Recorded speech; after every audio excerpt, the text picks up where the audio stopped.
Hello everyone, welcome to What If Issei was betrayed by Sona Sitri and made team with Usagi Tsukino movie. Before we start, please go support El Hero de la Luz for writing that awesome fanfic. This is the translated version I made, there will be some mistaken characters' gender, but of course Issei is a male. Clarifications. Issei will not be the Sekiryuutei.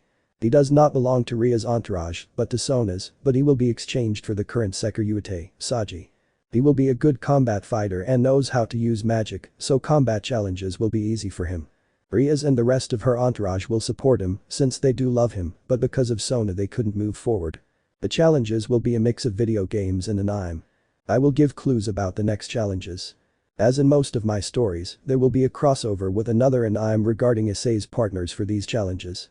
This is my return after being in mourning, so at the request of a follower I will do this story, so I will see how these clarifications are received.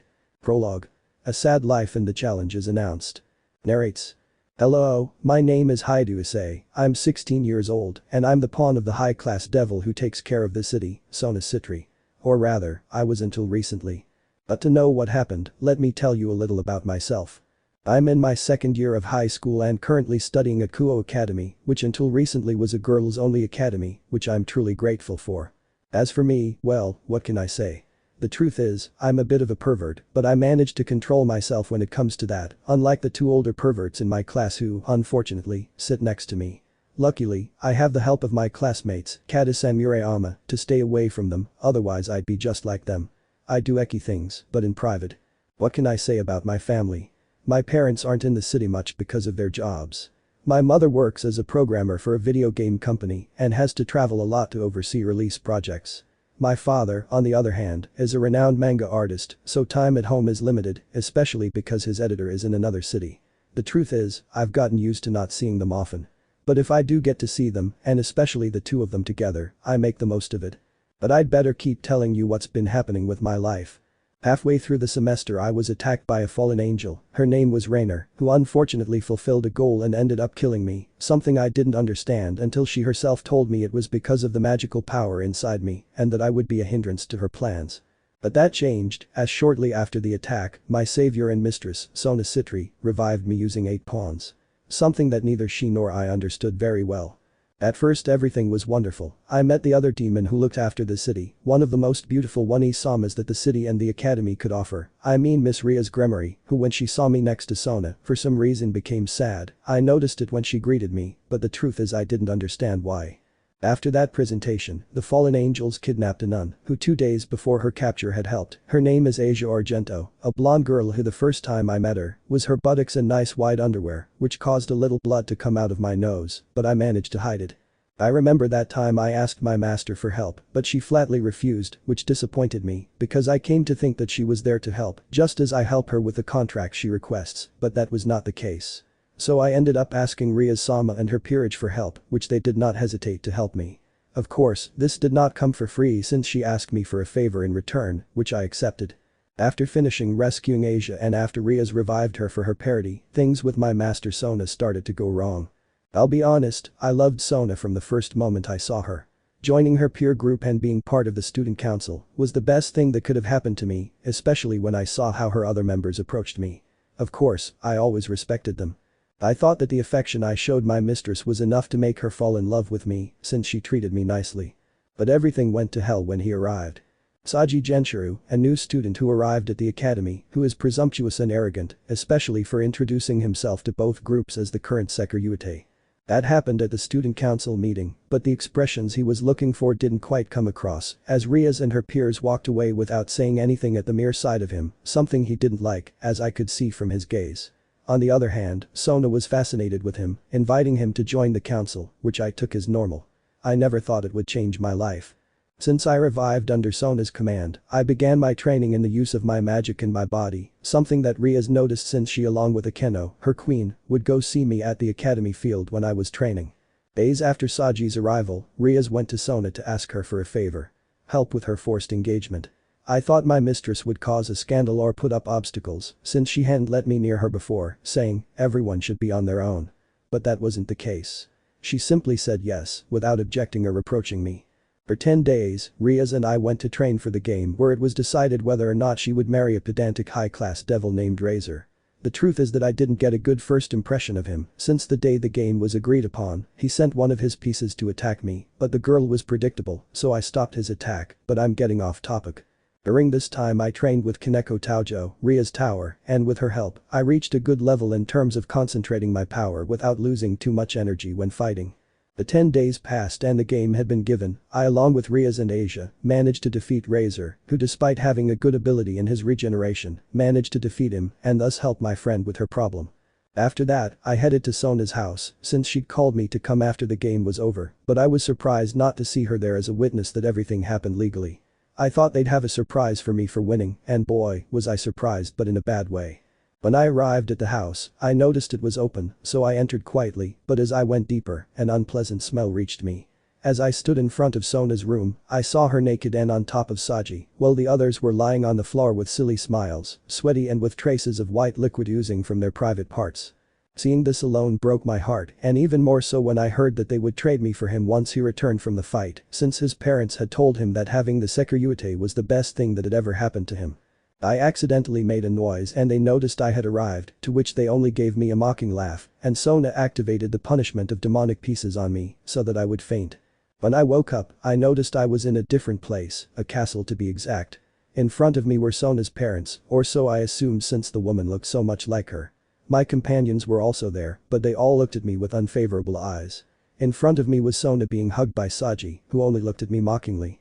At that moment another person arrived, an ash-green-haired man in an elegant suit, next to him a girl with pigtails, who looked at me very sadly. Sona only asked that person to take my pawn pieces away, regardless of whether he died in the process, something he had to accept since her parents asked him to. The last thing I remember from that day before I completely passed out after having my teeth removed was standing in front of Ria's house, where she came to my aid with tears in her eyes. End of the narrative. Ria's Gremory's house. It's been almost a month since the brunette had arrived in terrible condition at the Retide's house, who, after he came home from school, carefully looked after the boy, waiting for him to wake up. Ria's other pieces were also going to help her take care of Issei and check that he woke up so he wouldn't be left alone, since in the mornings Asia, Kaneko, as well as Ria's knight named Kiba, who made a good friendship with Issei, took care of him.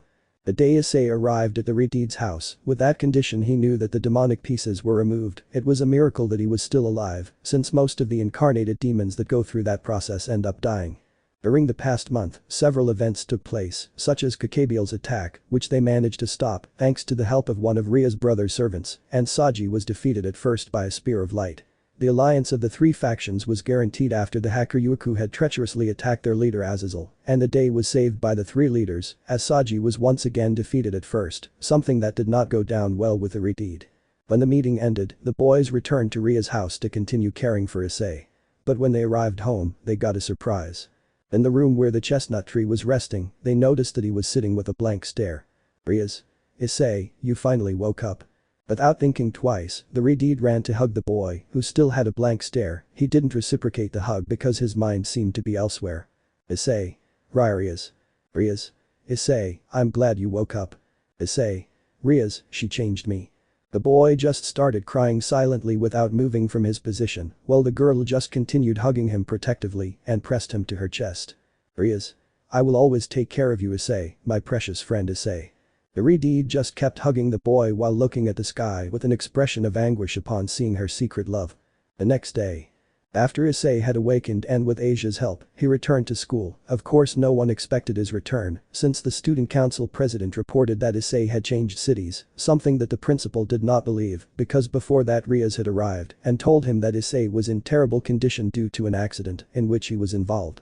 But for the students of the academy, Issei's change was something that most believed, which when they saw him standing there it surprised them all. The barrage of questions descended on the boy, who was overwhelmed by being the center of attention.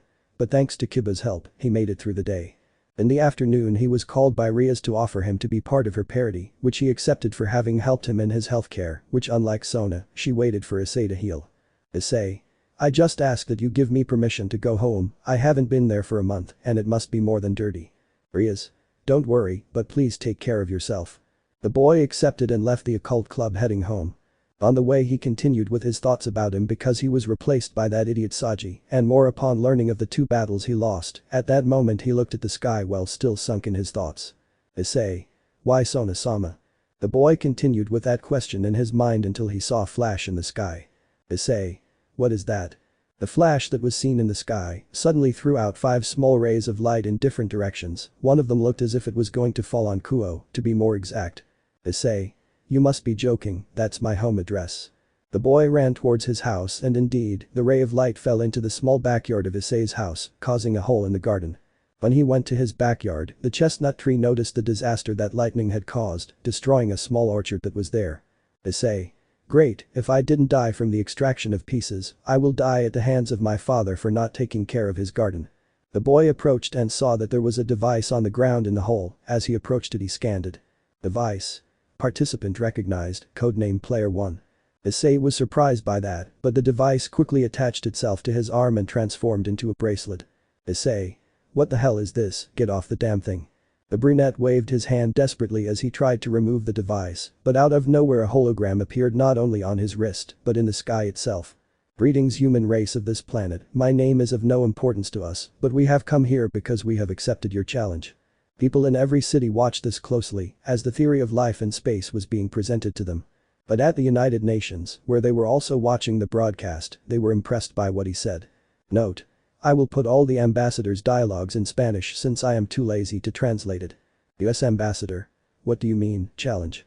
Russian Ambassador. What did you idiots do now? US Ambassador. Why do you assume it was us?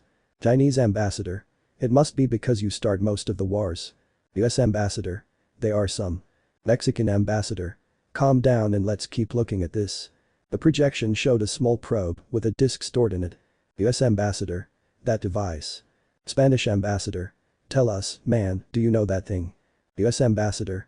That was a project from last year to contact life outside the planet.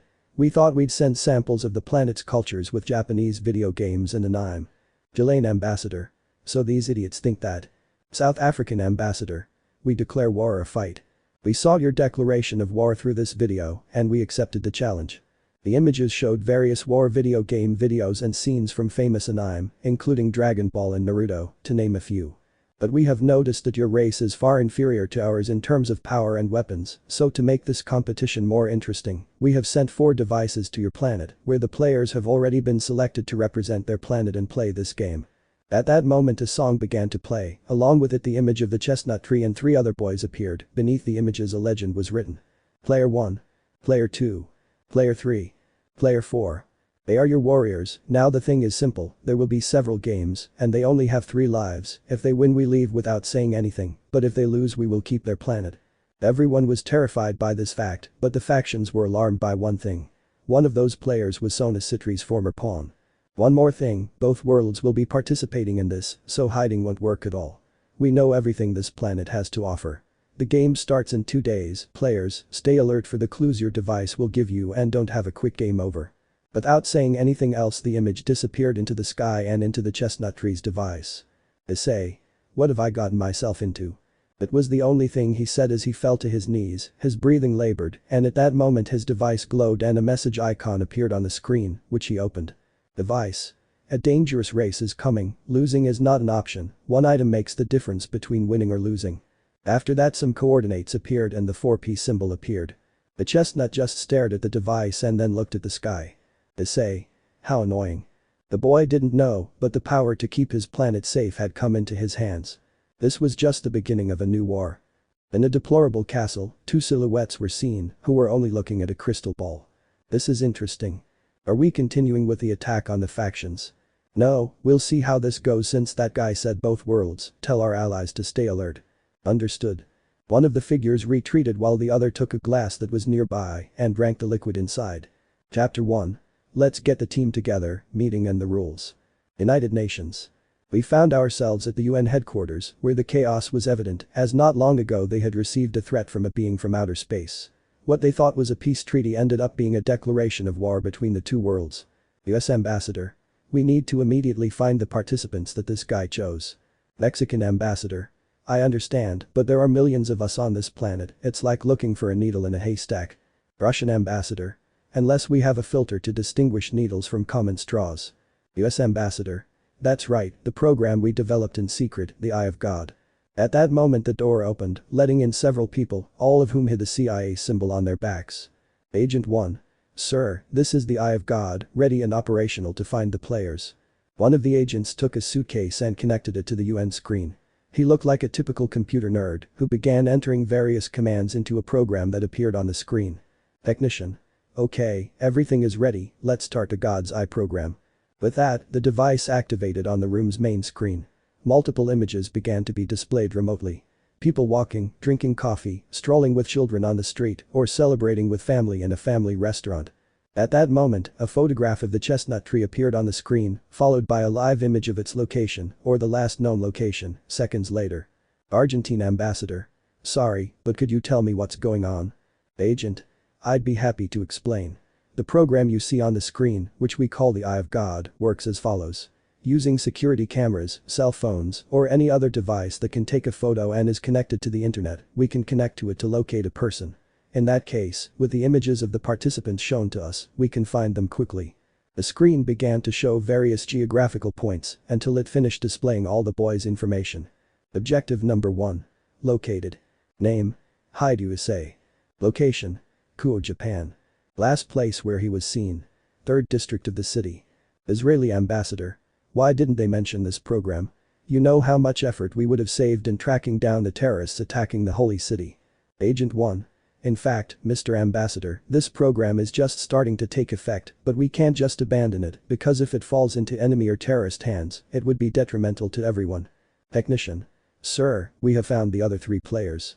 Objective number 2. Located. Name. Izuku Midoriya. Location. Tokyo, Japan. Last place seen. UA Elite Academy. Objective number 3. Located. Name. Sakura Kinomoto. Location. Barcelona, Spain. Last place where he was seen. Sagrada Familia Basilica. Objective number 4. Located. Name. Serena Tsukino. Location. Buenos Aires, Argentina. Last place where he was seen. Alberto J. Armando Stadium. The members of the organization watched closely for information on the boy's location until one of them spoke up and they were finally out of that trance. British ambassador. We must go after them and gather them together as quickly as possible.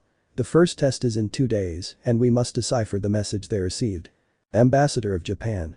Well, I will ask my nation to move as quickly as possible since 2 of them are on our Japanese soil. Argentine ambassador. I say the same. Spanish ambassador. I will speak with the Catalan region and ask for their support in locating the girl as quickly as possible. US ambassador. Well, that's all, but agent, keep us informed if you move out of the city. Agent. Understood, sir. Kuoh. At the chestnut tree's house, we see Issei in his yard still in shock at having been chosen as a participant in such a game. Issei. What am I going to do? What am I going to do? What am I going to do? What am I going to do? I'm barely able to handle being a reincarnated demon and now they're asking me to be a part of this. The boy was sitting in the courtyard with his eyes on the ground when a magic circle formed in front of him so that his new mistress could emerge. Rias. Ice, my cute ice, what have you gotten yourself into now? Iridide just sat next to him and made the brunette's head fall on top of her legs. She began to take the boy's hair and caress it because she noticed the worried look he had. Issei. I don't know Rias' eye. Rias was impressed by what the boy said to her and a blush appeared on her cheeks. Rias. What did you tell me? Issei. Sorry for calling you by your name, forgive me if I bothered you. Rias. No, nothing like that, please call me by my name. Issei. Thanks, but like I was saying, I don't know what I got myself into. I just saw something fall into my house and when I realized it, this stuck to my hand. He said as he showed the device. Rias. But what will you do? You won't participate, right? It's very dangerous since we don't know who they are or if they will actually provide support with this device. Issei. I know, but what worries me most is what Lucifer would think if he found out. The 2 fell silent when they saw the symbol of Lucifer in front of them, where 2 people emerged from it. Iridide and a silver-haired woman dressed in a maid outfit. Sirzechs. Rias Tan and Hyoudou Issei, it's good to see you both well. Rias. What's wrong, bro? Sirzechs. We've come for Sona Sitri's former pawn, as we've learned he's one of those involved in the mission to save the earth, so please let's go to the underworld and see to this matter immediately. Rias. Just one thing, Ice is now my pawn, so I'll go with him. Sirzechs.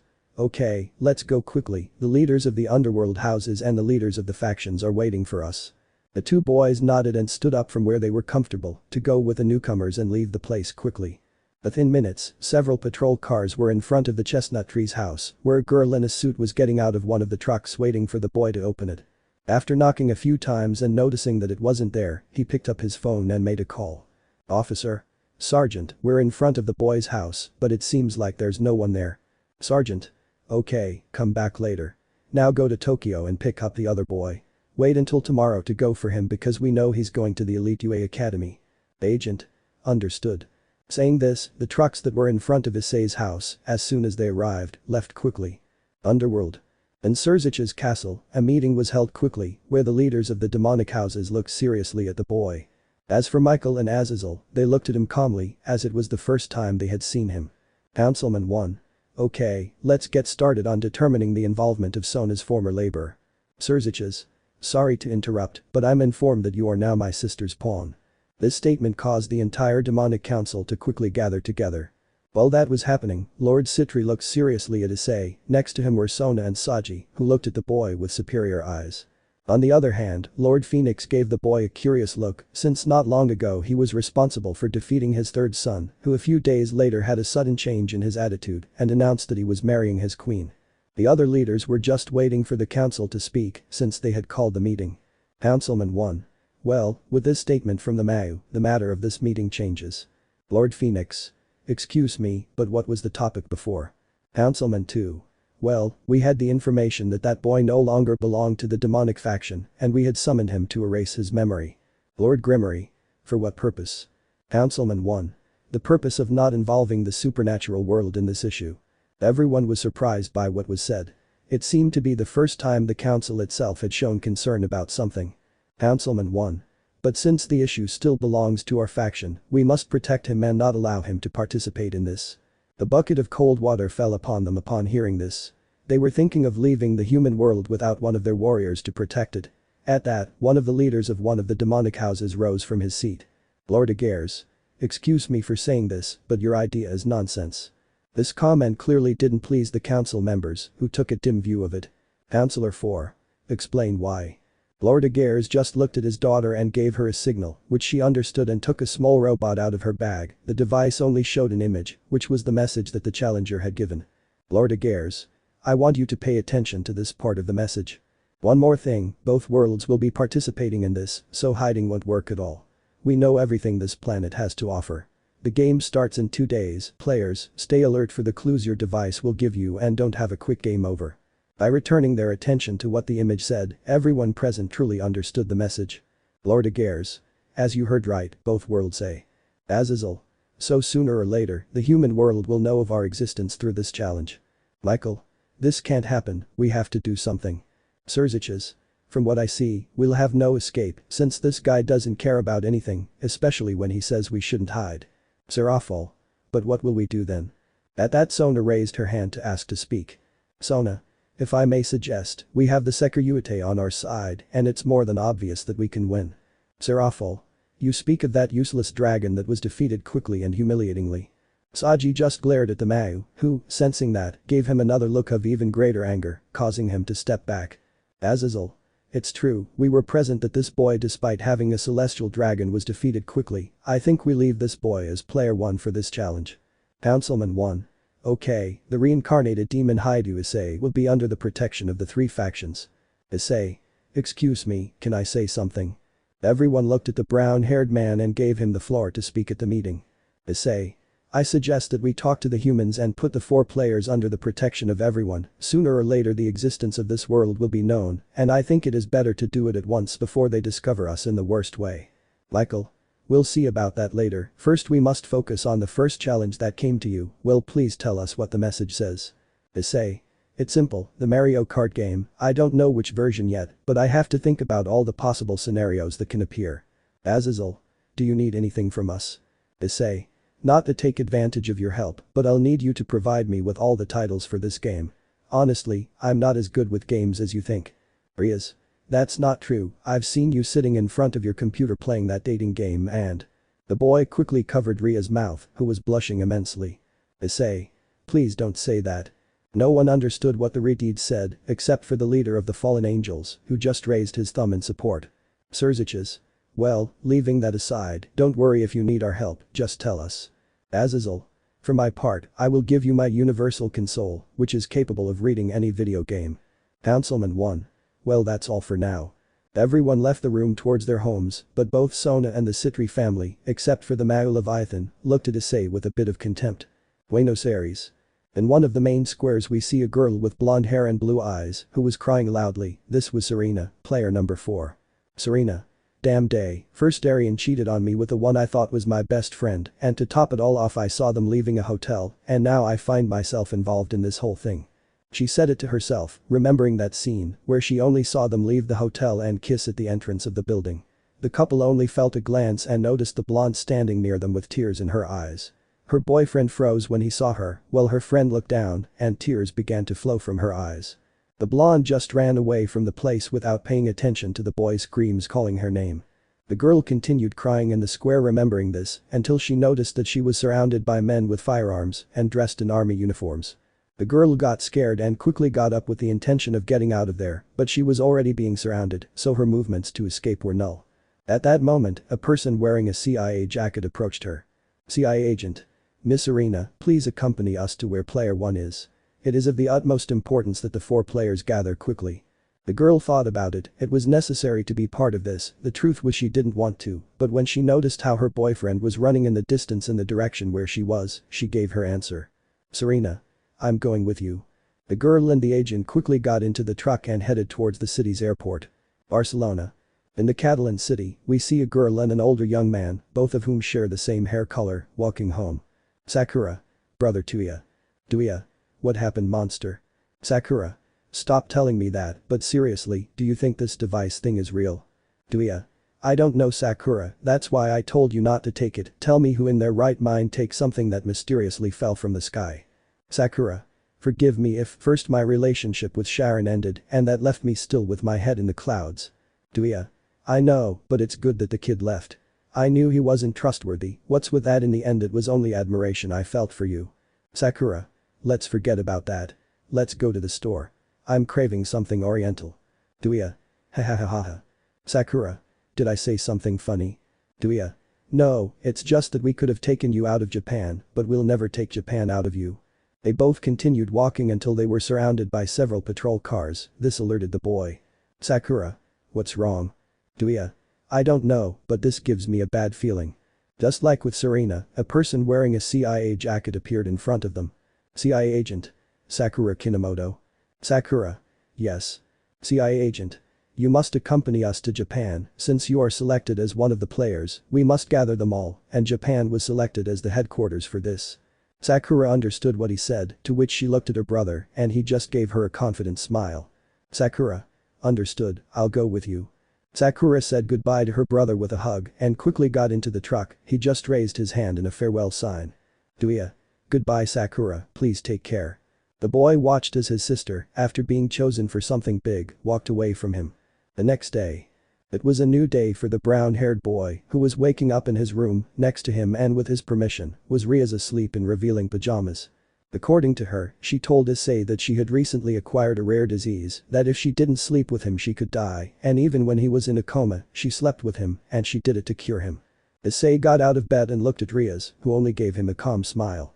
Issei. Thank you for supporting me. He said this in a low voice and got out of bed, what he didn't notice was that Rias shed a tear and a smile formed on her face. Rias. I will always support you, my dear Ice. The girl just kept sleeping, because that day they would be late to school due to an extraordinary meeting that was announced yesterday by phone. The brunette went down to the kitchen and was preparing breakfast for them both, but at that moment there was a knock on his front door. The boy went to the entrance to open it and noticed a woman in a business suit standing there. Agent. Good morning player 1, may I pass? The boy, upon hearing what he said, allowed him access. They both entered the living room of the house and sat down. Issei. Sorry to ask, but why did you come to my house so early? Agent. As you know, you are one of the players selected for this challenge against Earth, so we ask that you accompany us immediately to Kuoh Academy. At that moment a Redeed was coming down wearing her academy clothes.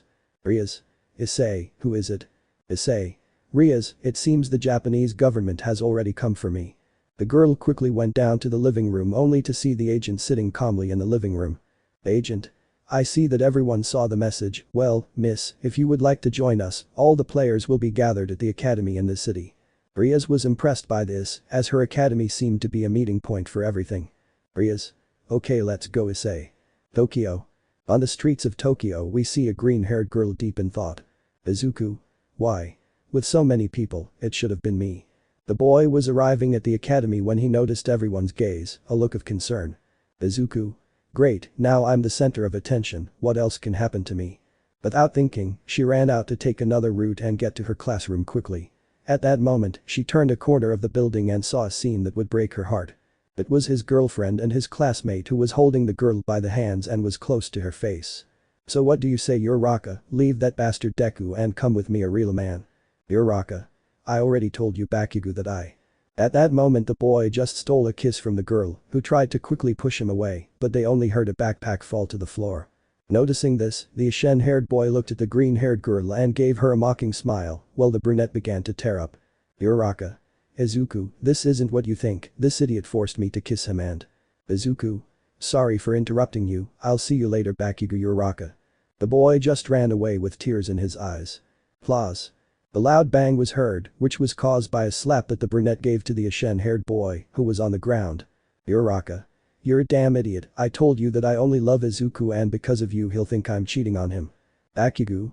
I don't care, I've already done my part in screwing that idiot's life up even more, see you later, idiot. The girl took Izuku's backpack and ran off in the direction he had gone, but when she reached the school gate, she noticed him getting into a van. Uraraka.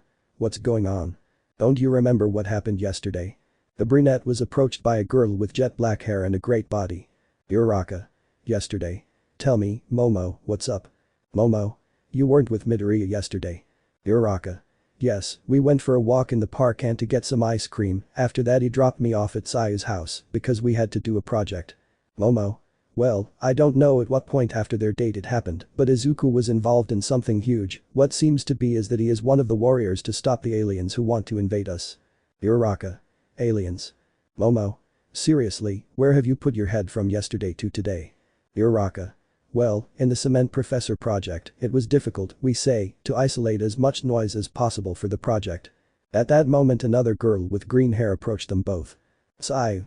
What's up, Achako? Uraraka. They say something happened with aliens, but I don't know if it's true. At that Momo took out her cell phone and handed it to both girls. Momo. You should watch this video to understand what's happening. The girls watched the video and noticed that the whole invasion thing was real, then the mysterious being named the players and her boyfriend came out of them. Uraraka. That bastard, that's why he said he wanted to screw Izuku's life up more. Momo. What? Uraraka. Nothing, I have to go quickly with him. The brunette dropped Izuku's backpack and ran to him, who began to cry when he saw the brunette. Uraraka. Please Izuku, I must talk to you and support you in this, that damn idiot kissed me by force. The boy, without looking at her, just turned his back, which broke her heart. Agent. We must go, the city of Kuoh awaits us. The girl only saw how the trucks were leaving her sight and on the ground she began to cry, her friends went to comfort her, but she only dedicated a look of hatred to a certain Ashen-haired man. Uraraka. Because of you, Izuku thinks I'm cheating on him with you.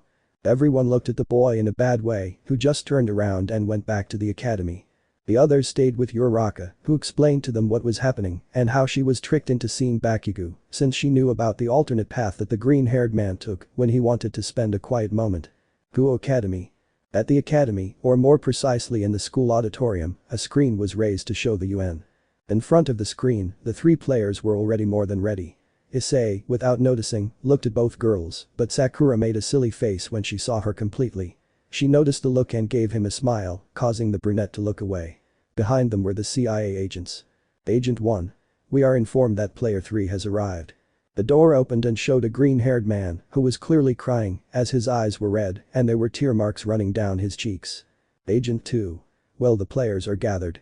Ambassador of Japan. Well, this will be brief. We're gathering you here because you're the players where the Earth is at stake. The challenge will be in a few hours and we must be aware that you can handle it. Sakura. No problem for me, games are my favorite hobby. Serena. Well, luckily I'm a streamer so I know about the subject. Izuku just nodded but didn't want to say anything else. Issei. Well, I'm counting on you. The truth is, I don't know much about video games, but I know how to play them well, so trust me. Agent. Well, that said, we must. At that point the device of the 4 was activated and showed an image. Ambassador. What's up? Agent. This appears to be the coast of Japan. In the image, you can see the Japanese beach, and suddenly a cube the size of 2 football stadiums landed on top of them. At the top of the cube a sign lit up, which said Try 1 and the title Mario Kart Ultimate. Issei. I guessed right, it was Mario Kart, I just hope they don't make the tracks harder. Sakura. But you know, the word ultimate doesn't give me confidence. Out of nowhere, the image of the one who challenged them appeared again. I give them a thumbs up for the first test, the rules are simple for this challenge, it will be a Grand Prix on the following tracks. At that moment the 4 courts where they would play were shown, the last one being the most difficult of all. Track 1. Track 2. Track 3. Track 4. Issei. Me and my big mouth. To win the challenge, all 4 players must finish within the first 4 positions. If any of them are outside of these places, the game is declared lost and therefore 1 life less. The boys were surprised by this, as he was demanding in this regard. One more thing, if one of the players falls off the track 3 times during the Grand Prix, he is considered a retired player, and therefore the game is over. This alarmed the kids a lot because the tracks were where most of them fell at least once if they didn't know how to control the car, and even more so because they were all flying over the edge. Izuku. This is bad, these scenarios are already complicated and now they're putting a condition on us. You have 2 hours to get to the stage set up for you and don't worry. At that moment, several drones descended from space to display images in the sky, and television signals and social media were flooded with news of the race. Everyone will be watching them. Without saying anything else, the character disappeared from the screen, revealing the location where the competition would take place. Issei. Okay, guys, we need to prepare, stay calm, and win this. The earth depends on us. The boys looked at each other and nodded. Izuku Sakura Serena. Yes, leader. The brown-haired man only squeezed a drop of sweat from the back of his neck and returned to his character. At that moment, a helicopter landed in the academy square, which everyone noticed, and then they saw the boys again with serious looks. Izuku. Come on. Without another word, the 4, followed by the agent, boarded the bus, noticing the looks of all the students, especially that of Aridid, who was looking at the brunette with concern. She spoke a few words into the air, which Issei understood. The boy just gave her a smile, and then left the place. Chapter 2. Getting to know the team, the first race. Kuoh Academy. The 4 young people gathered were more than ready for the first challenge, or so they wanted to pretend. In the schoolyard everyone looked at where the chestnut tree had been gathered, along with the newcomers. Student 1. What do you think will happen? Student 2. I don't know, but poor Hyoudou. Student 3. Maybe he was a little perverted, but he didn't deserve this fate. Everyone was quietly giving their opinions until they were silenced by the sound of a helicopter landing in the schoolyard. A soldier got out of the ship next to who seemed to be his superior and quickly entered the room where the boys were waiting for something to happen. Good morning, let me introduce myself, I am Captain Johnson of the American Military Division in Japan, and I have come to take you to the place of the first challenge. The boys nodded and one by one they left the room. Our brunette was missing, but he was pulled toward the Aridid who had accompanied him for a hug. Issei. Rias. Rias. Please be very careful if something happens to you. Issei. Are you saying that because you're my new master? The girl looked him in the eyes and he would deny it. Rias. You've been the only one who doesn't see me for my body, despite being a little pervert, you defended me against Razor, even if it wasn't your obligation, but the fact that you see me for who I am and not what I have makes. The brown-haired boy approached the girl and gave her a small kiss on the forehead. Issei. Don't worry, I'll come back with the first victory for Earth. Rias. Just promise me one thing. Issei. Tell me, what do you need? Rias. When you get back we'll go on a date. The brunette nodded and gave her a hug to reassure her, which she reciprocated lovingly. Captain. Player 1 it's time to go. The boy nodded and was about to escape from Ria's hug when he felt delicate lips on his right cheek. Rias. For luck. The boy nodded with a silly smile and left to take one of the helicopter seats and fly to the shores of Japan. A few minutes later the faction leaders arrived at the academy, behind them, Ria's entourage along with Sona and her peers were entering. Rias. Well, it's time to see how Issei will fare. By the way, Mayu-sama, what have you decided? Sirzechs. After this event we will reveal the supernatural world, we must protect our player and beloved Issei-kun. This to those present, except of course Sona and her pair, who snorted in annoyance. Azazel. Well, let's pay attention to what the challenges will be like. The others nodded and created a crystal ball large enough for everyone in the room to see clearly. Coasts of Japan. People were shocked, they had gone to take a vacation or just spend the day at the beach with their families, friends and loved ones, only to see how in front of them a large cube had appeared in front of them. A huge sign reading Super Mario Kart Ultimate was glowing and hovering over the cube. Out of nowhere the cube suddenly opened, revealing a rather strange space. Within minutes, a Japanese army helicopter arrived at the scene where they entered through that opening in the cube. The inside of the cube quickly became visible to the people in front of them, revealing 6 people who were indistinguishable from the plane as they disembarked. At that moment, some drones appeared in the sky above the beach to show an image where Issei and the boys who had been shown not long ago as the players were shown in a nervous manner. Inside that cube the boys looked around the place with some fear until Izuku noticed something when he looked at the floor. Izuku? I can't believe it, we're floating. The boys looked at the ground, only to see that there was nothing solid on their feet, causing Sakura to jump into Issei's arms and Serena to jump into the green-haired boys. The brunette blushed at that, and with a silly smile he was happy about that fact, but when he felt the girl's weight gaining on him, he took 2 steps back, noticing that he felt the ground where he was. Issei. Hey, there is a floor, but it seems to be made of glass.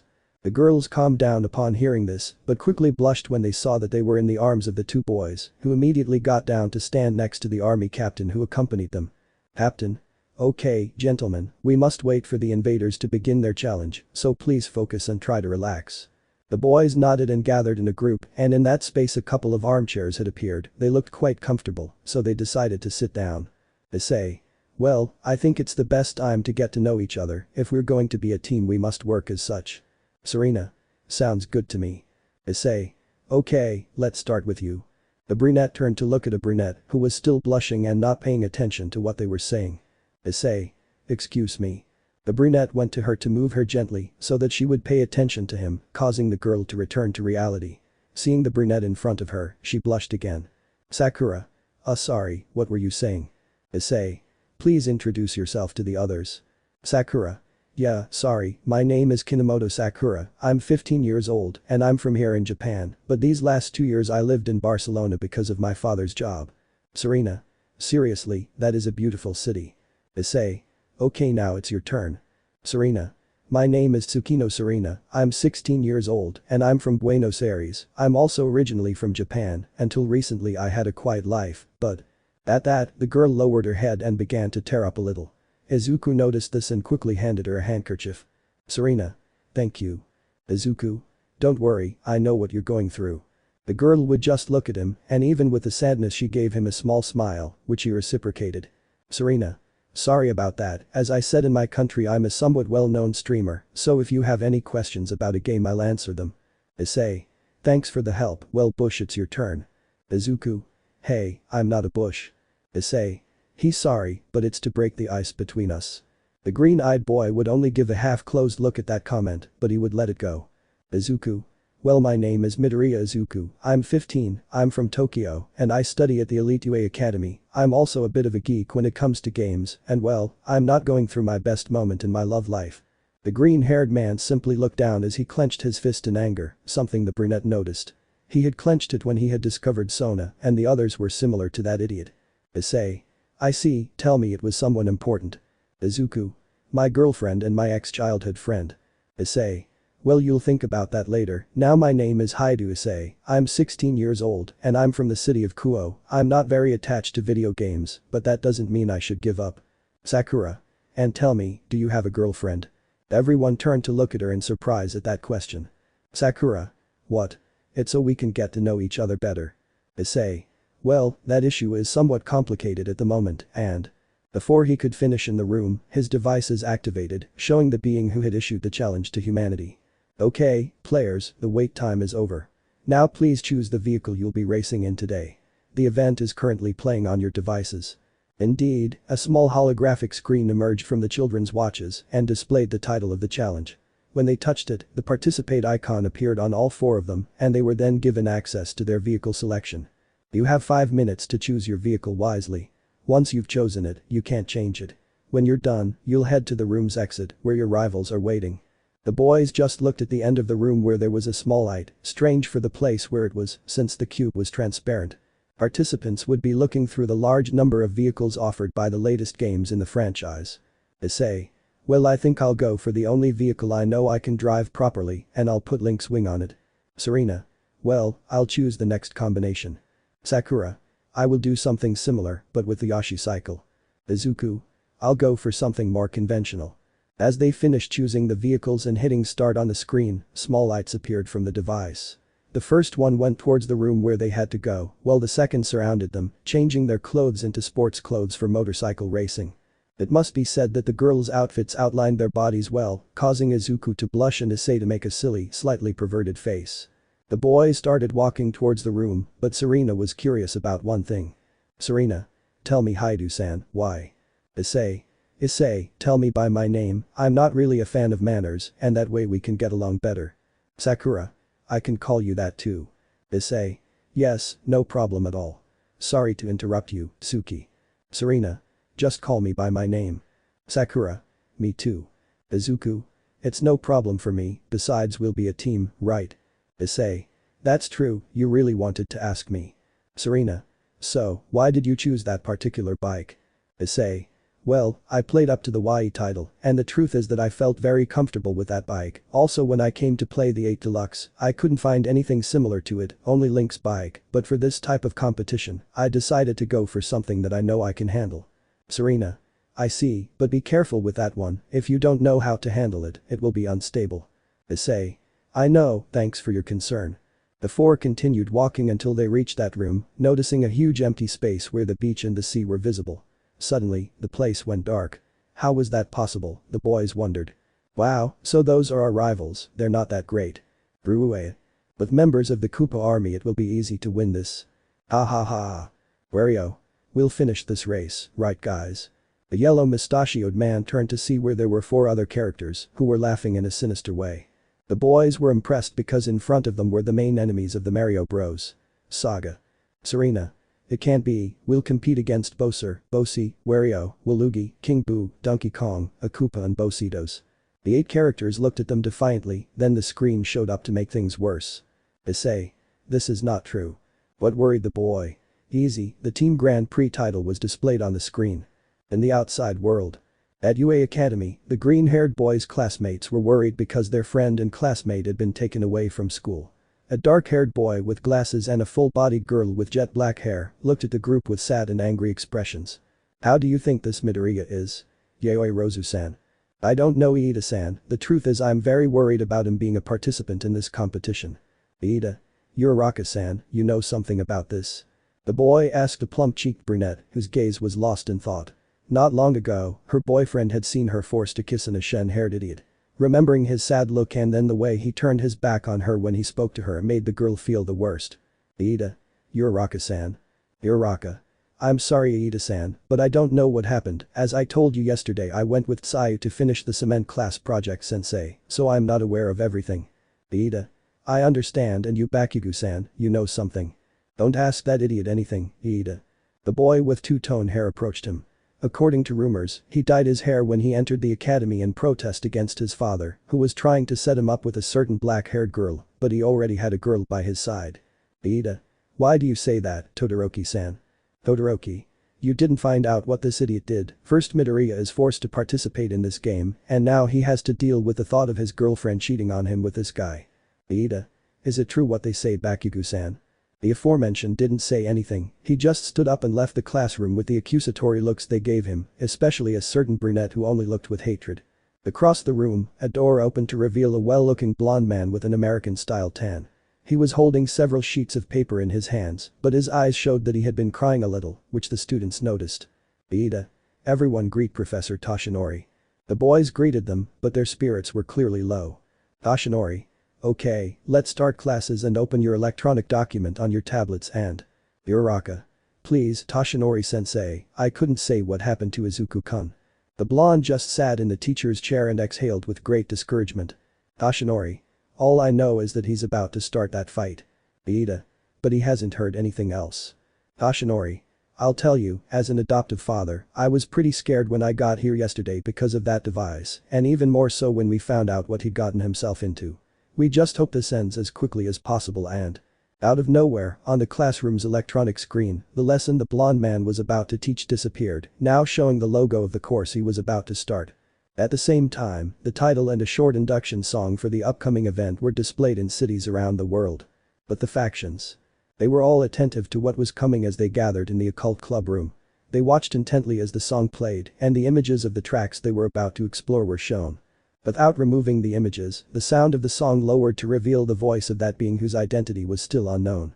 Welcome to the first test for the survival of the land. You have already seen today's challenge. The requirements for this race were recently given, but today I will give a new rule. It will be a team Grand Prix, dirt versus my creations. The image showed the 4 participants from the land on one side and the remaining 8 on the other side. Rias. That's unfair, it's 4 versus 8. Okay, let's start the first race, participants to their positions. Race location. For the kids this was strange, because they didn't know what was happening or what was happening in that dark space. Then 12 flashes lit up the floor, 8 of them were red, and the last 4 were blue. The villains placed themselves in the red spots, leaving the other 4 to settle wherever they wanted. The moment the last competitor took his place, the black space changed radically to show that they were already on the first track of the race, which looked almost too real for a game. In front of the competitors was a flying ship which attacked where they were, only to see that it was a ruined castle, a castle that a certain blonde recognized. Serena. This is Peach's castle. They watched the fire around it. Izuku. This isn't real, right? The boys were about to answer when they saw one of the bullets pass close by and hit the castle. The explosion felt so real that it scared the boys. Sakura. I think it is real. Okay, let's start the first race. Bullied, as was customary in the game, arrived with his flying cloud and carried his typical semaphore. The boys were so nervous they didn't notice how the others were starting to warm up their engines. Oh. The opponents left quickly, leaving the 4 boys behind with surprised faces. Serena. So early acceleration works. Issei. This is not the time to get distracted, we must win. The 4 nodded and charged off at full speed, trying to catch up with the others who had left them behind. Going down the castle walls and before boarding the attacking ship, they took the already characteristic item bonuses, managing to obtain a different one. Issei. Sakura, what did you get last? Sakura. The lightning. Issei. The others. Izuku. The bullet hits me. Serena. A gold star. Issei. Same as me. Sakura, when we activate our power you will activate the lightning, we will do our best to crash them. Sakura. Understood. With that, as they rounded the turn to enter the ship, the first 3 activated their items. After that, Sakura activated hers, thus avoiding damaging her team and weakening the others. As the lightning struck, they just watched as their rivals began to shrink and drop the items they had obtained thanks to the Primas. Serena. If this is like Mario Kart 8, step on the mushrooms on the ground, it will help you get faster. The boys nodded and gained a greater advantage, of course the shells avoided them, so as not to hit each other. Upon entering the ship and taking a snail's turn, they reached the compartment and boiler area, where they noticed something peculiar. Izuku. Be careful, gravity changes here, so anti-gravity will activate. Serena. If I remember correctly, there are heat boosters on this track that are a hindrance, so don't take them, the exit from this place will be a cannon if you stay calm. Izuku, who was ahead of everyone thanks to the bullet, was the path opener for the others. Izuku. There are more prisms at the entrance to the room. Issei. Okay guys, if we get the bananas throw them back, I'll stay back and make sure everything goes well. With that, Issei let Sakura and Serena pass, and they took their prisms. They then entered the area where the gravity shifted and dodged the fire sections. Sakura. Hey, I got a red shell. Serena. Be careful with that one, if you throw it forward you'll hit Izuku. Issei. Sakura, come with me back, Wario is near me, throw your shell to avoid him. Sakura. Okay. Serena. Wait guys, we're almost at the canyon, Sakura. Let Issei pass and when you have the chance, throw the shell before entering the canyon, we can make Wario stay further back. Sakura. Understood. The girl obeyed the order and went to 4th place, only to see Issei shoot out and noticed that Wario had a banana peel that he threw forward. Sakura. Forget it, friend. Throwing his red shell backward, he managed to hit Wario, who was thrown forward by the impact and tripped over the same banana he had thrown. Sakura. Yes, I did it. Issei. Well done Izuku, let's move on. The green-haired man had already passed the first lap and was starting the second. Izuku. Well the bombs came out more frequently, so be careful. Issei. Okay, Serena, what do you say? Serena. I just left the tower and I got a mushroom, I'll use it at the right time. Issei. Okay, Sakura and I are going a little behind, we'll be in charge of placing trap items in case they get close. Sakura. Okay. Both boys grabbed the items around the tower. The brown-haired boy got a set of bananas, allowing Sakura to go through and set the trap. Sakura. Hey, I just got a weird honk. Serena. Perfect, keep that item in case they release a blue shell. Sakura. They're the ones who hit the road looking for first place, right? Issei. I do know that one, Sakura, you will be our protector in case he gets out. Sakura. Yes. The boys had already passed the first lap, with great mastery in handling the cars. Outside where the race was taking place, everyone was impressed by the race they were watching. In Spain, Sakura's brother only looked seriously at her great handling, but what caught his attention most was the smile she gave Issei. Do ya? This girl gets excited quickly. On the other hand, in Buenos Aires, we see Serena's ex-boyfriend in front of a bar. It was clear that he hadn't slept well because of what happened the day before while he was watching the race. The factions looked at their participant in astonishment, who despite not possessing a sacred gear, his skill in handling of the situation at the time was what achieved victory in the game between Rias and Razor. Azazel. Wow, that brat seems to be a good strategist. Michael. Why didn't we know about him? Sirzechs Dono. Iridide instinctively looked at Sona and her pair, who were only paying attention to the screen, while she was hugged by Saji, who had his hand a little close to her butt, which made his sister angry, but he had to behave. Sirzechs. I'm sorry to say that's an internal matter we need to resolve, right Rias Tan? The girl just blushed and put on a small smile, which her pieces noticed and were happy about. Bakeno. Ara, it seems the president has found someone for her heart. Rias. What are you saying, Akeno? Azazel, look, you're already on your third lap. The supernatural beings returned to see the event that was taking place, where they looked at a brunette who was in third position taking care of the brunette girl, who when she looked at herself, she gave the brunette a smile, something that Rias noticed, and a small aura of jealousy began to be born. Saji. I don't know what she sees in that wretch, but soon I'll make her mine too. If I could handle this fool, I can handle the biggest prize. At Izuku's school, his group watched as the boy remained in first position at all times. Sai. I wonder why he's the only one they left in the first place. Ashinori. I don't know young Asui, but they must have something planned. The entire room was silently paying attention, worried by their friend on the screen. But a group of boys were murmuring something. They were three boys. A blonde boy with a dark lock on one side, Iridide, and Bakugo. Next to them were a purple-haired girl with headphones hanging from her neck, a brunette with long hair, and a brunette with pink hair. Maybe it's because he's the weakest and should be in front. Don't you think so, Kirishima-kun? Kirishima. I don't know Mina-chan, maybe that's it, he hasn't proven to be anything but a driving geek in this game. Mina. What a poor weakling, don't you believe it, Hagakure-chan? Hagakure, I think the same. I think it's because they put it there to check the track first. So you're saying he was used as a scapegoat, Jiru-san? Jiru. I wouldn't call him that, more like an explorer, Kaminari. Kaminari. How stupid, they chose the loser Deku, don't you believe it, Bakugo? Bakugo just stayed silent with an angry look. Bakugo. Why did you choose that loser over me? The Ashen-haired boy just nodded, which didn't please most of the room except for his group of friends, but a certain purple-haired girl got angry at that comment. Jiru. You know what, I'd better go with Momo. Kaminari. What? You're already mad just by telling that loser the truth. The girl impulsively slapped the blonde. Jiru. You're an idiot. He's risking his life for this competition, and all you can think of is calling him a loser. I better go. I thought you were changing, but I was wrong. The girl left that group and went to where there was a raven-haired girl, next to her was her friend Todoroki and his girlfriend, who was the green-haired girl who spoke to the contestant's adoptive father. Instead, a chubby-cheeked brunette watched this event with great concern and tears in her eyes. Uraraka.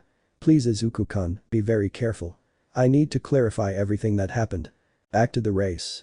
The third lap was almost over, Izuku had already reached the castle tower and was beginning to descend to reach the finish line. Izuku. Guys, we're about to. At that moment a sound appeared on the racetrack where a voice was heard from further back. Belugi. I hope you like this, my friends. The blue shell was what the screen showed, where the green-haired man managed to see it, but it no longer affected him since he was just a few meters away from reaching the finish line. Izuku. Issei and Sakura, be careful, a blue conch is coming towards you. Saying this he crossed the finish line, followed by Serena who looked at her teammates with concern. The pair of chestnut trees were further back because at the beginning of the third lap, both Wario and Bowser managed to catch up with them and a fight broke out between them to occupy those places. The banana peels, broken shells of red and green colors were evident. Issei. Sakura, you know what to do. Sakura. Yes. The two ground contestants were thrown out of the canyon, followed by the two villains. As they reached the final snail's turn, the brunette lifted his motorcycle into a wheelie to accelerate faster, leaving the brunette against those two guys. The sound of the blue conch shell grew louder as they approached, drawing concern from their teammates who had already crossed the finish line. Both Bowser and Wario positioned themselves slightly behind Sakura, who leveled up with them. Wario. Girl, you know that if he hits all three of us, we lose, right? Bowser just looked with anger and concern when he saw that the conch was already on top of the three of them. Sakura. Don't worry. At that moment he took out the horn in his hand, causing terror in his rivals. Sakura. Only you two will fly. Activating the horn, the wave it caused destroyed the blue shell and sent both Wario and Bowser flying, causing the former to fall through one of the broken walls on the track and dropping positions on the leaderboard. The chestnut saw that there was a mushroom on the ground, so she stepped on it and ran to the finish line, crossing as fourth place. Everyone was celebrating that first victory, but they knew there were 3 more to go to complete the challenge. On the screen on the dance floor, the mysterious being had appeared while clapping ironically. Well done, you'll have a 5-minute break for the next race, I hope you plan your strategies for what comes next. Without further ado, it had disappeared and a countdown was displayed, next to it the image of the new track had appeared. The 4 of them gathered in a circle as they got off their motorcycles. Izuku.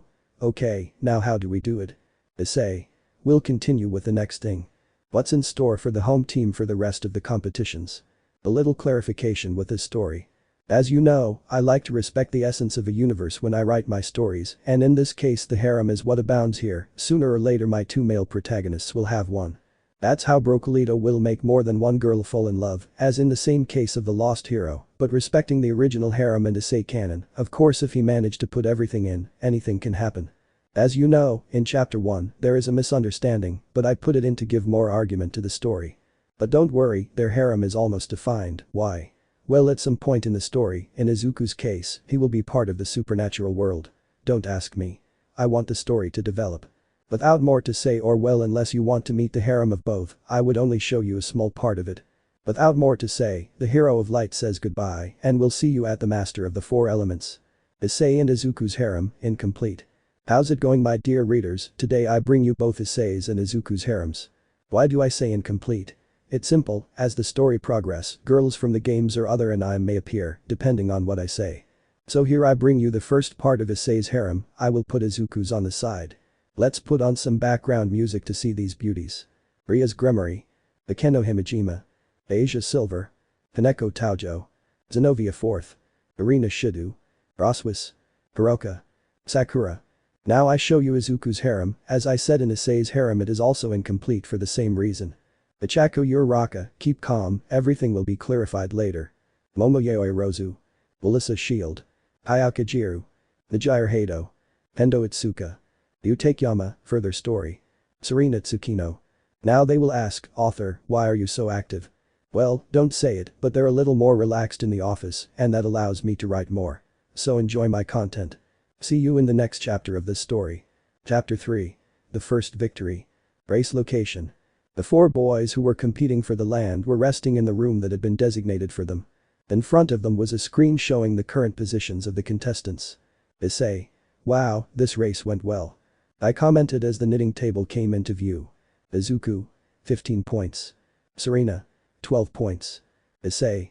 10 points. Sakura. 9 points. Bullied. 8 points. Koopa. 7 points. Osi. 6 points. Donkey Kong. 5 points. Wario. 4 points. Bowser. 3 points. Ping Boo. 2 points. Ositos. 1 point. Izuku. Yes, but now we can't be too confident since the tracks will be more complicated. The boy commented on this while the screen showed images of the next track where they were going to race. Issei. I don't know this track, Serena, some information about this track. Serena. Well, unlike other conventional tracks except for some in the GameCube game, this track is a single lap. Issei. What do you mean? Serena. These are downhill slopes where we start from a high point and the finish is at the lowest part of the slope. The boys looked closely at the images shown of the new track. Serena. There are also sections here where there will be no crash bars and speed boosters at strategic points, either to get you ahead by drifting or, if you don't know how to do it, to make you fall off the track. What the chestnut said worried the others. Izuku. Any plans for this? Issei. What occurs to me is to change positions, Sakura and I take second and first place respectively, as well as you and Serena. Izuku. I see, so as not to suddenly drop off at the front and thus maintain an advantage over the others. Issei. Exactly, that's what we'll do in the rest of the race, but here it will be a bit complicated. Serena. Why do you say that? Issei. Unlike the others, we can't plan something to stop them while we analyze the other clues. All that's left is to keep up and throw all the items back. Sakura. Yes, we'll have an advantage in that since we'll be ahead of everyone, and as you saw the start does work. At that moment a voice came out of one of the speakers in the room. Contestants, please step onto the track, the second race is about to begin. The boys nodded and quickly took their places from the previous race. As they took their places, they began warming up their motorcycles for the start of the race. On the other hand, the villains of that race just looked at the boys in a bad way, hoping to teach them a lesson, according to their words. 3, 2, 1. Go. The boys took off at a rapid speed, thanks to the vehicle's rapid exit system. The four of them took the first turn, feeling the speed the track had. Issei. This is another wave. The four of them screamed with excitement, but what they didn't notice was that a small dinosaur was quickly approaching them. Osi. Ha ha ha ha ha ha. The four watched as the little one took the tight turns and with the propulsion of the floor took first place, leaving them behind. Izuku. This is bad, we must catch up with him. The four accelerated with the propulsion, taking different paths when the track separated, where they took the opportunity to grab boxes of items. Serena. Guys, I have a red shell. Issei. I got a shell. Izuku. I have a mushroom. Sakura. I did well, I got a bullet. Issei. Serena throws the shell now. Serena. But I could give it to you. Issei. Trust me. The girl nodded and quickly threw her shell, which passed by Issei without touching him and went straight forward. Serena. But how? Issei. Remember, we are a team, so items on our side won't hit us. Serena. That's true, I forgot that detail. Izuku. Sakura, stay back a little, and whoever surrounds you. Sakura. I'll use the bullet, okay. Issei. Okay, the rest of us take the lead. The boys moved forward as they followed the instructions of a certain blonde. Serena. There are several speed boosters on this track, take as many as you can, also be careful, as there will be parts where electrical corridors open that can change your speed. The boys nodded and quickly went down that track where the water and the propellers were a great help or a great inconvenience if you didn't know how to use them. UA. In the classroom of Class 1 we see how everyone was more than attentive to the screen where the race of one of their classmates was shown. Ida. I can't believe Midoriya-kun can ride that motorcycle like that. Shoto. It's true, even though he looks like a total nerd, my friend is giving 100% in this competition, you can see it in his eyes. The boy with glasses looked closely at the screen, where the broccoli's gaze was serious and determined. Uraka. I hope nothing happens to him, I need to fix with him this problem that the idiot Bakugo created between us. The boys in the class looked at the chubby-cheeked brunette in surprise at the way she referred to her classmate. Katsuki. What did you say? Damn round face, you'll see, I'll leave you. The ashen-haired man ran over to the girl, who was beyond enraged, and his threat was worth 3 acres of greenery. Preparing to slap the girl, he was met with a blow to his jaw. Shoto. Idiot, don't you think you're going too far? Katsuki. Damn two-tone emo, you'll see how. Ashinori. Enough you two, this is not the time to be fighting, don't you see that your partner is in danger? I commented on this when I saw that on the screen Izuku was being hit by a red shell that dropped him to 6th position. Sigh. That's bad, they're almost to the 3rd round. Career. Returning to the competition, we see the green-haired man fall to 8th place due to being the victim of several items. Izuku.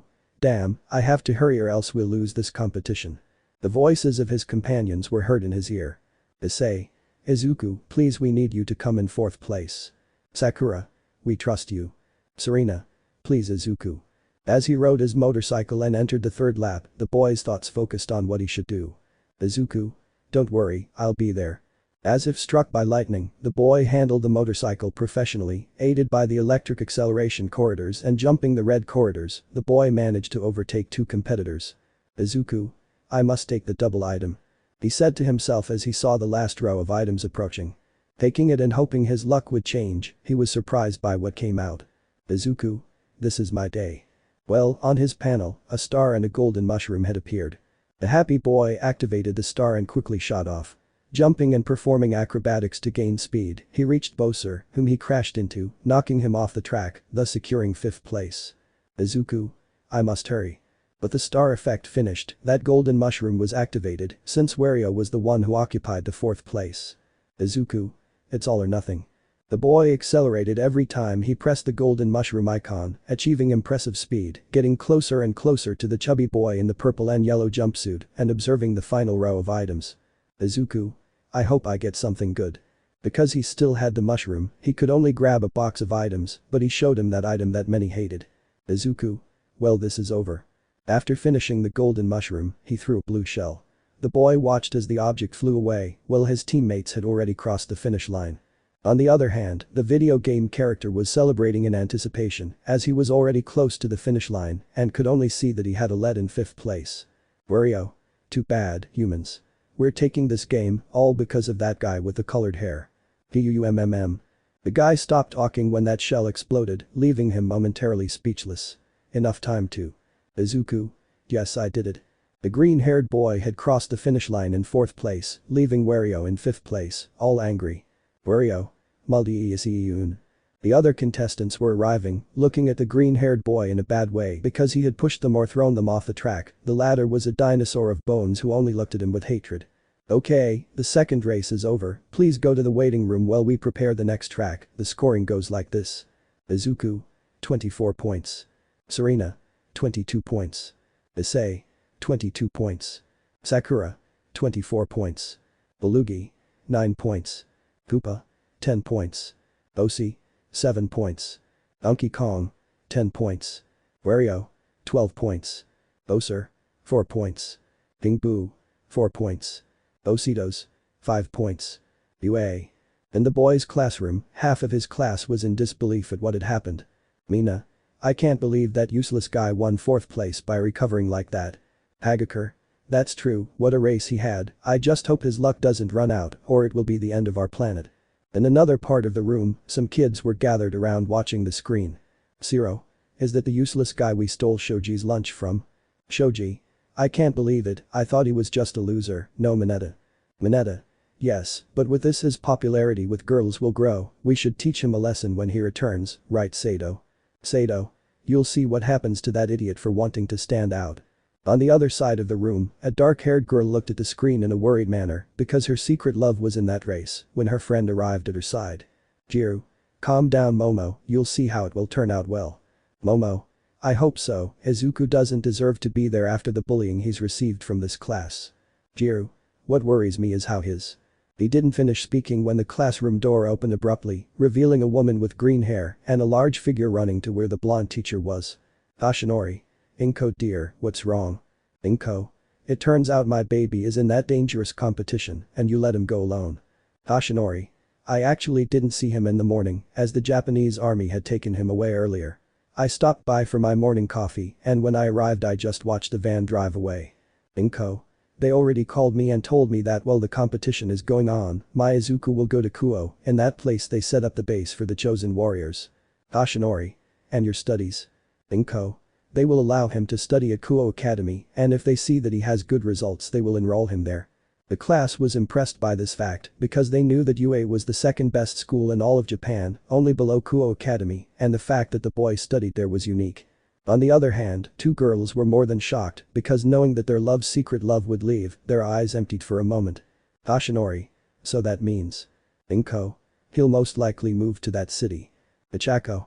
No, that can't happen. Inko noticed the brunette crying and went to her since she already knew about the relationship she had with her son. Inko. Don't cry, dear. You'll see that it's the best thing for him. Besides, as his girlfriend, you should support him in this. He'll miss you all and will come too. Ichako. You don't understand, Mrs. Inko, that damn Kitsuki set a trap for Izuku and now he thinks I'm cheating on him, I won't be able to fix things with him. The green-haired girl was surprised by this comment and turned to look at the man who had once been her son's friend. Inko. What did he do now? Ichako.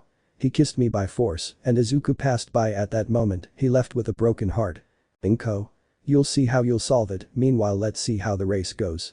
Race location. The boys were taking their positions that corresponded to the previous result. Serena. Guys, this track will be complicated, it was based on the races that are held in your country clandestinely. Issei. You mean there'll be a lot of drift? Serena. Exactly. Issei. Damn. Sakura. Sorry Issei, but what is drift? Issei. It's a race where drifting is the most important thing during the turns since they are very tight and that means. Izuku. The tendency to fall due to speed will be greater if we don't know how to take the curves. This worried the entire team, as this type of maneuver was difficult to handle. Serena. What's the plan? Issei. The same as last time, we will do the first lap for practice and see where we will do the drifts to gain speed. Serena. Just be careful, before entering the tunnel in the last part of the track there is a very tight curve. Okay, everyone take your places on the track, the race is about to begin. Issei. Come on guys. The four nodded and took their motorcycles to start the third race. At the start, just like the previous time, they were more than focused and waiting for the quick start that the bike gives at the beginning of a competition. 3. 2. 1. Go. The four of them quickly left, only to see the double curve that awaited them. Issei. That's not true. At that moment I look back and see how the other competitors leaned and jumped in the middle of a curve to gain greater speed, being left behind by four of the villains, in addition to throwing green shells at them, causing them to crash.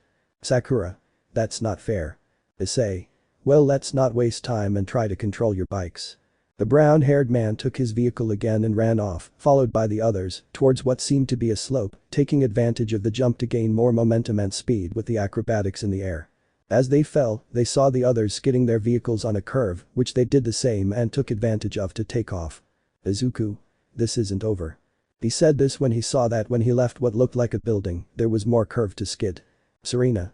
If I remember correctly, going up this ramp there will be small gaps where the curves are smaller, so you have to take advantage and see where to slide to get more speed. Others. Understood. Issei. Serena, you go ahead and guide us. The blonde nodded and went ahead of the others to see how she skidded, and they followed the same path in acrobatics. Serena. Be careful, we are about to reach the three tightest curves. Issei. Okay, suggestions. Izuku. If my calculations are correct, take the curve from the tightest lane. The banking will take us outwards, but the closer we are to the center, the less we will end up on the large edge. Issei. Okay, you heard ladies, let's listen to the smart guy. The others just laughed at this comment, while the green-haired boy blushed in embarrassment.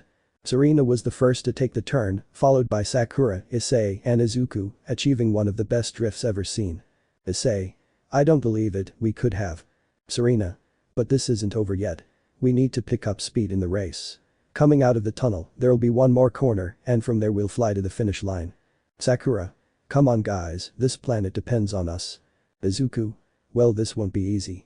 The three of them took the curve watching as Serena drove ahead of them, then with a purple propeller from that drift, she gave them greater speed, flying off the track to the finish line, thus completing the first lap. Issei.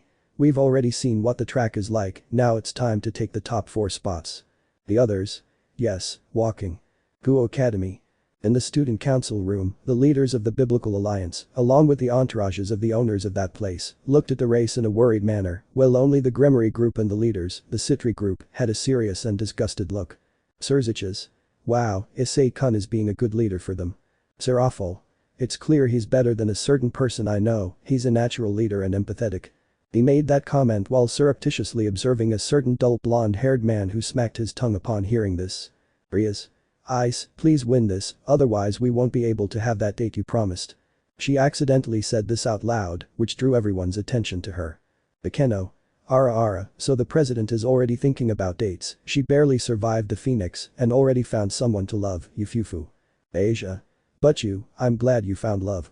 An albino girl named Kaneko just watched the race and observed that her senpai was leaving the competitors behind, who were already halfway through the second lap. On the other hand, the men of the Gremory family watched in amazement as their new partner drove that vehicle. Asper.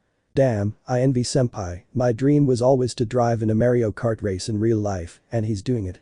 Tiba. Yes, Gasper-kun, but he doesn't do it for entertainment, but for the fate of this planet. Asper. That's right, I forgot what's in between.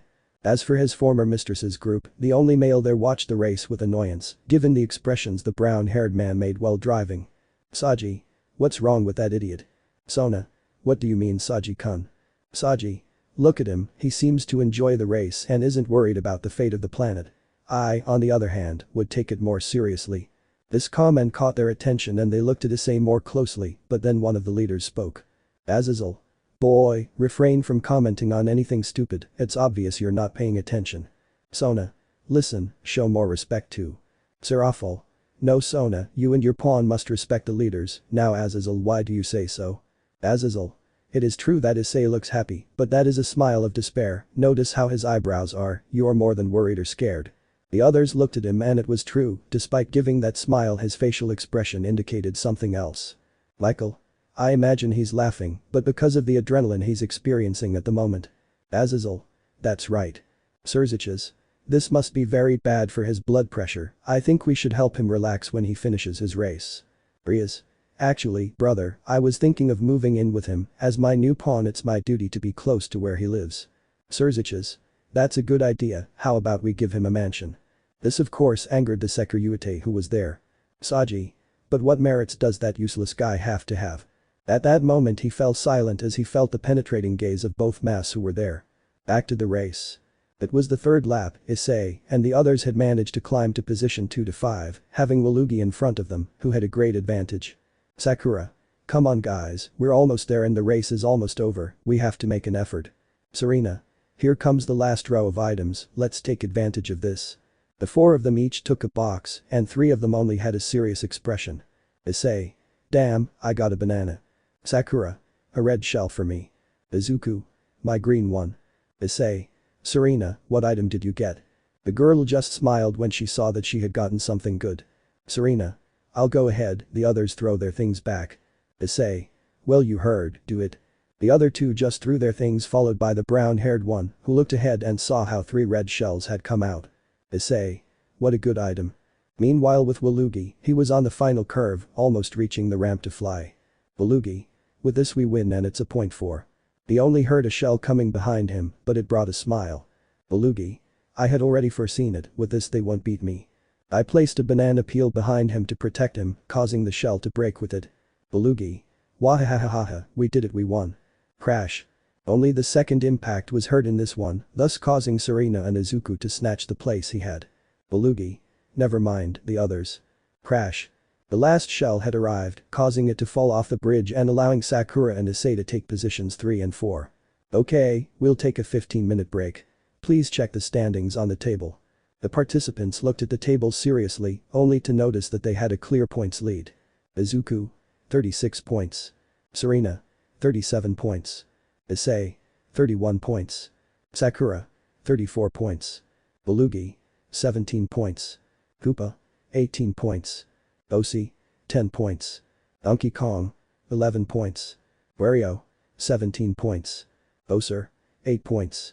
Ping Boo. 10 points. Ositos. 8 points.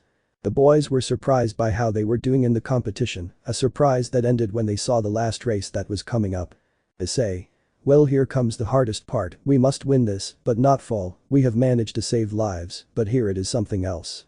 The screen showed the rainbow path, which was seen exponentially from all sides without any barrier. Sakura. How should we be now? Izuku. Issei, you should come in first place, so we can make sure we all win each race. Serena. Any plans? Issei. I can only think of one. The others gathered around him to hear his plan. In a collapsed castle, several figures could be seen gathered around a table where a crystal ball projected the event that was occurring. Wow, things are going crazy in the human world. I know, but it's the opportunity to invade the underworld and gain control of it. The others just murmured quietly because it was a good plan. How about we figure out how to contact that thing and make an alliance? The others looked at that voice, which was only serious. It's a better plan, Euclid goes to the human world and tries to contact that being, propose an alliance. Euclid. Understood. By the way, tell our spy to keep track of everything and pass us the most valuable information he obtains. Euclid. Yes my lord. The aforementioned retired, leaving the others to look at that crystal ball, which projected the start of the third lap of the final race. Back to the race. The boys had a big advantage in terms of race positions, this because when they started their bikes they didn't react and left them in the last places, thus obtaining 3 lightning bolts to slow down the others, and on the part of Issei he obtained the famous item 8, causing him to damage the competitors even more. The boys went down the ramp quickly, led by Issei, who had to get the first place spot. Issei. Alright guys, just a little more and we'll have our first win for look out. The brown-haired boy skidded on his motorcycle and avoided an explosion, the others watched where the bomb that caused the explosion came from. Sakura. What is that? Serena. It looks like Bowser's ship. Izuku also looked and managed to observe 7 shadows. Izuku. There's someone on board the ship. Issei also watched while doing an acrobatic jump caused by the track. Issei. They are not. Serena. It's the Koopalings. In the ship you could see 7 Koopas of different sizes and colors. Iggy. We're the Koopalings and we're here to stop you. Issei. Hey, it's not cheating. Serena. We're talking about Bowser's children and I don't see how the game system wants to remove them. Sakura. So what do we do? Izuku. Let's run to the finish line, we're about to win. The boys were desperately maneuvering around the stretch of track where 2 large holes were in the middle. The chestnut tree tried to avoid a bomb, but unfortunately it hit him.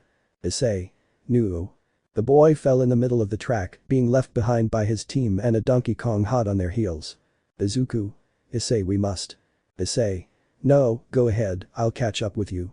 The chestnut tree had been placed on the track and in the item space there was a mushroom that had been reserved. Issei. It's now or never. The chestnut quickly ran to the middle of the track where the second hole was. Serena. What are you trying to do? Sakura. I don't know, but we have to trust him. The green-haired boy nodded and threw a red shell he had back while dodging the Koopalings' bombs, hitting the gorilla who fell off the side of the track when it was almost reaching them. Issei. Come on, this trick is the one that gives you the biggest advantage. Without hesitation and before reaching the edge of the circle, the chestnut tree activated the mushroom, thus managing to fly upwards while performing a pirouette in the middle of the hole.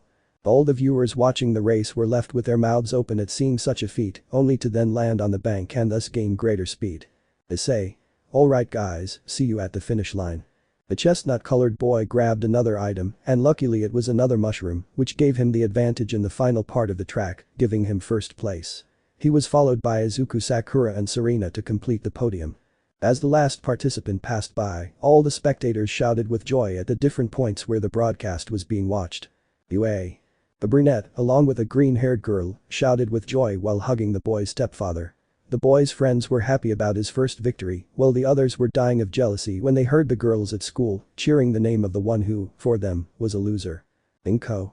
Come on Ichako, we have to go to Kuoh and fix this problem. Ichako, yes Mrs. Midoriya. Toshinori. I'll take them, my sports car is outside and we'll get there quickly. Kuoh Academy. In the classroom they looked at the final results table, where the points each boy earned were listed. Izuku. 46 points. Serena. 46 points. Issei. 46 points. Sakura. 46 points. Belugi. 18 points. Koopa. 20 points. Bosi. 19 points. Donkey Kong. 14 points. Wario. 21 points. Bowser. 14 points. Ping Boo. 17 points.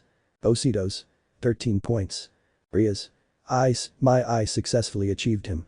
The girl screamed with joy while her pieces celebrated that victory. On the other hand, Sona's group simply left the room, but the Sekiryuutei just looked with hatred where the race was broadcast and Issei's action was repeated when he performed a tremendous acrobatics in the sky. Saji. Damn Hyoudou, your luck will end soon. Without anything but envy, he left that place, leaving the others happy because the land had won the first challenge. Chapter 4. The announcement of the supernatural, fixing things. Race location. The race had ended in victory for the warriors of the earth. The 4 of them were celebrating a little, knowing that it was just the beginning of this competition, but that didn't stop them from enjoying it. Issei. Well done guys, we got this first point. Izuku. All thanks to Serena-sen's help, without her knowledge on some tracks we couldn't have won. Serena. But what are you saying, this is due to the teamwork we do. Sakura. We also have to thank Issei, the guidance he gave helped us overcome this. I come to the brown-haired girl with a small blush and a slight smile. The other 2 looked at the brown-haired man and nodded to what their partner said. Izuku. That's true, without your leadership we couldn't have won. Issei. Enough guys, I just did what was necessary so we could win. At that moment, the screen in the break room where they were lit up, showing that mysterious character. Congratulations, humans. You've passed the first challenge, and as a reward for your warriors, you'll keep the vehicle you participated in. It will, of course, look like the ones that are similar to Earth, but with the characteristics you chose. On your watch, you'll see a new window called Prize Inventory, where the items you won will be displayed. The boys looked at their watches, and indeed, they already had their prizes ready to summon. Issei. Wow, I got a sports bike. Izuku. Me too. Sakura. Serena. We got an ATV. Everyone was excited about the gift, but they turned their eyes back to the screen. For now this is the end of the first test, keep an eye on your watch for the next test. Saying this, the screen went black and they watched as the drones that were on the beach broadcasting the event removed the image and flew away into the sky. At the race site, everything began to go dark and an announcement came from one of the speakers. "This place will disappear in 5 minutes, please leave." Listening, the four went to where the helicopter that had brought them was. "Captain. Okay guys, it's time to go to Kuoh so you can rest." The four boarded the aircraft and as soon as they took off, they watched as the race site began to disappear. The pair of chestnuts sat together to talk and get to know each other better as they touched on the subject of the last race, how they both managed to do pirouettes in the air and the last somersault that Issei did in order to obtain greater speed. On the other hand, the green-haired boy and the blue-eyed blonde had fallen asleep as mental fatigue was evident in some parts of the race. The army captain just looked at the boys calmly, but then he received a call. "Captain." "Yes, my colonel." "Colonel, Captain, take the young people who participated in today's event to the United Nations headquarters." "Captain." "Understood, sir." The army representative hung up the call and went to the cockpit where the pilots changed the course of the flight, which surprised a certain brunette. "Issei." "Excuse me, but where are we going?" "Captain. I have instructions to take you to UN headquarters, we are heading there." The others just looked at each other strangely, but Issei took out his cell phone and sent a message. "Academia de Kuoh." The faction leaders and the Gremory group were celebrating Earth's first victory at the hands of their entourage partner. Rias jumped with happiness for the victory of her Issei along with her other female pieces, while the two males just smiled calmly because despite not knowing Issei very well, they were happy about this. At that moment the Redeed felt a vibration in her skirt pocket only to notice that she had received a message from Issei in which his contact number was between two red hearts. When she opened the message she was surprised and went to her brother and the other leaders. "Rias. Oni-sama, we have trouble." "Sirzechs. What's wrong Rias?" "Rias. Ice just texted me and told me that they're taking him to UN headquarters." The other leaders looked worried, but something happened that they didn't expect. At that moment the television signals were once again intercepted by the being who had declared war. "Well, Earthlings, the first victory was yours, and that is why we recognize your warriors in an exceptional way, but the next challenge will be somewhat difficult." Everyone was paying attention to the screen, but the Redeeds in the room jumped out of nervousness. "Rias. That's Sirzechs. El Territorio Gremory." The original members of Rias also noticed the scenery that was shown and more so because of the mountains that were around the place. "The next challenge will be in 2 days, a place called Gremory Territory.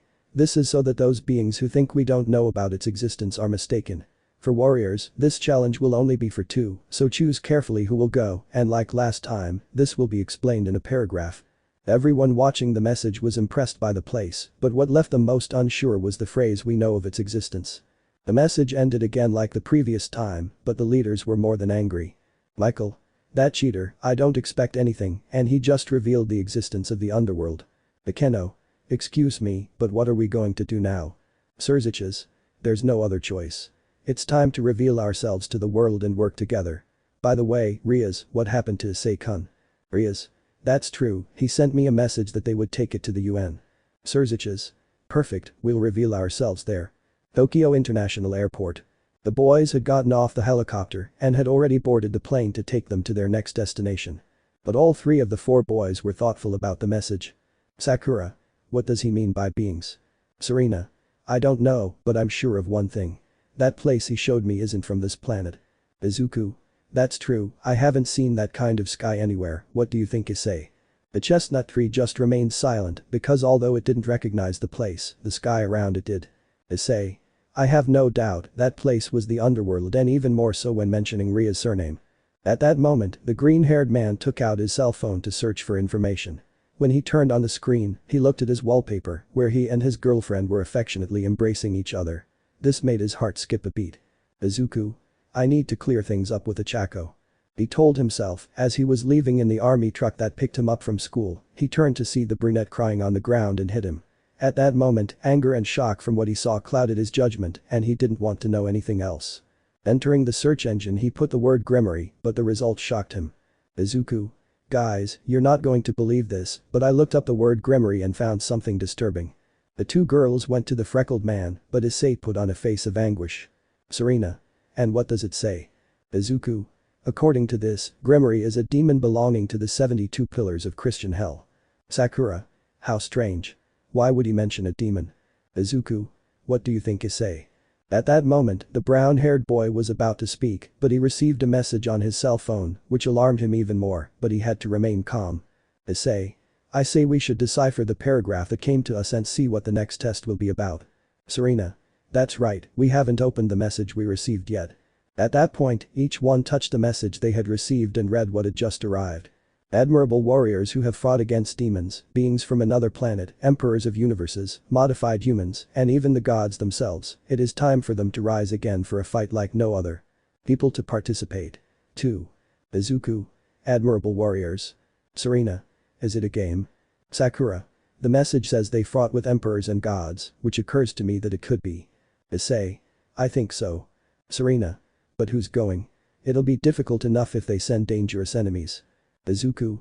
I think it's better if Issei and I go this time. The brown-haired boy just nodded, but his mind was really elsewhere due to the topic of where the next test would be. The boys noticed Issei was really strange, so they were going to talk to him, but they were interrupted. Captain. Okay, guys, it'll take us a few hours to get to the UN headquarters, so you better get some rest. This is a private jet from the United States Army, the fastest and most comfortable they've ever had, so it will take us less time than a commercial airplane. The captain took one of the last rows of the jet and lay down in the comfortable passenger seat that was there. Issei. Well, let's do the same, it's better to rest, we just passed the first test and they want to tire us out with the announcement of the second test. Sakura. Issei is right, we better get some sleep. Izuku. But I'm hungry. At that, the blonde looked everywhere, only to notice that in a space where there was a bar there was something behind it, so she went to that place and found a refrigerator and a small cupboard. Serena. Look, here we have ham sandwiches to make and soft drinks to drink. Izuku. Okay, I'll make 3 and have an orange soda. Serena. Me too and you guys. Issei. For now I'll sleep a while, later I'll prepare to eat. Sakura. Me too. So the boys' trip was peaceful, where Serena and Izuku chatted quietly, while Issei and Sakura slept, and after a while they switched roles.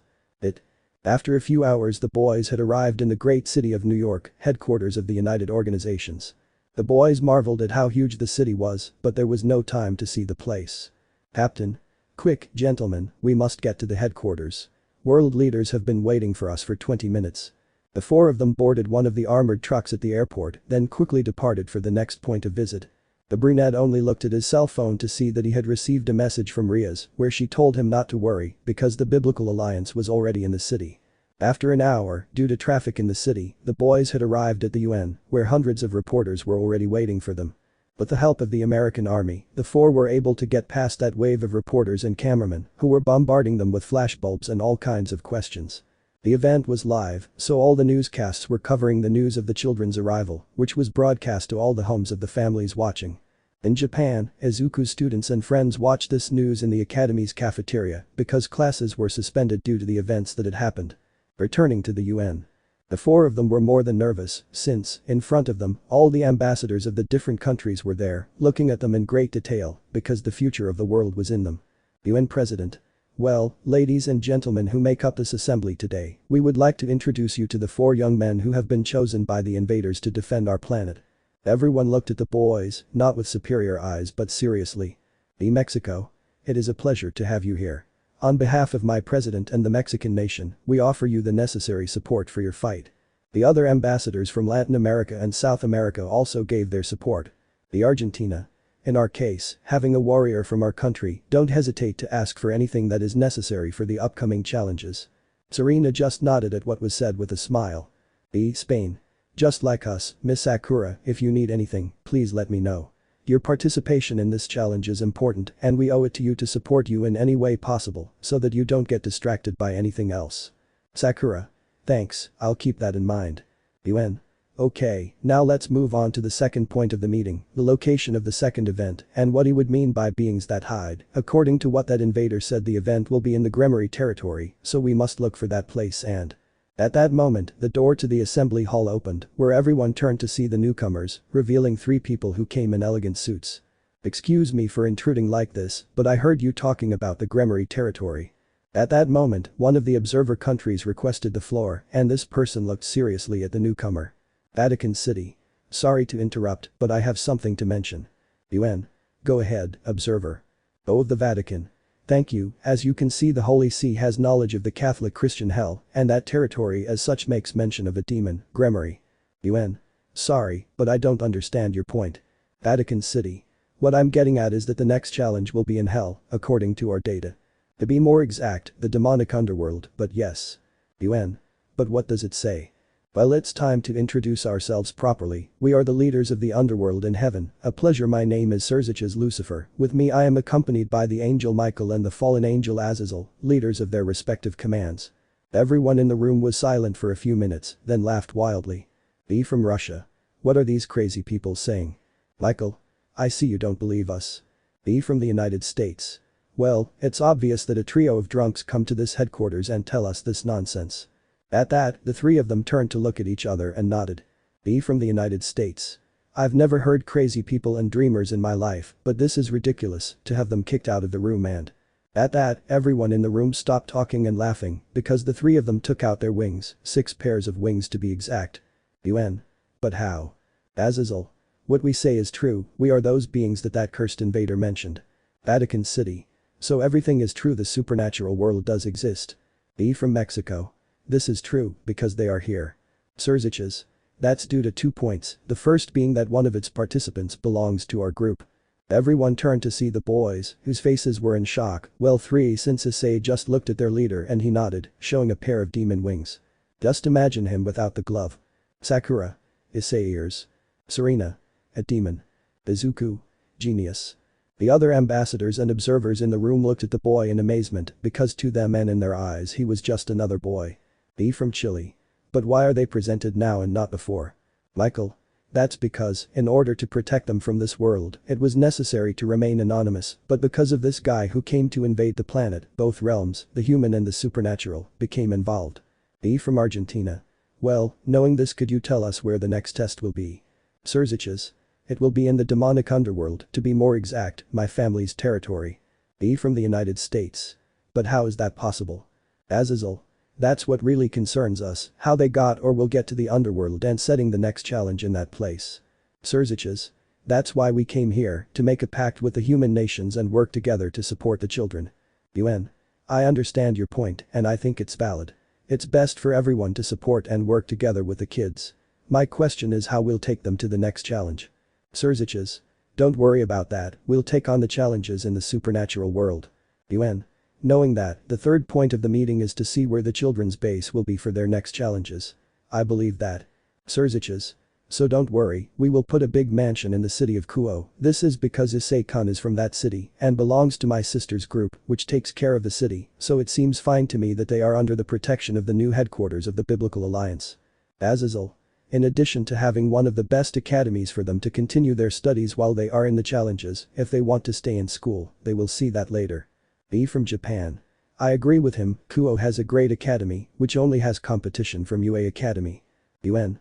Okay, this adjourns this session of this assembly. Sirzechs. Then we'll leave too, we'll take the kids with us to get to Japan faster.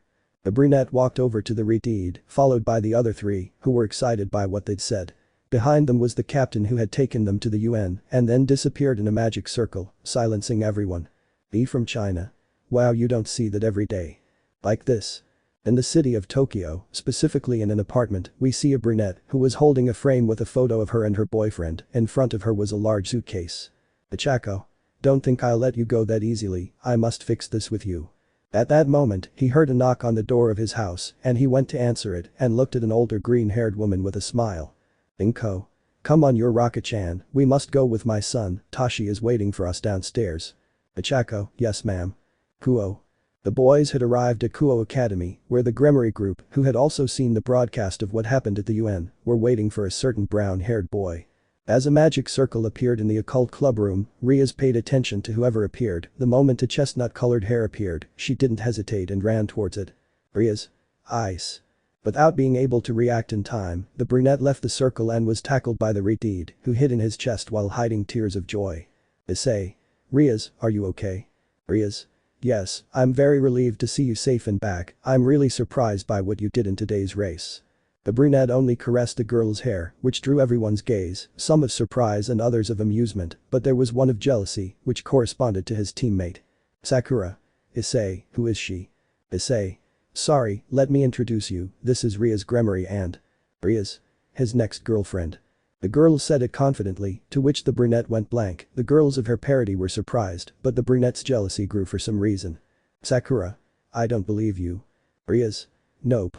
At that moment and on her whim, she grabbed Issei's cheeks, they both looked into each other's eyes, and slowly, Rias approached the brown-haired boy, who kissed him calmly and lovingly, but it felt like a kiss she had been waiting for a long time. When he finished, the brown-haired boy just looked at her in amazement. Issei. Rias, don't tell me that. Rias? Yeah, silly, I've always liked you, ever since I saw you last year, and it wasn't your magic or power that caught my attention, but your way of being with others that captivated me, but that miserable. Issei. Calm down now, let's not think about her. But tell me seriously, you like me? The brigade with a pretty blush nodded, to which the brunette kissed her again calmly, which she reciprocated. After finishing the kiss they both looked at each other and put their foreheads together. Issei. Thank you for not leaving me alone. Rias. I'll always be by your side. Issei. So would you be my girlfriend? Rias. Of course. At that point, the others approached them to congratulate them for this display they gave, leaving aside a Sakura who was shocked by that scene. Akeno. Ara, now I can make my move. This clearly caught the attention of a certain chestnut. Sakura. Sorry, what did he say? Akeno. That by accepting the relationship with Butchu, Issei, will be able to have a harem for being a demon, of course if he wants. Sakura. So there is a possibility. What the girl said caught the attention of everyone in the room, including her new classmates, who were surprised by how direct she was. Rias. Wow, Issei, you're quite the womanizer. Issei. Pure yo. Rias. Well, as your new girlfriend, if you want to have a harem, I will decide who can have your love. With that, the brunette was in shock. His new girlfriend was giving him the chance to have more girls. His mind went blank. Sirzechs. Well, leaving this aside, we must take the boys to Issei's new mansion, there the four of them will stay, from what I see they will need great privacy. At that I turned to see the army captain who accompanied them. Sirzechs. If you'd like to follow us, so you can see where the boys will rest. Captain. Thank you, I must let my superiors know that they will be fine. Sirzechs. If that's no problem. But that said, they all walked to Issei's house, a clear suggestion from him, so that the other three could get to know the city a little. Upon arriving at the new mansion, the chestnut tree turned back, as the block where he had previously lived was now occupied by the new residents. The chestnut tree asked about the neighbors, to which Rias replied that they had received a new house in the city and had been paid for the move. Upon entering, they were told how they would be sleeping. Despite not being that tall, it was too big and spacious, so each boy received half a floor, since Rias' rooms, except for the males, would also live in that place. After a while and seeing that the basics were there so they could rest comfortably, in 2 days they would go get their things. The next day. The 4 boys, along with the brigade, were heading to Kuoh Academy, but none of them were wearing the school uniform. The brunette wanted to take the day off and show the other 3 around town with Ria's help while they went to see about enrolling at the academy. Upon reaching the entrance of the academy, a green-haired boy stopped dead in his tracks when he saw a sports car outside the school. He recognized it immediately, the car belonged to his stepfather, but he froze when he saw who had gotten out of there. Izuku. Ichako. The brunette, upon seeing the green-haired man, didn't hesitate for a moment and ran to him with tears in her eyes. Ichako. Izu-kun. The girl jumped towards the green-haired boy to hug him and cry in his chest, which affected the boy, but he only put his hands on her shoulders, since his heart was still unsure. The others gave him space, but a blonde watched this with a little sadness. Izuku. What are you doing here? You're new, no. Ichako. Don't say it, that damn guy set a trap for me, he forced me to burst him. The chestnut was more than upset because she remembered what happened to her yesterday. Izuku. Please explain. The brunette told her how the ashen-haired boy asked to see her in the back with the excuse of helping him propose to the girl from room 1B, an orange-haired girl. But when they were alone, he began to bother her that she left him and started dating, which she denied. Out of nowhere, he took her hands tightly and kissed her. He never saw that Izuku had already arrived and watched that scene. The brunette was crying on his chest, thinking that even with the truth told, the green-haired man would not forgive her because he only looked down at her. Ichako.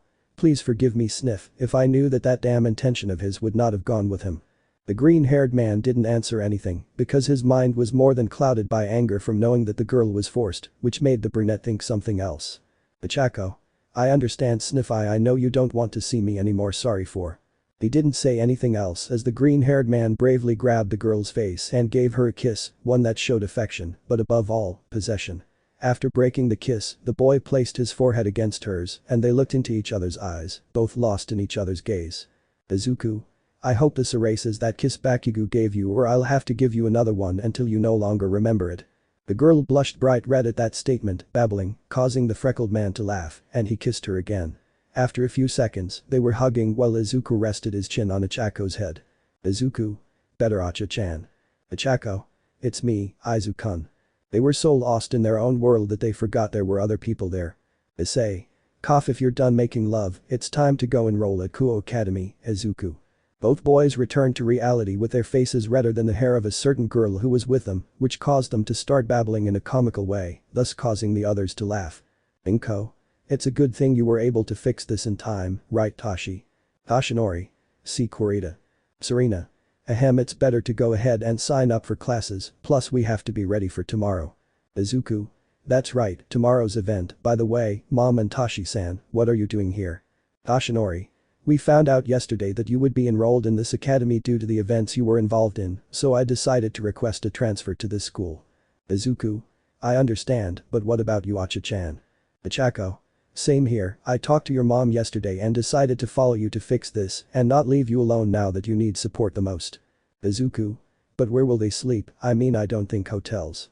Outside the academy, a certain fallen man was waiting for the others to enter, so he went to look for them at the entrance of the academy. Azazel. Don't worry about that, if you need a home the Gremory family can help us, right? He said looking at a certain Redeed, who just nodded and looked at the green-haired man. Rias. I have an empty building with several apartments, your parents can stay there. Izuku. What will happen to Ichako? Issei.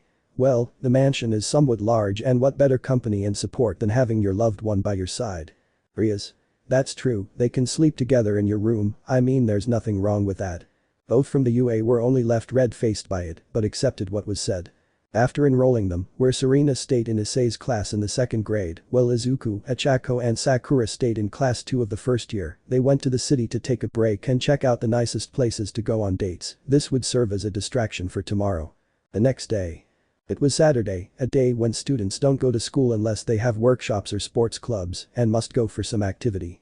In the old Kuoh Academy building, we see the alliance leaders, along with the army captain who was monitoring the boys, as well as Rias Ichako and the 2 girls who weren't going to participate. They were sitting in the living room while the brunette and the freckled boy looked closely at their watches. Izuku. Okay, let's accept the challenge and go at once. Issei. I know, it's time.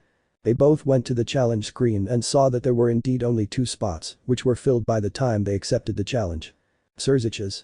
Okay, let's go at once. Before leaving, both Rias and Ichako went to the boys and both gave them a kiss for luck.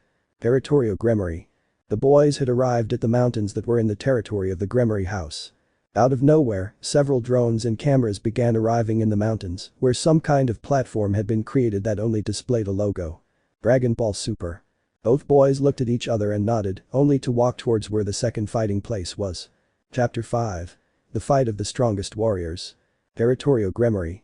In one of the mountains of the Gremory region, there was a place that not even the owners themselves recognized.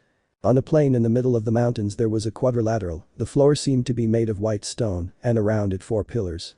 The chestnut tree along with Izuku, the army captain and the 3 leaders, had arrived at the place, observing that a barrier 1 kilometer in diameter surrounded that quadrilateral, and in the sky of it a sign, which indicated the next test.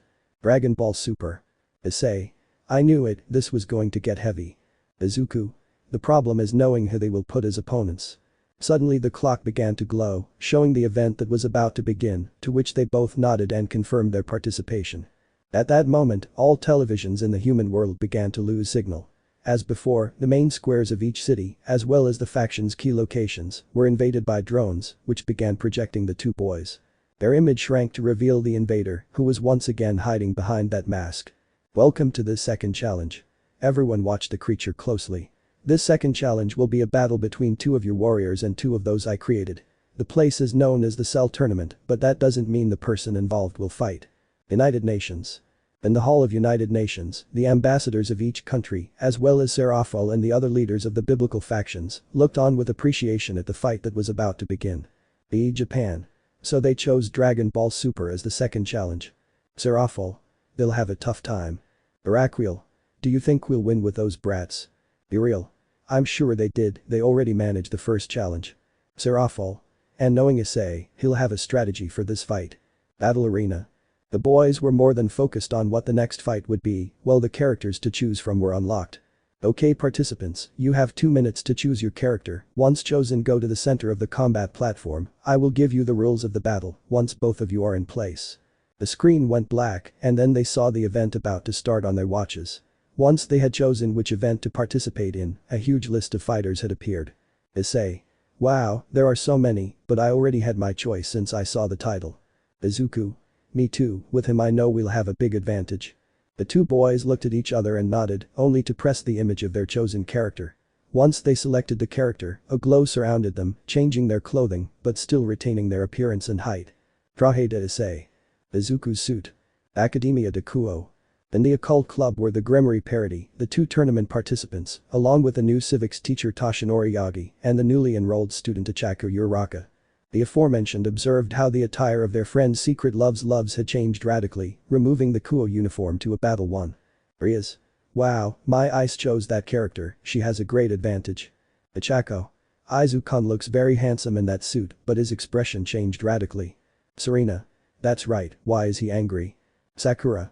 I don't know, but Issei looks very cheerful, and that color suits him. Ria's family members just looked in amazement at the two boys and more a certain Damper whose eyes shone enormously. Asper. Senpai looks brilliant. At that moment the club door opened, revealing Sona Sitri's parody who entered the room, except for one person. Rias. What do you need here, Sona? Sona. We only came with you to watch that idiot fight. Ria's girls got angry upon hearing how their companion was addressed, to which two girls stood up to face the newcomer. Kaneko. Oiga, no insult to Issei senpai. Akeno. Issei-kun is risking himself for us and you insult him, how classless.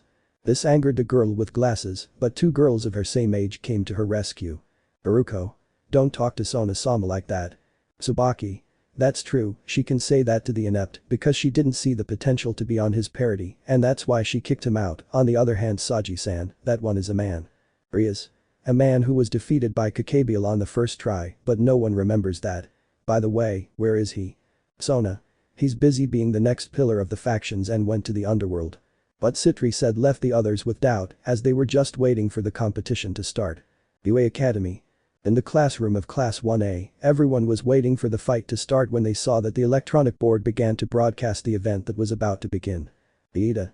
Now Izuku has it tough, fighting in Dragon Ball Super, a wide variety of enemies can touch him. Todoroki. One thing is certain, with the character he chose he has a huge advantage, especially with his partner. Both boys stared at the screen intently, then felt each of their hands being taken, bringing them back to reality. Sai. Shokun, you don't have to worry, you'll see that he'll come out of the fight fine. It's true Iida-kun, trust Midoriya-san, even though many believe he is weak and a coward, he is the bravest person I know, he just needed a push to bring out his courage.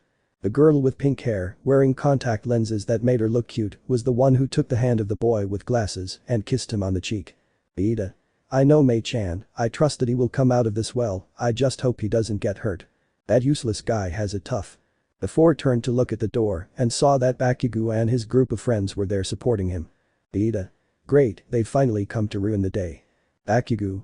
Shut up Four Eyes, I don't know why you're so worried about that Deku, you'll see that here they'll defeat him and ask for a better warrior, that's where I'll come in.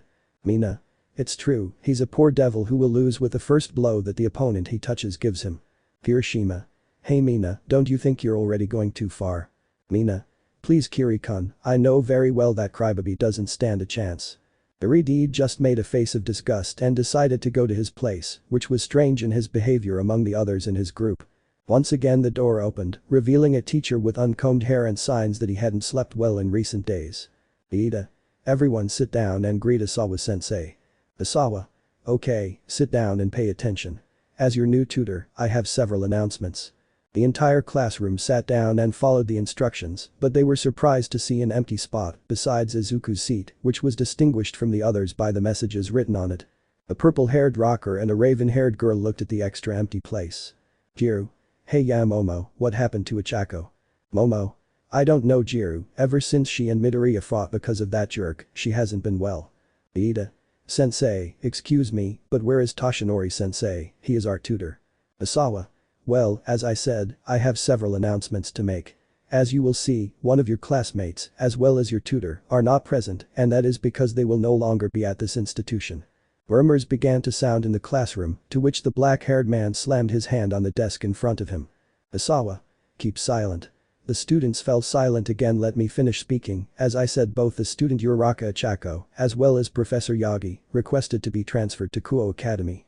Zero. Of course it's obvious, the overprotective daddy went for his crystal son.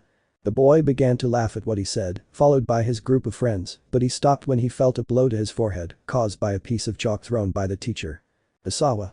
Please refrain from your comments. The others just looked at the teacher in front of them, and he began to rub his temples. Asawa. Yesterday we had a meeting with the teachers and the principal, and this is more serious than it seems, so right now we have to. The teacher didn't finish speaking, as music began to play on the electronic board, and then the invader was revealed. Time is up, participants please step into the ring. At that moment, everyone in the room turned their attention to the screen. Combat arena. Both Issei and Izuku had arrived at the platform with their clothes on. Issei. This will be fun, don't you think, Izuku? Izuku. Shut up, insect. This said made the brown-haired man surprised. Let's just finish this quickly, we with this power will show those invaders that they should not mess with our warrior race. Issei. I think that in addition to Vegeta's powers, they also gave you his personality. With a drop on his neck, he commented to the green-haired man. Izuku. I don't know what you're talking about. He just crossed his arms and looked away, trying to hide that he was embarrassed. But look what we have here, some dirty Saiyans.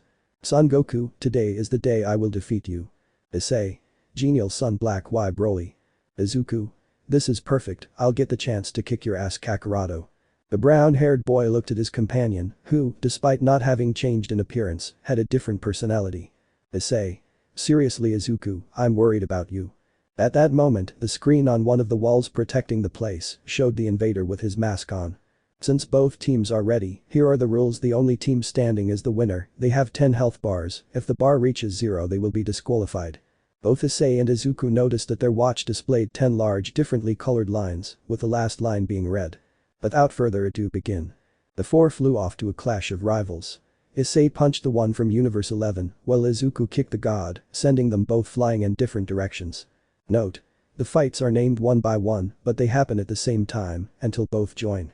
Issei vs Broly. The brown-haired man and the muscular warrior began to deal blows left and right while suspended in the air. Just like Goku's fighting style, Issei played it perfectly. At high speed, they both landed blows on each other. Broly, on the other hand, managed to land a combo with stomach blows, 2 punches to the face, and finished with a hammer blow to the back of the head, sending the brunette to the ground. On the other hand, the brunette performed the teleportation technique, appearing in front of his rival. Kicking Broly twice in the ribs, punching him 3 times in the face, and launching an energy ball from his hand, causing his rival to dive. Issei. Wow, it worked. I wonder if. At that, the brown-haired man joined his 2 hands and placed them at the height of his waist, in the form of making a sphere with them. Issei. Came. In the palm of his hands and in the position he was in, a blue sphere began to form inside them. Issei. Haim. The sphere grew larger in the chestnut-haired man's hands, which felt the touch of the energy it stored. Issei. Hey. With a movement of his hands and pushing his arms forward, that sphere flew towards Broly while having a tail that connected with Issei's hands. The Martian reincorporated himself in such a way that, seeing that energy approaching him quickly, he placed his 2 arms in an X shape and protected himself. Thus causing the energy ball to be lost in Broly's defense, leaving the sleeves of his suits burned as a result. Broly. This is impressive, but it's time we get started on that fight. Issei. That's the best thing you've ever said. He stood up and began to gather his energy. An explosion was heard in the place, thus showing a green-eyed blonde where the brunette was. Issei. This is amazing. He said looking at his new appearance. Now let's get on with this. Izuku vs Black. In the other battle Izuku in Vegeta's uniform fought against the evil version of Goku. Black. Come on you miserable human, is that all you got? Izuku. Now you see, insect. The green-haired man flew at his opponent, blocking blow after blow, so much so that Izuku was surprised by it. But Black's blows were also stopped without much effort. The fight was at a stalemate, as the damage inflicted was minimal, barely lowering his health bar. When Black wasn't looking, Izuku took advantage and landed a powerful punch that sent him tumbling into one of the mountains. Izuku. Damn, I have to do something or else. Suddenly a loud noise was heard on the side where Issei was fighting. It was the result of a Kamehameha that he had launched. Izuku. What an idiot, why didn't I think of that before? Black, on the other hand, was recovering from that blow, but what he didn't see was that a great power was coming towards him. Black. Damn. The enemy only received the power that had been released by Izuku, he knew it since his hands were in a position that Vegeta normally occupies to fight. Izuku. Well, the Gallic worked. With no time to waste, the boy flew toward his opponent. Along the way, he began to increase his power to the point where he transformed into a Super Saiyan, but this one was blue. Izuku. I won't waste any more time with you. Black quickly stood up and transformed just like the boy, only with pink hair. Black. Same here. The fight continued between both adversaries, with a clear advantage for Izuku, since Black had 5 energy bars, while he had 8. UA Academy. In Izuku's old classroom, his former classmates were impressed by the fight that the most cowardly in the classroom, or rather in his old classroom, was doing. Momo and Jir were more than impressed by their crush's fight. Iida and his girlfriend couldn't believe the moves he had when fighting someone like Black, but his attitude was what surprised them. Bakugo, on the other hand, just looked on with an angry look as Izuku was the center of attention at that moment. For him, Deku stealing the spotlight was something he couldn't tolerate. Kuoh Academy. In the occult club the boys watched as Issei and Broly fought, their fight impressed those present and even more so because there was no trace that either of them was going to give in. On the screen you could see the remaining energy lines and they were even. Sakura. Wow, this is amazing. Ichako. Low C, Miyazuku-kun is defeating that black guy. The girls watched the fight with a smile, but not in Gasper's case. He had a serious look, something that a certain albino noticed. Kaneko. What's up, Gasper? I see you're worried. Gasper. It's the senpai fight. Everyone, including the student council, looked at the damper. Rias. What's up with their fight? Gasper. Senpai must hurry to defeat Broly or he will have a hard time. Akeno. Why do you say that? Gasper. Broly is known for his unstable power, the longer the fight, his power will grow to the point where he becomes the legendary Super Saiyan. Tiba. It's true, his power will be such that Issei won't be able to do it alone. The girls were now more than worried as they began to notice something strange in the fight. Issei versus Broly. The brown-haired boy began to lose ground as the fight intensified, the fact that the blows didn't affect him as much, even though he was in the SSJ2 transformation, meant that his resistance was beginning to rise. Broly. Is that all you got? The opponent increased his muscles and violently flew towards Issei, who received a blow to the head and impacted him towards one of the mountains on the terrain. The brown-haired boy tried to react, but his face was grabbed by Broly's hand and he was slammed against the mountains, dragging him. Issei punched him in the stomach but without any impact as he eventually slammed him into the ground, causing him to spit blood and drain a life bar. He kicked him, sending him flying to the other side of the arena. Izuku versus Black. The green-haired boy with a serious look had already won this battle since his life bars were 5, while Black's only had 1 left. Black. It can't be true, how can a damn monkey be beating me? Izuku. I've already given up, this is the end. The green-haired man only approached a short distance, joined his hands, and his energy was gathered in the palm of his hands. Izuku. Blow the end. After launching his last attack, he sent Black flying, and at the moment he did this, an announcement was made. KO. Izuku. Okay, now just fall. He didn't finish speaking because he had received a blow from Broly. Broly. Now you will entertain me. Broly and Izuku began to fight at high speed, but the former's blows were too powerful, something the green-haired boy noticed. Izuku. No wonder Issei is struggling, his power is enormous. The green-haired man tried to keep up with his rival, but little by little he was losing his advantage. Issei. Hey, our fight isn't over yet. The brown-haired boy joined forces with the green-haired boy and they both began to fight against Broly. Broly.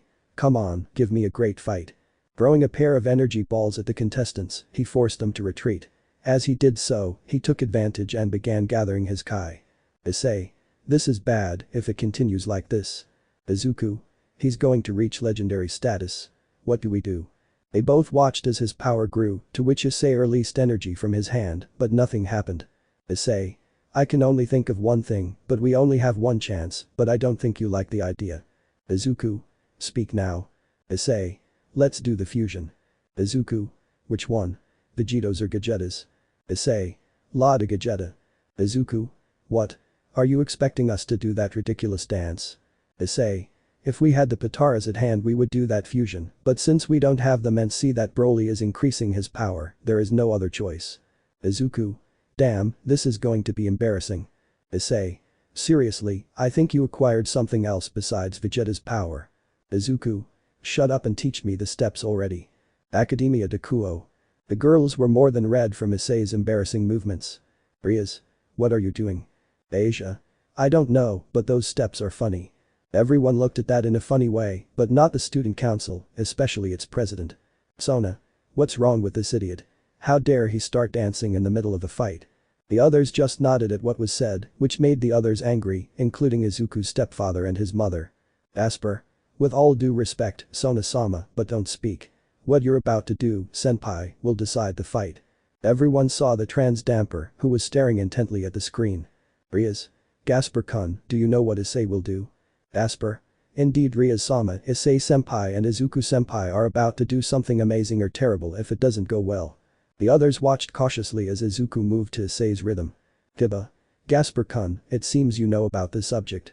The damper nodded. Tell me, why did Issei-kun and Midoriya-sen allow their enemy to reach that level? Asper.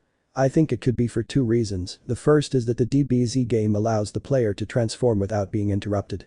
The blonde nodded. Or the second, I think they are so caught up in the role of being a Saiyan that they want to experiment with fighting someone as powerful as Broly. The others were surprised as they looked at the screen. UA Academy. The students of Class 1 watched intently as Izuku moved across the screen, earning the mockery of those who bullied him. Mina. That fool, he's already gone crazy from all the hits Black gave him, look at him doing this. Mineta. Wow, this whole being a hero thing is a bit of a burden on him. They would have chosen me instead and I'd have hundreds of girls behind me. The boy was drooling thanks to his hero thoughts, but he was brought back to reality with a blow. Zero. Don't be so skeptical, McFly, the only one who could do that is Bakugo, you wouldn't have the size for that. Mineta. You miserable man, come here. Their other friends just gathered around them, ignoring what was on the screen, except for the Ashen-haired boy who was watching intently. Bakugo. Damn Deku, I don't think you're capable of doing it. On the other side of the room, Izuku's friends watched this intently. Sai. Do you think I can do it, love? Todoroki. It has to, otherwise we'll lose the first life. Iida. And they must do it now, Broly is already in his legendary form. Everyone looked at the aforementioned on the screen, an evil look with wide eyes and great muscles was in front of them. Momo. Izuku-kun, please don't lose. Jiru. Let's go broccoli. In battle. Both Issei and Izuku were practicing the final step. Issei. Well, I think we have it, now we must. They both felt an enormous power coming against them, managing to dodge it at the last minute and watching as one of the mountains disappeared. Broly. Okay, don't take this personally, but it's time for me to win this fight. The two looked at the newcomer and only felt a chill, in front of them the legendary Super Saiyan with his enormous power. Izuku. It's now or never Issei, let's do it. Transformed into Super Saiyan Blue. Both transformed at that level and began dancing for fusion. Issei Izuku, Phew. Zion. Hey I. The light covered them both the moment they touched their fingers and completed the fusion steps. Broly on the other hand, was eager to fight and began to gather enough energy to continue the fight. Thanks for waiting, now let's start with the final part of the fight. Broly. That pleases me, but who are you? I notice you're neither Son Goku nor Vegeta. You're right, I am the fusion of both and they created a new warrior, my name is Gogeta. Broly. That sounds good, then let's get this over with. The two flew into each other, the first blow hitting the other's fist, creating a shockwave. Both of their blows were blocked resoundingly, causing a huge sound.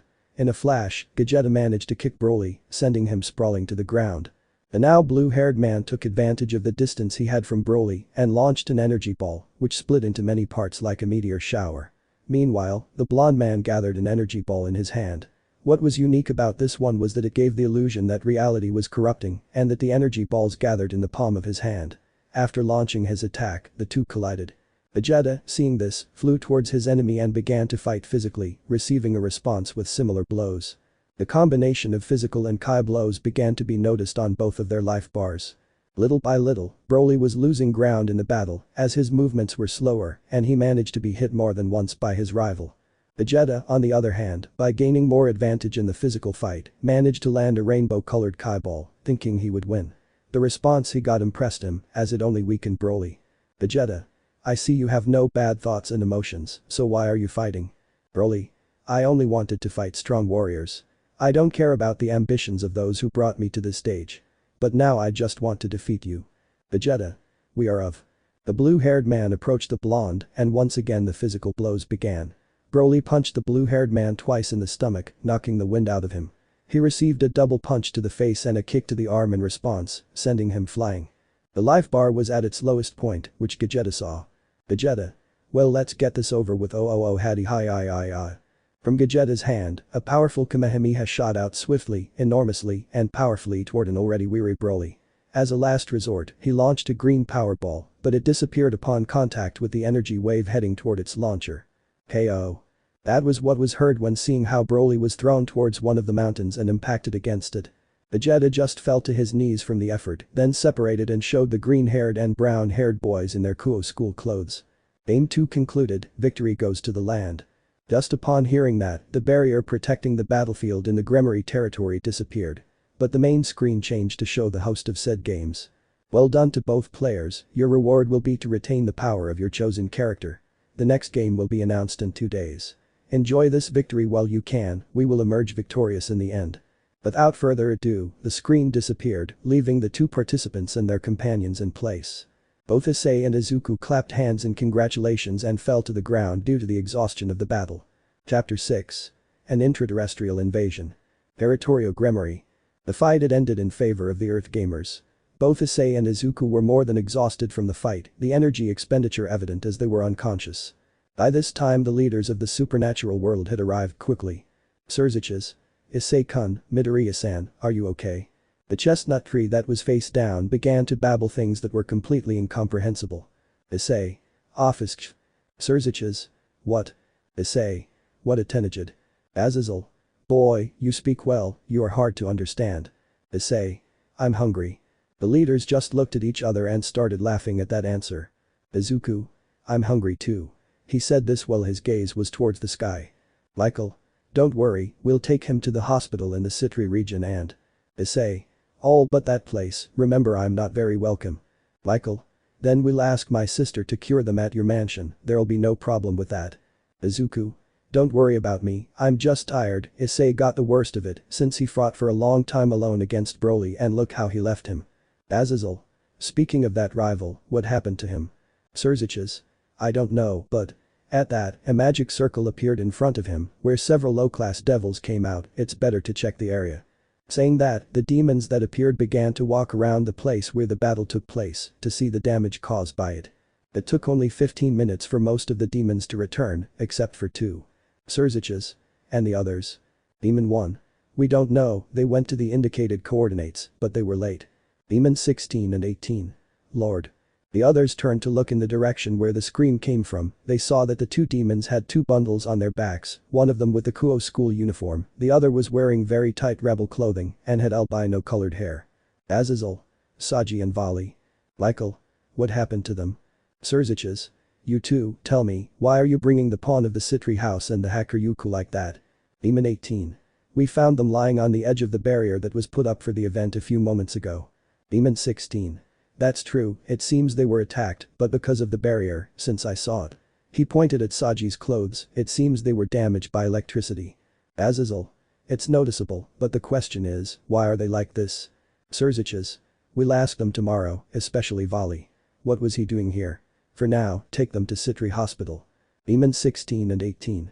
Understood Sirzechs-sama. Michael. Okay, let's all go back to Kuoh.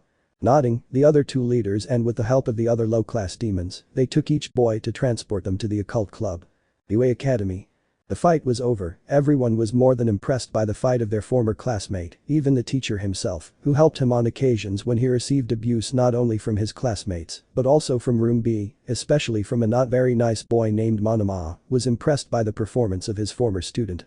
Ida. Wow, that was a great fight. May. I know, but poor brown-haired boy, he got the worst of it all. Hyoudou. Yes, fighting Broly is very risky in itself, now that he has a conscience it must have been worse. Sai. What do you mean? Hyoudou. I'll tell you later, I think class is about to start. Isawa. That's right, well the challenge is over, so let's start with the class, Miss Hatsune please return to your classroom. May. That's right, an apology. Taking the cheek of the boy with glasses next to her, she gave him a kiss. See you at break time, Ida-kun. Out of inertia and with a deep blush, the boy moved his hands like a robot while steam came out of his ears. Mineta. They've already broken this stiff. Hyoudou. At least he has someone who loves him. The room laughed at that comment, leaving the small grape-haired boy angry. Isawa. Stop your antics and let's get started with the lesson. The Japanese justice system tells us that. The others were paying attention to what was displayed on the digital screen and taking notes on what was explained in class, all except one. Bakugo had an angry look on his face as his pencil suffered the consequences of being crushed by its owner's anger. Bakugo. Damn Deku, how dare he look better than me, he shouldn't have been chosen for this, he's a Deku. Academia de Kuoh. The leaders had arrived with the gamer boys who had participated in the challenge. To say they were tired was an understatement, but only the brunette had bruises visible, the result of his individual fight against Broly. The moment they saw him like that, both Rias and Akeno ran desperately towards the boy, caring little that those demons who were carrying him were sent to the walls of the room. Rias. My ice, look how that savage left you. Akeno. Kohai-kun, let me pamper you so you can recover. Asia. It is my duty to cure Issei-san, as his friend I must do it. Kaneko just looked stoically at the brown-haired man who was lying on his mistress's legs. Asper and Kiba, on the other hand, looked with concern at Issei's condition, as he looked excessively tired. As for Izuku, both his girlfriend and his parents were next to him, since he was only sitting on one of the armchairs. Achako. Izuku-kun te encuentras bien? Izuku. Yes Acha-chan, I'm just a little tired, the fight with Black was easier than it seemed. Inko. That's good, son, but I have a question. What was that attitude you took during the battle? Izuku. I don't know, I just felt like my personality changed, but not my goal of saving everyone. Asper. Maybe the personality of the character you chose stuck with you. Izuku. Sorry, but why do you say that? Asper. Well, with Senpai, it wasn't very noticeable, since he and Goku have that fun and cheerful attitude, but in decisive moments, he gets serious. As for you, yesterday when we met you, we saw that you were shy, but in the fight, you could see Vegeta fighting.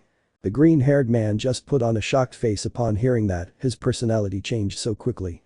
Izuku. It's not true, I don't want them to see me like this, especially not a certain boy, otherwise I'll have more problems. Ichako. Relax Izuku-kun, he won't be in our lives anymore. The girl just took his cheek and kissed him on the lips, which caused the green-haired boy to blush, making her laugh with happiness. Ichako. Yes, there is the Izuku-kun I love.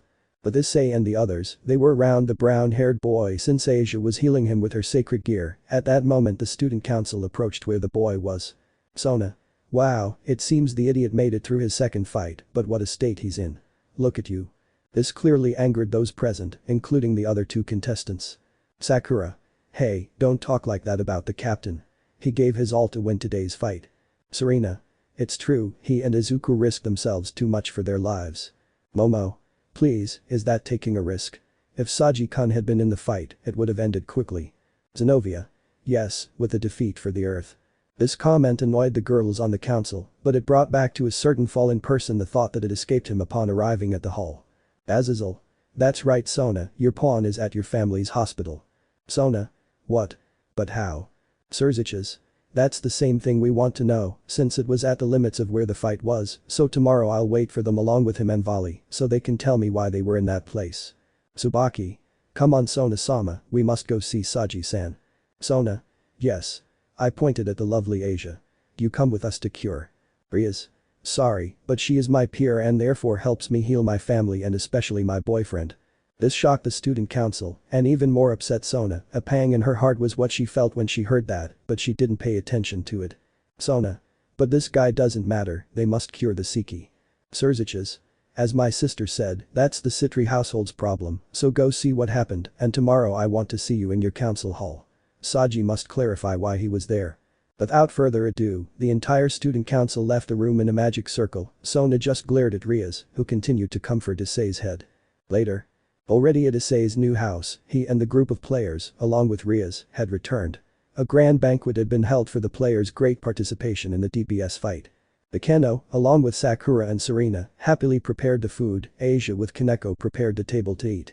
Gasper and Kiba talked about Issei's fight, or rather, the damper answered his partner's questions about the DPS game and anime, while Rias and Ichako pampered their boyfriends respectively. The Redeed with hugs and kisses on his cheek, while the brunette, having been in a relationship with the green-haired man for longer, gave him warm kisses on the lips. Within a few minutes, the food was more than ready for tasting. Everyone at the table was ready to try the food. All. Thank you for the food. The boys were fascinated when they tried their first bite of food, and in less than 15 minutes, all the food on the table was gone. Issei. That was delicious. Izuku. It goes without saying, you girls showed off. Issei. That's true, they will make good wives in the future. Serena blushed at Izuku's comment, which his girlfriend noticed and hugged him in Kuoh form while pouting. Ichako. First Momo and now her. Who else is missing? On the other hand, Akeno put on a captivating smile at Issei's comment, and Sakura's eyes took on the shape of a star at Issei's compliment. The others laughed at this, but then a magic circle appeared in the dining room of the house, where Sirzechs and Azazel appeared. Rias. Ani-sama, what's wrong? Sirzechs. Rias Tan, we came to tell you that our parents are expecting you at home next week. The girl looked at the calendar and noticed the date. Rias. That's right, school holidays are coming. Issei. Are you going home? Rias. We'll go, you meant, remember that now you're my peer, and we should all go. Azazel. And that includes the challenge players. Serena. Are we going to hell? I ask with some fear. Azazel. No, they will go to the underworld, hell has another ruler that is better not mentioned. Sirzechs. As friends and participants of the challenge against the earth, everyone must be together since we do not know when a challenge will begin, that is why the Gremory house will be in charge of welcoming them and hosting them in the underworld. Izuku. Only we will go, what will happen to my mother and my stepfather? Azazel. The Gremory house gave them and Issei's parents an all-expenses-paid trip to the Caribbean. Issei. My parents. But they're too busy with their work. Azazel. Well, your mother handed in her project weeks in advance, and your father left his sleeves several weeks in advance. Sirzechs. So to keep them safe from any abduction attempts by aliens, we sent them on that journey. The boys were surprised by this, and then a message reached the Crimson Mau, whose face changed from calm to serious. Sirzechs. Well, Rias, I'll see you and your group tomorrow along with Sona's entourage, we must discuss something that happened today. Without further ado, he and Azazel left Issei's house. Rias. What happened? Issei. I don't know, but we'll find out tomorrow. Now I want to go to sleep. I feel like my body is about to explode. The girl nodded and took the brunette to her bedroom, then returned with him and slept peacefully. The next day. In the occult club room on one side we see Issei with his challenge partners and entourage on the other side. We see Sona's entourage with a serious look, in the middle of the two was kneeling the Sekiryuutei Saji, and in front of them the mass Lucifer and Leviathan, who had a serious look. Sirzechs. Well Saji, explain to us the reason why you were hurt outside the Gamers Challenge. Saji. What else is he going to do? Only someone like me should take on the alien challenge. I don't understand why this useless guy is the one who has to play. He said this with great pride, Sona's parody just nodded her head. I am the Sekiryuutei and Serafal. And you should know your place, and that is not to enter this challenge if you are not the chosen one. Sona. But Wani-sama, he. Serafal. Sona, please save your comment. The girl just looked down. Sirzechs. Now the important thing is. At that moment, the screens lit up once again, indicating that a new message was approaching. Within seconds, the host of the challenges was present. Hello players, I send you a cordial greeting and a warning. It shows the image of Saji and Vali trying to get into the game, but they were stopped by the barrier. The participation of players beyond those established by the game can be considered cheating, and as such a life less for the earth. For the moment you are left with a yellow card as you say, but if this happens again, the challenge is over, and the result would be a defeat for you. Everyone looked at Saji in a bad way, but he didn't even flinch at the sight of the others. Now let's announce the third one, the place will be. On the screen, a city similar to Tokyo was shown, but it was made in ruins. Both the green-haired and the brunette stood up when they recognized one of the buildings. Ichako. That's Izuku. The UA Academy. This is the chosen scenario, which will be reflected in the city shown. Now for the players, the key to their challenge will be sent in a few minutes, tomorrow will be a new day, and with it one day closer to the conquest of the land. Without further ado, the screens went black and everyone looked at the gamers, who activated their watches and quietly read the message they had received. Sakura. Damn, of all the war games, this had to be it. Rias. Ice, what does the message say? Issei. The planet Serra lies in ruins. The locust horde has risen and its advance is unstoppable. The coalition of ordered governments desperately need soldiers, but all that remains are the wounded and prisoners. 4 soldiers and mercenaries are on a mission to keep humanity alive. They can find solace in one thing. The human race is not extinct. Yet. The others, except for Gasper and the players, did not understand the message as such. Gasper? No wonder they chose Tokyo, it's the ideal setting for a disaster of major proportions. Akeno. Ara, what does that mean Gasper-kun? Serena. The game is Gears of Wars, so what better way to set the scene than by taking a big city and turning it into ruins? Izuku. But out of so many places, why UA? Serafal. I don't know, but we must act quickly. Sirzechs. We must notify the UN to evacuate the city so that no innocent people are harmed. Issei. And it must be fast, since the Locusts are serious business. The brown-haired man only looked at him seriously, but there was a certain concern in his gaze. The Redeed was about to speak, but the brunette spoke up. Issei. Okay team, we must prepare for everything and know the enemies we will face, Gasper Kun. Asper? Yeah. Issei. Come with us, help us decipher the pattern of the Locust attack. The four followed the brown-haired man towards the club's exit, being watched by everyone else. Sirzechs. Looks like this challenge will be a bit difficult. Kiba. What will we do? Sirzechs. We will go to the UN and help with the evacuation of civilians. Now that we are in an alliance with the humans, we must help as much as we can. Rias and the others nodded, but the girl just looked where the brown-haired boy left with some concern. As for the student council, they left with the Mao Leviathan. Saji just glared at the four of them as they left, but it was not yet time to make his move, and he knew it. UA Academy. The kids were at lunchtime when the message was released. When they saw where the next challenge would be, the classrooms were filled with horror, as it wasn't just their academy, but the entire city. Mina. What shall we do now? Haminari. I don't know, why out of so many cities, did they choose this one? The others just screamed in horror, but it was time for the class president to calm the situation. Ida. Calm down everyone and we must wait for the school's instructions. Momo. The president is right, I know they won't leave us adrift in this situation. Ida. Also remember that Izuku. Mina. That loser who is a good-for-nothing who. Jiru. He's already won 2 challenges and he's better than everyone. Bakugo. Please, that's a Deku and nothing more. Shoto.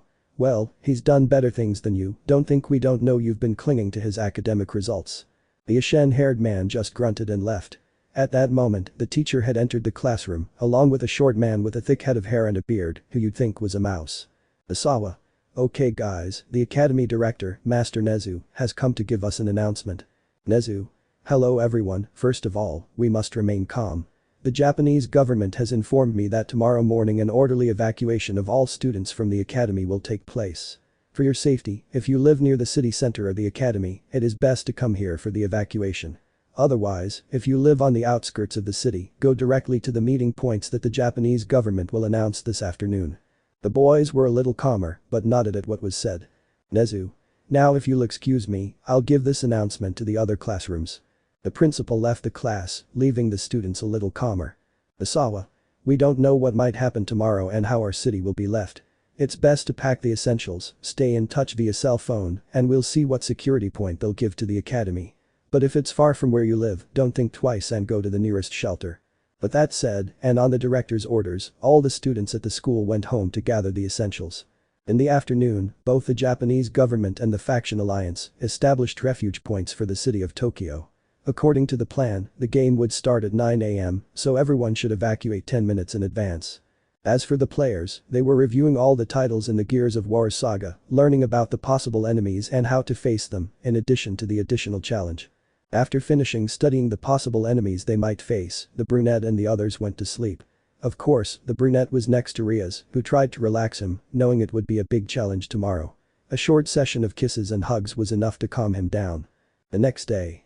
At the UA Academy we see the students gathered in the schoolyard. There were 12 minutes left until the start of the challenge, and only a few students from rooms 1A, 1B and 3 remained. Momo, along with her friends, several from Bakugo's group except him, Monoma and the 3 best students of the academy, a girl with light blue hair and a great body, a boy with a funny face, but great muscles and an emo. With them was Professor Asawa and the 3rd grade teacher Imi Fukukado. Everyone was in the courtyard, they were the last to evacuate the academy facilities. Momo. We should get out of here now, the challenge is about to begin. Ida. I know, but because we haven't left yet. Why haven't we gone out? Hey Mirio, Tamaki. Tamaki. I don't know Najire, but this is already worrying me. Mirio. No problem, you'll see that we'll be safe soon. At that point, they saw the barrier begin to lower on what used to be the academy grounds, which worried them. Momo. This is wrong. Imi. Don't worry, we'll go to the pilot to find out what's going on, why it hasn't started. The 2 professors had gone to the cockpit where they thought the pilot was, but instead there was only the pilot's case and a note. Congratulations. You have been selected to be the victims of this challenge. You have 5 minutes to take refuge in this place. Upon reading this, the 2 teachers went to the back with worried faces. Isawa. Okay, I'll tell you what happens next. It looks like we're the targets for this challenge. The others, hearing this, panicked and their desperation was evident. Isawa. Well, this is what we'll do. We should stay in a small group and take shelter. That was the instruction. It seems that this will be one of the secondary achievements of this challenge. The others just nodded with great concern. Isawa. Okay, Yaoi Rozu, Hado, and Kaminari will come with me. Ashido, Tenya, and Hatsum will go with Ms. Fukakato. Monoma, Todoroki, and Ms. Asui will go with Mirio. And finally, Hanta, Tokoyami, and Mineta will leave with Tamaki. Please take cover as best you can. We don't know what kind of challenge it will be. The others agreed with what was said, and in the aforementioned groups, they went with the leader appointed by the teacher. Within minutes, the area had been covered by a barrier erected for the challenge.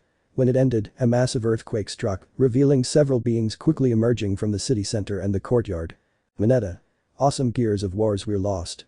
With our heroes. They were at the entrance to Tokyo City, where the four already had their suits on and were waiting for the game to start. The screen appeared and was shown to the host. Welcome players, this is a new fight for the survival of this planet, and what better way to demonstrate it than with this scenario. This time, you have two missions. The first is to eliminate the Locust Queen, located on the site. At that moment, the main building of the UA Academy was shown. To do this, they'll have to walk there and defeat the Locust Horde that will attack and kill them. The second challenge is to save a group of civilians who voluntarily agreed to participate in the challenge. A change of images was made and showed the selected students. To say that Izuku was scared and angry was an understatement, since his friends were there. 2 days, since I don't think you'll be able to complete all of this in a single day. Enemies will appear out of nowhere, and you'll have to defeat 4 bosses to access the academy. You have 5 minutes to enter the battlefield.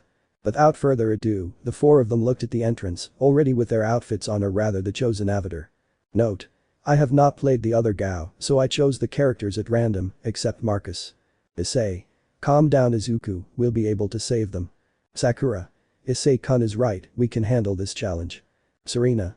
You'll see that everything will be fine. Izuku. Thanks guys, you are my friends and I ask you to help me save them. The 4 nodded, only to watch the place as it began to be violently destroyed. Chapter 7. Fight for the Academy. UA Academy. What was once one of the most prestigious academies in all of Japan was now the battlefield for the survival of the planet. A scenario that no one wanted to see because it was a reflection of what could happen if the land were lost. The fear was very clear to everyone in the world. At the entrance to the enormous schoolyard were the 4 boys with their weapons in their hands, running, still wearing the protective equipment they had been given for that game. Silence began to reign around the boys, which was starting to worry them. Serena. I don't like this, normally the locusts attack in such a way that they want to show their power unless there is a sniper. Izuku. We must assume that, so it would be best to move cautiously or we will lose quickly. Issei. Okay guys, pay attention to everything, and Sakura prepares the rifle, at any moment you should shoot. At that moment they began to feel the ground begin to shake, and then a piece of ground collapsed about 100 meters from their position. Issei. Get ready, a horde is on the way. The other 3 boys prepared to begin the start of gunfire. Behind what appeared to be a marble planter and several large rocks, the boys hid to begin the crossfire. Issei. Be alert in case there is a sniper. Izuku. Sakura. Serena. See Captain. The rain of bullets continued, so much so that only the screams of pain could be heard from the enemy, waiting for a window that the green-haired man did not miss, managing to throw a grenade towards the enemy side. Issei. Well done, we must. As if it were a movie, and thanks to his reflexes on the pieces, the chestnut takes the chestnut with him. Sakura. What's wrong? Issei. Izuku and Serena, be very careful, there is a sniper lurking, we must cover Sakura so she can dispatch that guy. Serena. Izuku. Understood. The brunette quickly loaded the rifle and looked for a place to settle down to eliminate the sniper, who was hiding due to the bullets the other 3 were trying to hit him. Without wasting any more time, Sakura managed to spot the enemy in her sights. A sharp sound was heard a few seconds later as she saw the enemy fall from a great height with a bullet stuck in his head. Seeing this, the other 3 stopped firing and ran to see the other bodies, as well as steal the enemy weapons for later. When they arrived with the sniper they were shocked by what they saw. Issei. Sakura-san, and Sekiryuutei Lucist. Sakura. It was nothing. Izuku. Nothing. Look how you left him with a hole in the middle of his head, not even in my wildest dreams did I think I'd see something like that. The girl just blushed at what he said and thanked her with a bow. Serena. We need to move fast. We don't know when more will come out and we need to rescue the kids they took hostage at school. Issei. That's true, well if we look at the images we'll get an idea of where they might be, the good thing is that in the game they placed clues to know where to go. The brown-haired man took those photos and passed them to the green-haired man. Well Izuku, you went to this school so enlighten us. The green-haired man took photographs to observe the clues that could tell him the location of where his former schoolmates could have taken refuge. Izuku. Okay, the first place I recognize is the school library, located in the center of the ground floor. The second is the gymnasium, located in the back of the school in a separate building. The boys paid close attention to the broccoli's discomfort, as if those places had been bad for him. Izuku. The third place I see is the arts auditorium, I know it from the stage and curtains I can see. Fourth, I know it's the music hall that place. The green-haired boy remained silent again, out of nowhere the blows he received due to the abuse of a certain Ashen-haired boy returned to his memory in a bad way, something that Serena noticed and gave him a tender hug. Serena. Don't think about it anymore Izuku, you're with us now and nothing bad is going to happen to you regarding abuse. Izuku. Thanks, Serena-san. Well, like I was saying, that's the basement, but I don't understand this fifth photo. He said, pointing to a large door with 4 locks. I recognize that it's the entrance to the school basement, but I don't remember it having 4 keys. Sakura. I wonder if. Issei. I think the same. That room might be where the Locust Queen is, but to get in, we need 4 keys. It's possible that each key is in each of the rooms. Izuku. I don't know if it's the right thing to separate, we might find a horde of locusts in every room. Issei. It's best if we all go together. Okay, grab your things and let's make our first stop at the school library. Asa de Hyoudou Issei. In the main room of the house where the event was watched by the faction leaders, as well as the brown-haired and green-haired girls, they watched the start of the challenge. Azazel. Wow, that girl has excellent aim as a sniper. Sirzechs. I didn't know Issei-kun was good at handling firearms. Rias. Well, I did know that. This surprised her brother who looked at her. You see, he hasn't taken a firearm as such, but rather a paintball gun. Ice is good when it comes to paintball. Asper. I also want to go to paintball with senpai. Asia. I know, after all this is over, we're going to have a great day as friends. The Keno. Ara, that would be the best and especially taking Ice-kun somewhere else while you guys are enjoying the day. Rias. Oh no Akeno, I still haven't given you permission to be with my boyfriend, let him accept you first. Akeno. Yufufu, I know I'll make it. The others just laughed at the fight between the girls, but they looked at Ichako with a serious look. Rias. What's wrong Uraraka-san? Ichako. It's just that seeing those they chose as hostages makes me very suspicious. Kaneko. Didn't Izuku-senpai have any friends at school? Ichako. Yes, I had them, in fact, there are 6 of them, the big 3, Todoroki-san, Sayu-chan and Momo, were the only ones my Aizu talked to, but. Giba. Don't tell me, the others treated him badly. Ichako. Yeah, they couldn't call him a useless Deku, and the person responsible for that is right there. I commented while pointing at the screen, where a gray-haired man with an angry look was seen. I hope he doesn't do anything stupid or it could cost him the battle. Rias. Don't worry, if anyone understands being labeled for something it's my eyes, but he knows how to deal with it, you'll see that it will be very helpful for Midoriya-san. Ichako. Thanks let's go. Rias. You can call me by my name with confidence, I think I've told you that before. Ichako. Okay, call me by my name Rias-san too. Everyone continued looking at the screen as they watched the 4 boys run, hide, and shoot at any enemies they encountered along the way. Ritu, UA Academy. The boys had arrived at the first stop, the school library. Issei. We have to be alert for any movement. From what I noticed in the footage, the boys were captured and are locked in cells. So we have to take precautions when shooting. Boys. Understood. They silently opened the doors, only to be greeted by a hail of locust bullets. Without further ado, the battle between the 2 sides began. For 5 eternal minutes the weapons fight between both sides was going on, with the boys emerging as the winners. Of course, they are not American movie stars, since the brunette and the green-haired one received a couple of wounds, but with the help of the girls they managed to recover.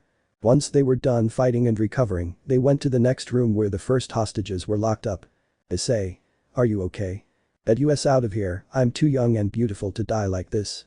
The boys only saw a purple spot moving like a caterpillar due to desperation and being tied with several ropes. Izuku. Of all the people we had to find, it had to be that guy. Serena. Do you know him? Izuku. Yes, his last name is Mineta, but. The pair of chestnut trees went to the hostages to untie them and quickly that purple stain began to cry with joy. Mineta. Thank you all, but above all. He launched himself at Serena upon seeing her body grace beauty.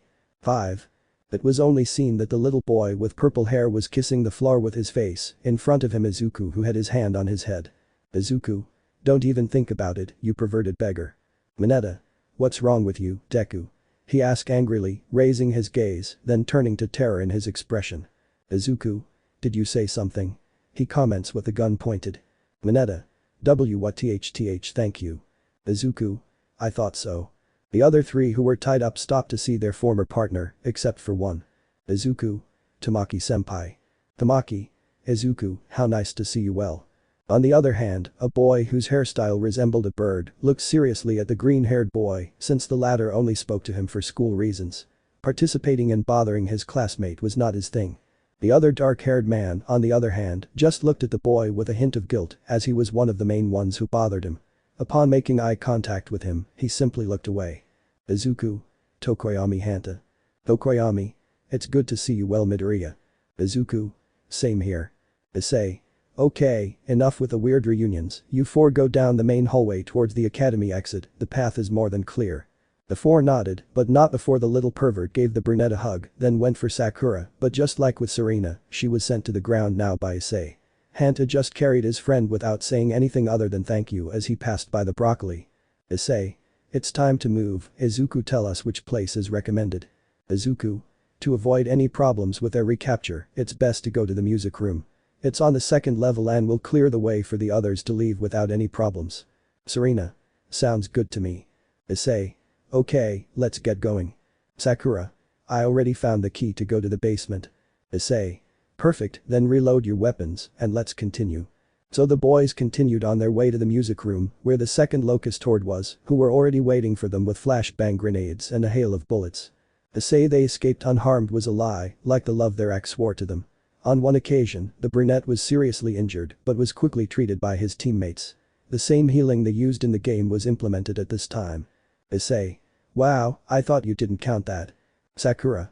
You need to be more careful, silly. I know this is a game, but I don't like seeing you hurt like this. Issei. I'm sorry. Sakura.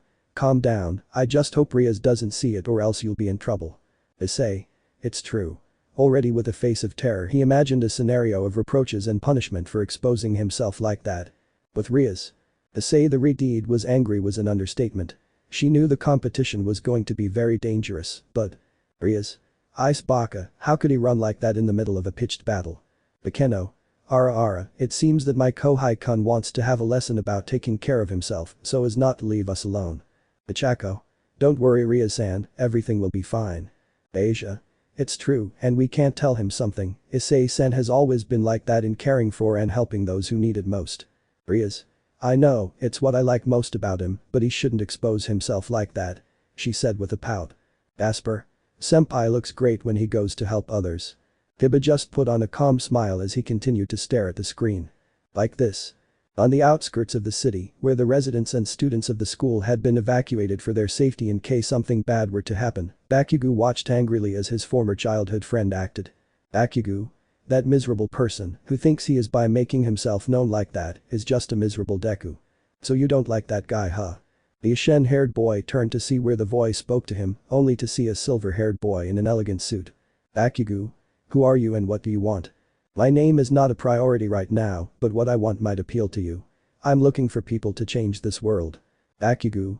And what does that have to do with me? That green-haired boy is an obstacle to the plans we have in our organization and I want you to help me erase him from this world. Bakugo. I don't care what you say, I, the great Bakugo, can eliminate Deku and make him see clearly that I am the only one who can excel in this world.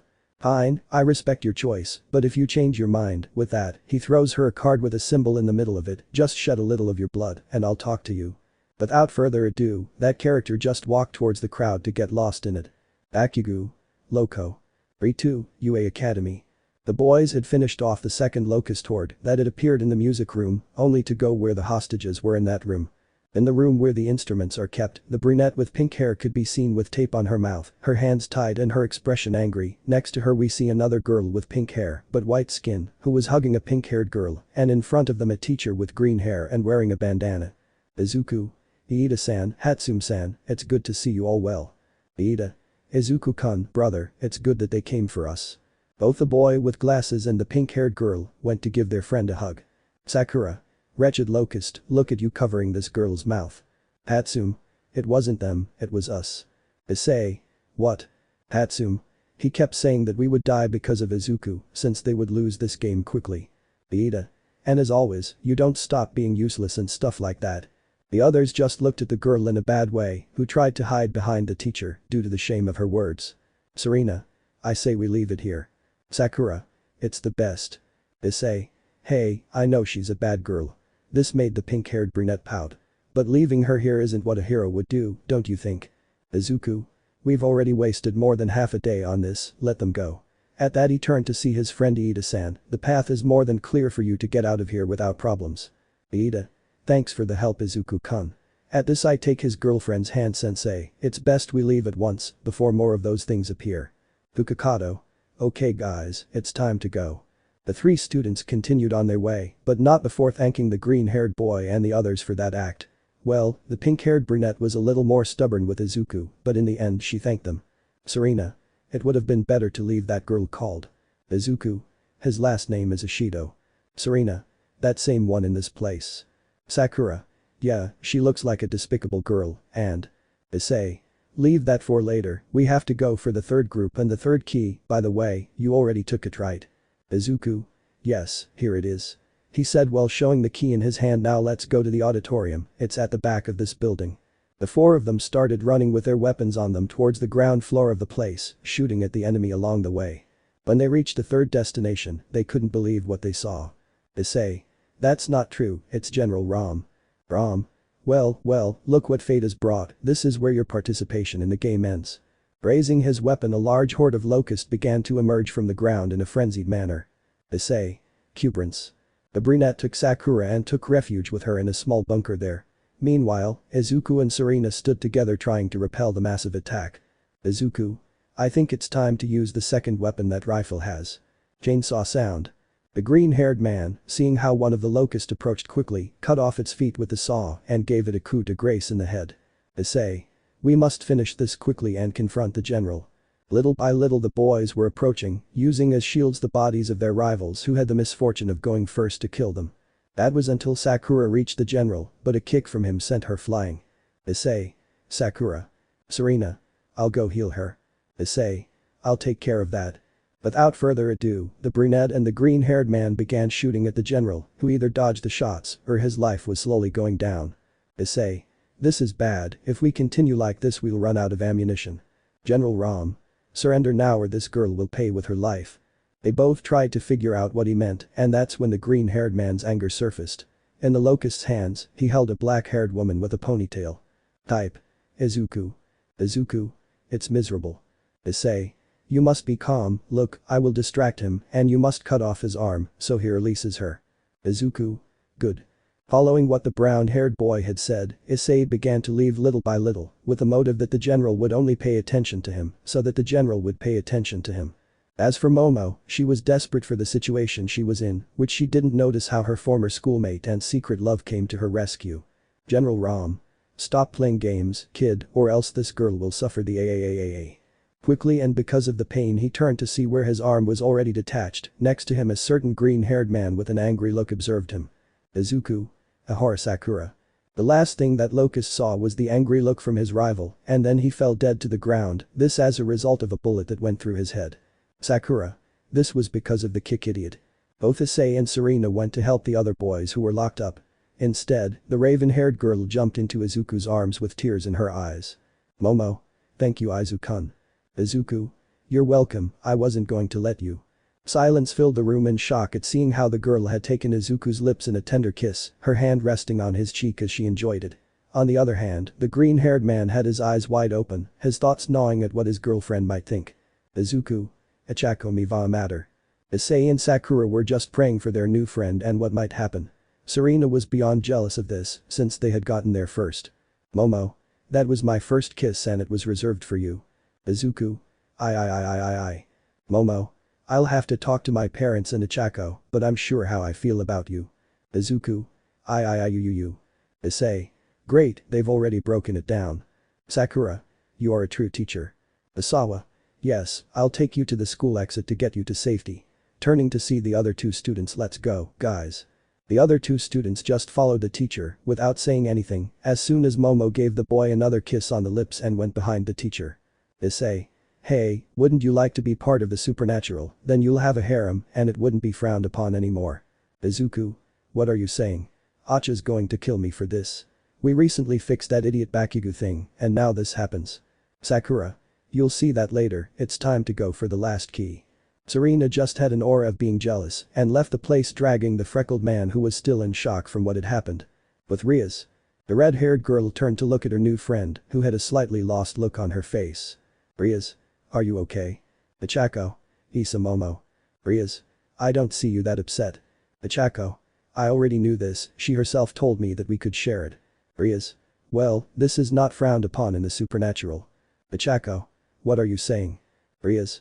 You see, they pointing at her entourage have feelings for my boyfriend and I'd rather share it with them because I know it will make us all happy instead of making the rest of us suffer for love. Ichako. It's that I know that she's not the only one who has feelings for me Izuku, but I don't know.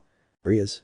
Well, think about this, what happened right now is not Midoriya-san's fault, so just talk to him, but keep in mind that that girl could live sadly for the rest of her life. Here in the underworld, the greed to have a better life is not frowned upon. Ichako. I'll talk to them and if he agrees, it would be best if I manage the girls who approach him. The others just laughed at that conversation, while the leaders were surprised by the chestnut's thought. Azazel. Well, I take it in the best way. Sirzechs. Sometimes my sister has the gift of saying the right words at the right time. Miguel. By father, you guys are living in sin. Sirzechs. What can I say, my father is the same and I better not say anything or else I'll die. Behind this, a silver aura looked at him, his eyes only showed terror when he felt that his servant and wife was listening to that conversation. Ritu, UA Academy. The last group had been rescued, of course a certain blonde saw the opportunity to bother Izuku, but a blow from the bicolor felled him. Now they were at the entrance to the basement, with the 4 keys in hand to begin the final fight or so they thought. Issei. Well, it's time to prepare for the final battle. The boys nodded and opened the door to enter the room. Looking around, they noticed a huge tunnel leading to the center of the earth. A tank, ready to be used and fully armed, was parked next to it. Issei. Let's take it, maybe we find worms down here. The 4 of them got into the vehicle and began to descend towards the center of the earth. Upon reaching a room, they noticed that in the center of it, the Locust Queen was more than dead. Issei. What could have happened? Izuku. I don't know, but we have to be alert to everything. A huge tremor began to occur in the place, only to see 2 enormous worms perforate the walls of the place, knocking down the room they were in. Issei. Well, the final battle is now. The 4 of them returned to the tank to begin chasing those worms and eliminate them once and for all. The fight was exhausting due to the bullet resistance of the worms, which spontaneously attacked the war tank. They fought for more than an hour against the 2 worms because they didn't have the definitive cannon to eliminate them, but between the rain of bombs and firecrackers, they managed to eliminate those threats. Well done, participants. This challenge has come to an end. You'll see your prizes on your watches, which you can claim at that time. The boys looked and indeed, their prize was the weapons they had with them. Issei. Wow, this is a military triumph. Don't get too confident, this isn't over yet, the next challenge will be individual, I hope you're ready for it. Without further ado, the 4 were teleported to the surface where they saw how the academy returned to normal. Chapter 8. Surprises and a new challenge. UA Academy. The battle had ended with another victory for the participants on land. The chestnut and his friends had been returned to the surface after defeating the drill worms in the center of the earth, thus managing to keep the game's weapons. Issei. It's good that this is over, it was really hard carrying all that combat equipment. Sakura. It's true, I never thought something like this would be so exhausting. Serena. Hey, where's Izuku? The other 2 turned to see where their teammate was supposed to be, but they only saw him being dragged by a guy whose hair was 2 colors, the white dye in one of the strands of his hair was clearly visible. The others followed him to find out where he would be taken and were greatly surprised to see him lifted onto the shoulders of a few of the students who had been taken hostage in this challenge. Todoroki. Well done, my friend. Tokoyami. Thank you very much for your help, Midoriya-san. Sai. Thank you for saving us all. Hatsum. That's true, you looked very brave when you faced those crazy people. Mirio. You're quite the hero, Midoriya-kun. Iida. My friend, thank you for saving us, we really owe you one. Tamaki was just smiling slightly, but seeing the green-haired boy, a light blue-haired girl, looked at the scene in front of her with a pout of jealousy. Momo. Izuku-kun, thank you for coming to help us, I love you. she told him, giving him a kiss on the cheek while hugging his arms and putting them between her breasts. On the other hand, the boys who had been bothering him kept looking at him with a complicated expression, knowing it was hypocritical of them to go with him. A boy with purple hair was crying blood at the sight. Mineta. Damn Midoriya, first he claims your Ericorps as his own, and now he's after Moesioitedes. Out of nowhere, he just fell to the ground with a bump on his head and knocked out due to a blow he received from a certain person. Isawa. I've already told you that I don't like that language, boy. The teacher walked up to where Izuku was and extended his hand to shake his hand. Isawa. Thanks for helping us, Midoriya, seriously, if it weren't for you, we wouldn't know what could happen with this challenge. Izuku. Don't worry, but I didn't do it, only my new teammates helped. Issei. Okay Broccoli, it's time to go to Kuoh, we should rest after this confrontation. Izuku. Well guys, see you later and I hope you do well at the academy. Momo. Oh no Izuku-kun, I'll see you at the new school tomorrow. The boys just stared at the girl in a strange way. Serena. Wait, your girl, what do you mean you'll see him tomorrow? Ichako-sen wouldn't like that. Momo. She'll understand now that I talked to her, besides Izuku-kun's heart is too big to love one person. Issei. If it were a demon or a dragon there would be no problem at all. He said it in a low voice to Sakura, who only laughed quietly so as not to be heard. At that moment a Japanese army helicopter arrived at the academy facilities. Soldier. Gentlemen, ladies, I'm here to pick you up to go to Kuoh City and rest. Issei. It won't be necessary. With that, with his magic power he created a circle on the floor. We'll go through the magic circle. Soldier. I have orders from the general to take them, in fact, he is coming in the helicopter. The children, along with the teachers, watched as a young adult, no more than 30 years old, got off the bus. He was dressed in a blue trench coat and had white gloves in his hand. Soldier. General Mustang. With a military salute he received his superior. Mustang. Rest assured, soldier. At that, the aforementioned mall stood at attention. Okay, guys, the Demon King informed the UN that you would be going to the underworld, but that you would respond quickly to a challenge, and I see he didn't lie. The four of them nodded seriously. Mustang. I just came to confirm and trust your word, so stay tuned for any challenges, and thank you for helping this academy. Even so, we insist on taking you to Kuoh, so you should rest. Issei. Okay. Guys, it's time to go. The three of them went upstairs waiting for a Broccoli who was taken again by the black-haired girl and stole another kiss from her hero, who was already thinking about the worst possible scenarios with his girlfriend because of this. Later. At Issei's house, the leaders of the underworld, along with Rias and her peers, were waiting for them and receiving them in the way they deserved for their achievement in that battle. Rias ran to receive her chestnut and check that it was not damaged in any way. Rias. You look spectacular, my eyes, that reminded me of the time you rescued me during the fight with Razor. Issei. Thanks Rias.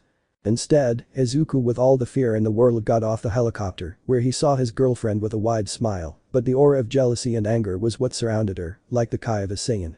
Izuku. Ho ho hello Acha-chan. Ichako. I see you had fun Izu-kun. Izuku. You're upset, right? Ichako. I see you had fun Izu-kun. The other two just started praying for their partner's soul, Issei wanting to imitate his friends got a headache.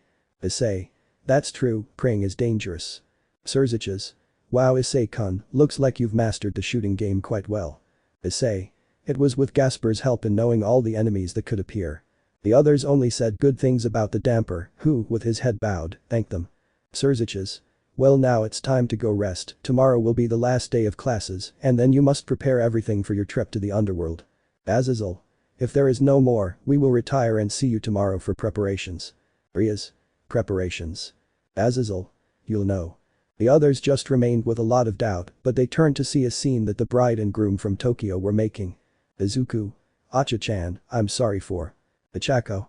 Don't tell me anything Izu-kun, she herself had told me about that, what am I going to do with you? Izuku. It's not my fault and I really didn't expect that. The girl simply grabbed her boyfriend's cheeks and kissed him possessively, as if she wanted to erase something. Izuku. I don't understand, why don't you get mad at me? Ichako.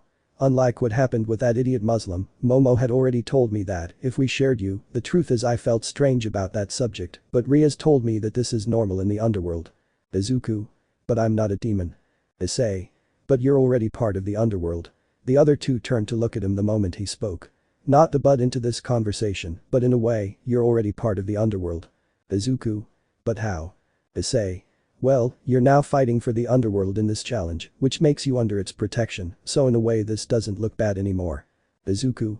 What are you saying? Ichako? Besides, a certain girl already told me she wants to talk tomorrow. Izuku? This is already weird. Issei? Better not think about that anymore and let's go rest, tomorrow we will have the end of the semester and see the activities we will do in the underworld. Izuku? I still feel guilty about Acha-chan. Serena just watched that scene with a little hope. Serena?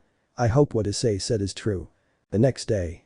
It was a new morning at Kuoh Academy, the end of the semester was the beginning of that day, and for many the holidays were approaching. But now we will go to our heroes and their friends, who were in the chestnut tree's classroom. Issei? It's finally the end of school. Asia? Issei-san, we must use this time for him to rest, we don't know when they will attack him again. I told him while taking his shoulders and giving him a small massage. Zenobia? What surprised me was the limousine that was at the school gate. Izuku? Limousine? Sakura? That's right, you and Ichako didn't see her because you arrived late. What happened that made you wake up at that hour? Both the green-haired man and the brunette blushed at that question because our broccoli felt so bad from those kisses he'd received that he decided to give his girlfriend a massage.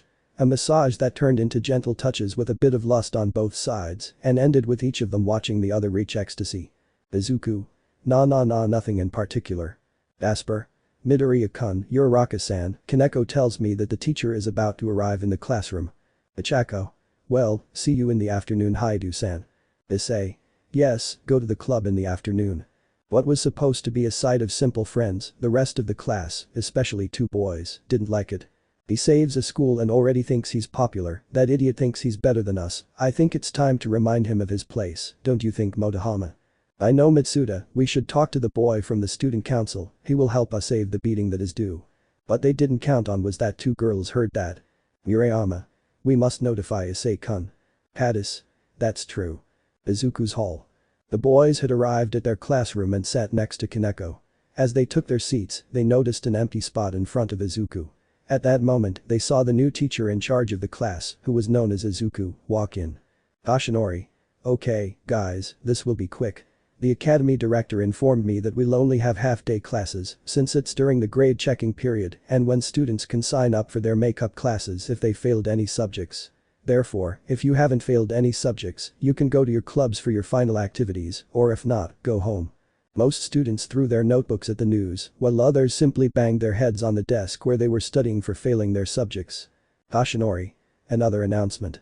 If you've noticed, one of your classmates has received a scholarship to study in the United States, which leaves us with an open seat that will be filled by our new classmate. I know it's strange and sudden, but I want you all to please welcome your new classmate, Miss Yaoi Rozumomo. The students were surprised by the new student who would be entering for the next semester, but those who knew Izuku saw him with doubt because of it. Ichako on the other hand just put on a smile, but her gaze was lost. Momo. It's a pleasure, please take care of me. The girl turned to look and saw the freckled man who had a look of shock because of this and even more because of what would happen next. Momo. Yes, I knew it would be in your living room. The girl ran towards the freckled man to throw herself at him, who caught her by instinct and prevented her from falling. For her part, Kaneko, with the same stoic gaze as always, observed the scene that the two friends were playing out. For their part, both Gasper and Sakura prayed for their friend's soul when they saw that a certain brown-haired girl was surrounded by the same aura as yesterday. Ichako. Hello, Momo. Momo. Ichako-chan, how nice to see you both, come on, we have a lot to talk about. The girl dragged the brunette by the shoulders, who went from an aura of jealousy to one of confusion. Extra 1. Professor, isn't it strange that a new student comes in at the end of the semester? Extra 2. Finals. The semester literally ended today, how is this possible? Yoshinori. You're no one to know, nor am I to say it, but large-scale influences made this happen. Well, if there's nothing else to attend to, I'll see you next semester. With that, he picked up the list that was on his desk and saw a name. By the way, Kishimoto Shonen. Kishimoto. Yes. Yoshinori. You failed my subject, please go to school supervision so you can be assigned to the makeup group during the holidays. The boy just stood in shock as tears cascaded down his face. The cult club. In the club room were the new members, as well as the new girl who had arrived. Everyone had a look of surprise except for one girl. Issei. Something tells me you already knew about this, right? Rias. Well, I'll just tell you that the Gremory family and the Yaoi Rozu family have had a kind of contract since long ago, knowing that she is here does not surprise me at all. The brunette only had a drop of sweat come out on the back of his neck at that statement and looked towards where the presidential chair was, where Rias was not sitting. Issei. And what about Azazel? The Redeed just made a face of disgust. Rias. That idiot Sona sent him here, according to my brother's orders. Azazel. You are correct, since now we not only have great promises for the supernatural world, but also the challenge players are here. I was asked to take care of them and train them. Rias. You shouldn't do it with the Sekiryuutei. I mean, according to Sona, he deserves all the attention in the world. Azazel. How do I say it in a way that doesn't sound hurtful and not towards you? The fallen man took his chin in his hands in an expression of searching for the best word. He's an idiot. Issei. What? Sona is supposed to have left me because of him. Azazel. We did tests on him and from what we saw, he is a person who is not compatible with the Red Emperor, which makes him the weakest Sekiryuutei in all of history. Tiba. I'm not surprised by that. Zenobia. It's true, in the battle against Gabriel he was the first to fall, and not because of his own cadre, but because he couldn't withstand the loads that his own sacred gear gave him. Azazel. We are investigating what is happening for the Red Emperor Dragon to act this way, but strangely enough he does not want to talk. Bakeno. Ara, that is very strange. Rias. That aside, my brother told me that this year's vacation plans were cancelled due to the unforeseen events of the invasion. We don't know when a new challenge might arrive. Sirzechs. Indeed. He said as he stepped out of a magic circle on the ground. This year was supposed to be the gathering of the young demons, but given the circumstances we have decided to postpone it. At that moment the club door slammed abruptly, only to look at Sona with anger in her eyes, bringing with her a Saji who was more than knocked out. Rias. What's wrong with you? Sona. It's that useless guy over there. Pointing at the brown-haired guy. I'm leaving the great Sekiryuutei like that. Rias. Is it true? Issei. Well, I'm not going to deny it, but I didn't even touch him, he fell into my trap himself. Tiba. You mean the pile of rocks in the yard? The brunette nodded at what he said. Well, so that's what it was. Sona. Explain yourself. Issei. To summarize the cowardly attack that the two perverts from my classroom and the Sekiryuutei were going to carry out, I will say that the trio tried to hit me behind the gym. What they didn't count on is that Mura-chan and Katis-chan, along with the Kendo club, already had the two perverts imprisoned. The others listened very attentively to the conversation that the chestnut tree was recounting. Issei. On Saji's side, he summoned a vacuum space to fight more comfortably, but his idiocy and anger caused a shower of rocks to come out upwards when he hit the ground. I only put my foot down so that he wouldn't escape the consequences. Sona was beyond angry. She had called her boyfriend an idiot, and out of anger she was about to slap the boy, but then the television came back on. Hey Earthlings, it's time to announce the new event that your warriors will have to face. The four of them just stared at the screen very intently. The challenge will be for the four of them, but they won't be together. The points where they will fight will be shown. At that moment, 4 cities of the human world are seen, something that surprised everyone. At these 4 points, their challenge will be. They must choose wisely where to go to each one, since the place represents something of the challenge in particular. Just looking at the cities intrigued them, especially because they were separated. The challenge starts in 2 days, your only clue will be the word monsters. Without saying anything else, the mysterious challenger had disappeared from his signal to leave everyone in suspense. Sakura. Monsters. Serena. What does Hokkaido City, New York, Mount Fuji and Shimoda City have to do with the word monsters? Issei. It's really strange, I don't understand what he means by them. I understand by New York because it's the scene of many battles like the Avengers and Spider-Man. Izuku. Poor things, their city is destroyed all the time. Issei. But the word monster fits well. Sakura. Could it be Godzilla? Serena. It might be a possibility, but facing a monster of that size alone is unthinkable. Issei. We must remain calm and think things through. I don't think that's it. All the boys began to think about what the next challenge might hold. A brunette and a black-haired girl spoke with Rias as a mediator. Momo. Please Achako, I can't stand it anymore. I love Izuku as much as you do, give me the chance to be with him. Achako.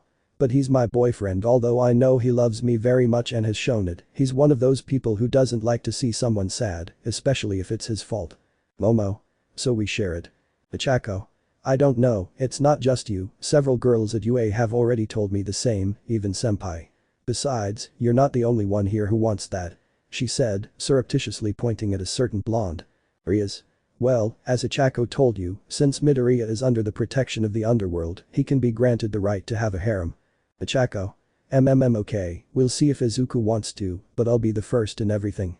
Momo. Mu okay then. The girls' conversation made the occult club understand that they also wanted to have the same thing with the brunette, since through his actions, he had managed to enter their hearts. Bakeno. Ara, I'll also make my move with Issei-kun. Hineko. Senpai is different from the perverts, so I'd like to be by his side too. Asia. Issei-sen rescued me and took me into his house, I like him a lot and I want to be with him. Zenobia. A warrior like him isn't found every day, I want to try something too. Tiba and Gasper stayed away, mostly because the damper was with his portable console. Tiba. What are you playing, Gasper? Gasper. I'm playing Pokémon Sword and Shield. Tiba. Wow, when did you get it? Gasper.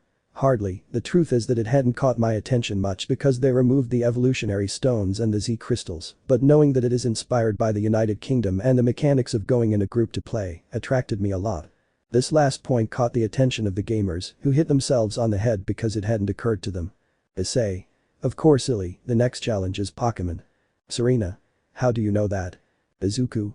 By the regions, right. Issei. Yes, the 4 regions have been selected, Kanto, Johto, Sinnoh and Unova. Sakura. Damn, the farthest one is Unova. Izuku. Knowing this, it's best to prepare ourselves. We don't know if we'll be facing the league champions, an Elite Four, or a gym leader. It's possible that if it's a leader and we choose a Pokémon that's weak or immune to it, it'll be a disadvantage. Sakura. I just hope Red isn't there. Issei. It would be best if we went to rest and thought of a good strategy for it, as going to New York will be no problem, right Azazel-sensei? Azazel. Sure, we can transport them there using magic circles. Issei. Now, we all know how we will choose to go to each region, right? Izuku Serena Sakura. Correct. The 4 of them said it with a seriousness that flooded the entire room. The 4. Fight in Super Smash. Just hearing that, everyone, including the busybodies from the student council, fell to the ground on their backs. But a damper quickly got up. Asper. I will bear witness to it, let it be 99 lives.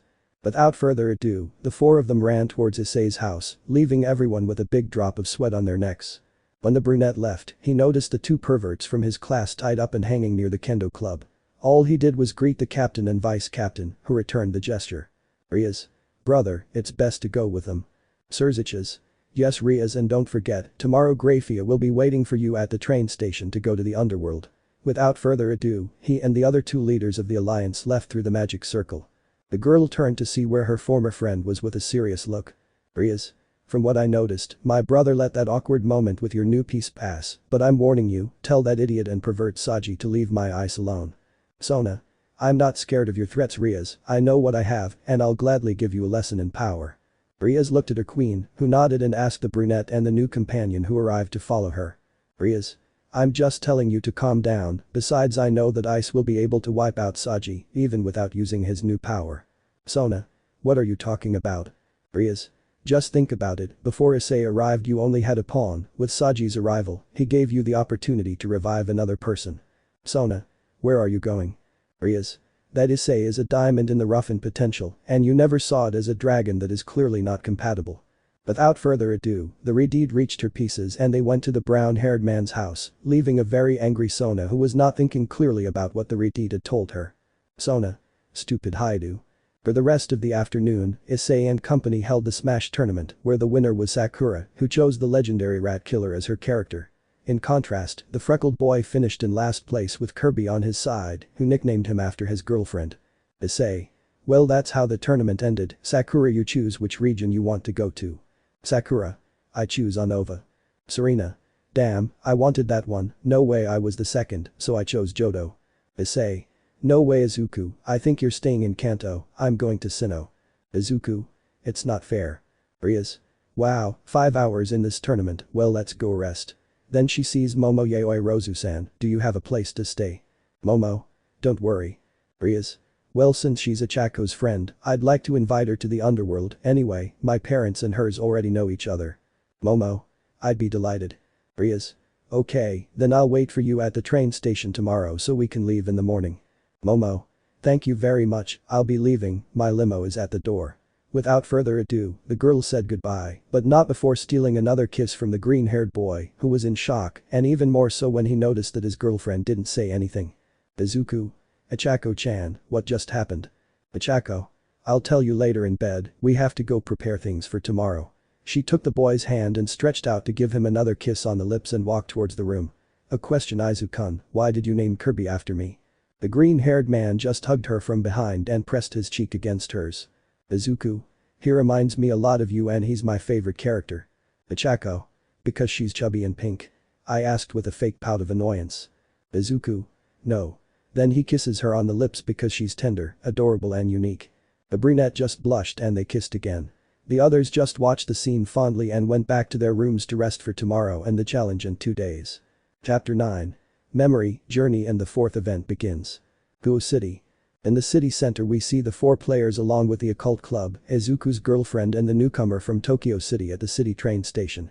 On the main platform, there were Issei's parents, Izuku's mother and stepfather, who had several suitcases in their hands. The mothers had a sun hat and the men had black glasses.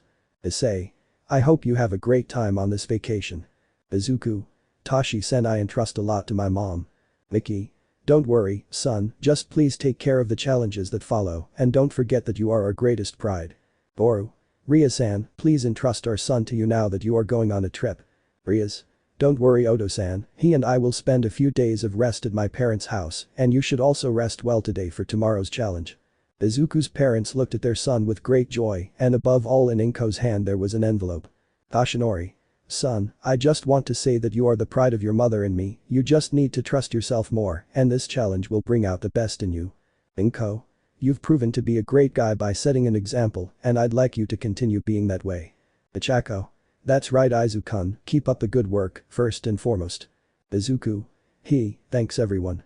At that, he receives the envelope he had in his hand from his mother. What is this? Inko. Open it when we're not gone, don't cheat. Izuku. Okay. Voice from the train terminal, passengers bound for Tokyo City, please board the train on platform 3. Miki. Well, it's our train.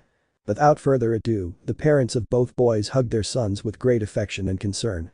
Boru. Give it your all. Tashinori. We trust that you will be able to free the earth from this challenge. Inko. Hopefully this will be over when we get back. Issei. We will try to make it so. Without further ado, the parents took the train to their vacation, which was nothing more than a way to shelter them from potential kidnapping victims by the invader. Rias. Well, it's our turn, follow me to go to the underworld, Akeno and Kaneko help me with that. Kaneko, yes President.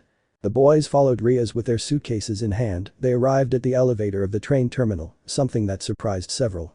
Momo. I thought we were going by train. Rias. And we will, Momo-san. Well, you along with Izuku and Ichako will be with Kaneko. Akeno, you along with Sakura, Serena and Gasper will go down together. Kiba, Asia, Zenobia, Issei and I will go after you. The aforementioned agreed to the instructions given by their president.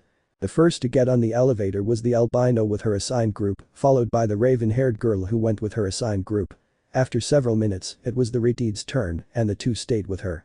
Upon entering the elevator, the brunette noticed a new button appear on the dashboard. Issei. Floor -2. Rias. That's right, humans can't get to the floor we're going to very easily. The chestnut tree watched as the elevator was swallowed by the earth. Then it saw a beautiful train station. Asia. This is awesome. Issei. You don't even need to say it. Rias. Welcome to the underworld station. Ria's new pieces just looked on in amazement upon arriving with her other companions, the new ones to step on the place also had the same expressions. Ichako. This is very beautiful, Izu-kun. Momo. That's true, I don't even have anything like this at home.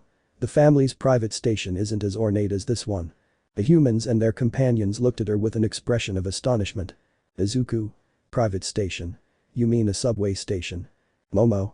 That's right, when my parents' limo wasn't working and we had to go out, we would call our private train and go to the city, of course it's something similar to this, but the decorations here are nicer. Momo's friends only had a drop of sweat on their necks at that statement, while the others didn't know what they were talking about. At that moment another group of boys had arrived where Rias and the others were, showing us Sona with a serious look, but she limped a little when walking. Sona. You're finally here. Rias. Wow, I thought you had already left. Sona. You know very well that I can't leave since my car is attached to your train. Rias. It's not my fault that you don't take care of your things, if we do you the favor of taking you, it's because my brother asked for it, if it were me I would keep you as far away from my group as possible. Sona. Shut up, will you? Then she looks at the brunette who only had a serious look. And what do you see in me? Issei. No one pays attention to you. Saji. Hey bastard, don't talk to Sona like that, you'll see what awaits you. At that, the dull blonde man launched a punch at the brunette with his right hand. Remember, in Japan, the right hand is the left, here in Latin America. But the brunette stopped it with his own hand. Out of nowhere I can hear a very faint voice when I come into contact with him. Help calm partner. Without further ado, the chestnut tree had an image in its mind, as if a memory had come to it. Flashback. We see a chestnut tree no more than 5 years old lying on the ground. It was near the park where his home was located.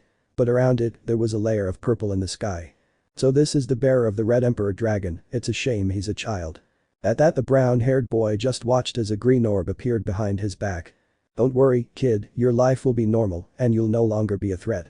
Without further ado, he saw a man with silver hair walking away, and then collapse, fainting. End of flashback. Issei. What could that have been? Saji. Let go of my idiot hand. The brown-haired boy reacted and threw Saji to the side, leaving him injured when he collided with one of the walls of the place. Sona and the others ran to his aid since the boy was knocked out. Rias. What happened? Issei. I don't know, I just touched his hand and heard a voice calling me, after that something came to my mind, but I don't know what it was. Rias. That's strange, well it's time to go, they're expecting us at the house at noon for lunch. Issei nodded and walked along with Sakura and Asia. Sakura. Are you okay? Issei. If you don't worry. Asia. Her eyes seemed to become thin, like a dragon's when she touched Saji-sen's hand. Issei. Seriously, I didn't notice, but I don't know why that would have happened. Akeno.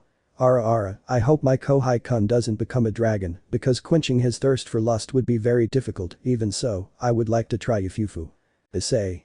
What are you saying Akeno-san? Zenobia, on the other hand, looked very closely at the brown-haired man because it seemed she knew what he could have, but she would tell him about it later. Meanwhile, the green-haired boy, accompanied by the brunette and the black-haired girl, took the boy's arm possessively to the point of putting his arms between their chests. Ichako. Hey, Aizu-kun. What was in the envelope your mom gave you? Momo. That's true, what's in it? Izuku.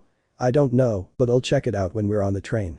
Without further ado, the boys boarded Ria's car, where the same comment that the black-haired girl said surprised her friends regarding the Retide's beautiful car. 20 minutes had passed, where a demon train driver passed with Rias and the others to register them, so there would be no time limit to reach their destination. Issei was teaching Rias how to play her favorite game, Super Smash Bros. Ultimate, in order to spend an afternoon with her after all this was over. While Gasper took out his own Switch so that he, along with Akeno, Asia and Kiba, could play Mario Party, making the preparation of snacks for the next meeting a bet. As for the green-haired one. Izuku. Well, let's see what this envelope has. The boy took a piece of paper from inside, which wrapped a small box. The girls looked at that and were surprised because they already had an idea of what that note was. Izuku. Let's see this, it says congratulations Izuku Oni-san, I want to meet you and for you to guide me as brother. The boy took out the contents of the box and looked inside to find a digital pregnancy test, which indicated that the mother of this child was 8 weeks pregnant. Ichako. You will be an older brother. Boom. Everyone turned to see where the green-haired man was, only to notice that he was unconscious. Issei. What happened? Momo. He found out he's going to be a big brother. The brown-haired boy just took him by the shoulders and laid him down on the train sofa. Issei. What a way to say this good news. Without further ado, the boys continued on their journey, leaving the Sitri girl at her train station and then heading towards the Gremory territory. Later. Ria's recent pieces, the players and their friends, were all speechless at the sight of the stage in front of them. Asia. It's huge. Zenobia. You can't even say it, it's bigger than Issei's house. Issei. Seriously, this is where Rias lives. Rias. Yes, welcome to the Gremory mansion. At the courtyard door, the house servants were making a passageway for them to enter the house. Grayfia, in her maid's uniform, was waiting for them on the steps. Being guided by the girl, they entered the mansion, where another chorus of maids welcomed them with a bow, causing their cleavage to be displayed and as such attracting the brunette's attention. Rias. Issei. Issei. Sorry he. The others just gave a complicated laugh as they continued walking. Rias Wani-samaya. The little boy with red hair had run towards the girl, who welcomed him with open arms and gave him a hug while stroking his hair. Rias. Milikas, it's nice to see you again. Issei. Rias. Rias.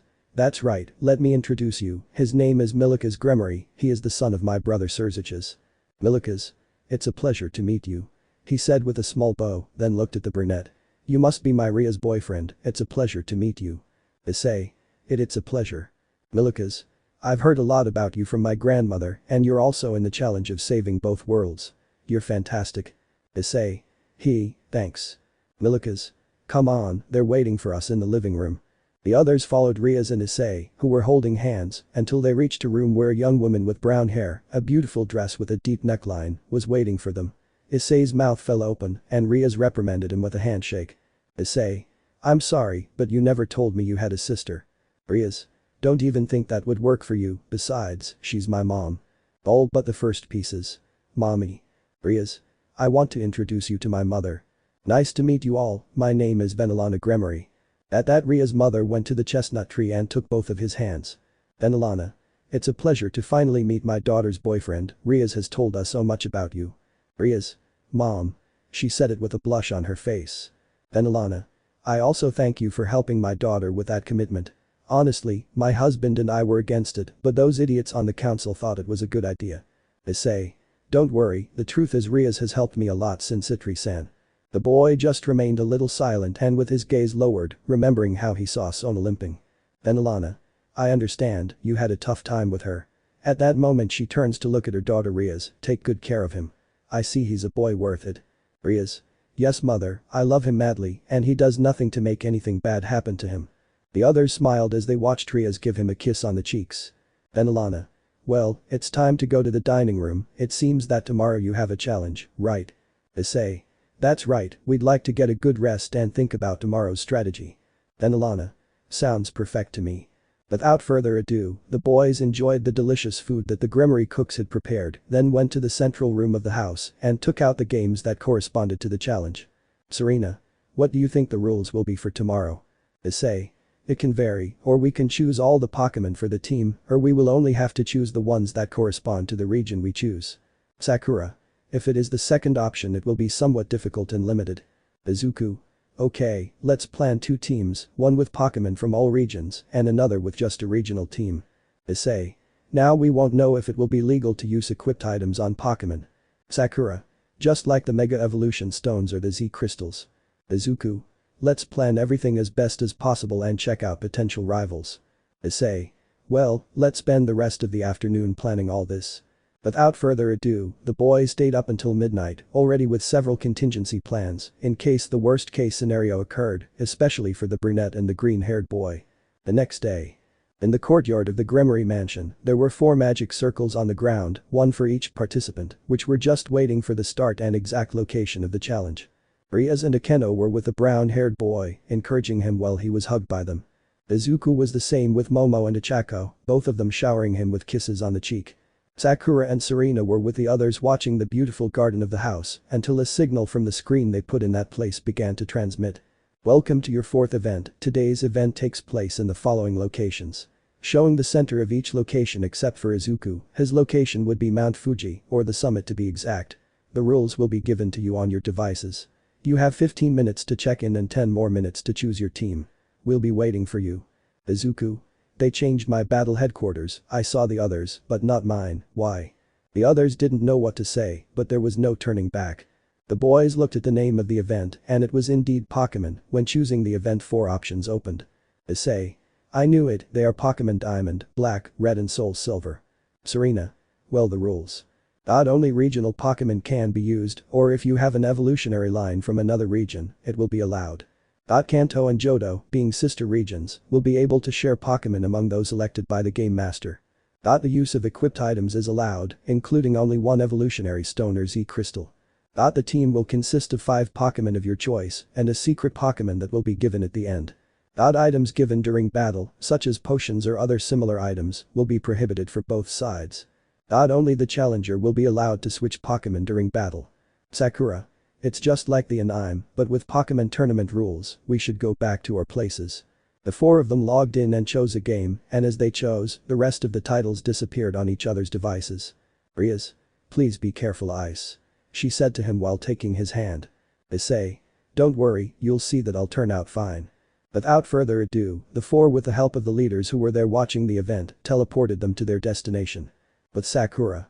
The girl, along with Angel Michael and a companion of his, had arrived at Times Square, where a large dome had covered it, and at its entrance, it said the title of the game.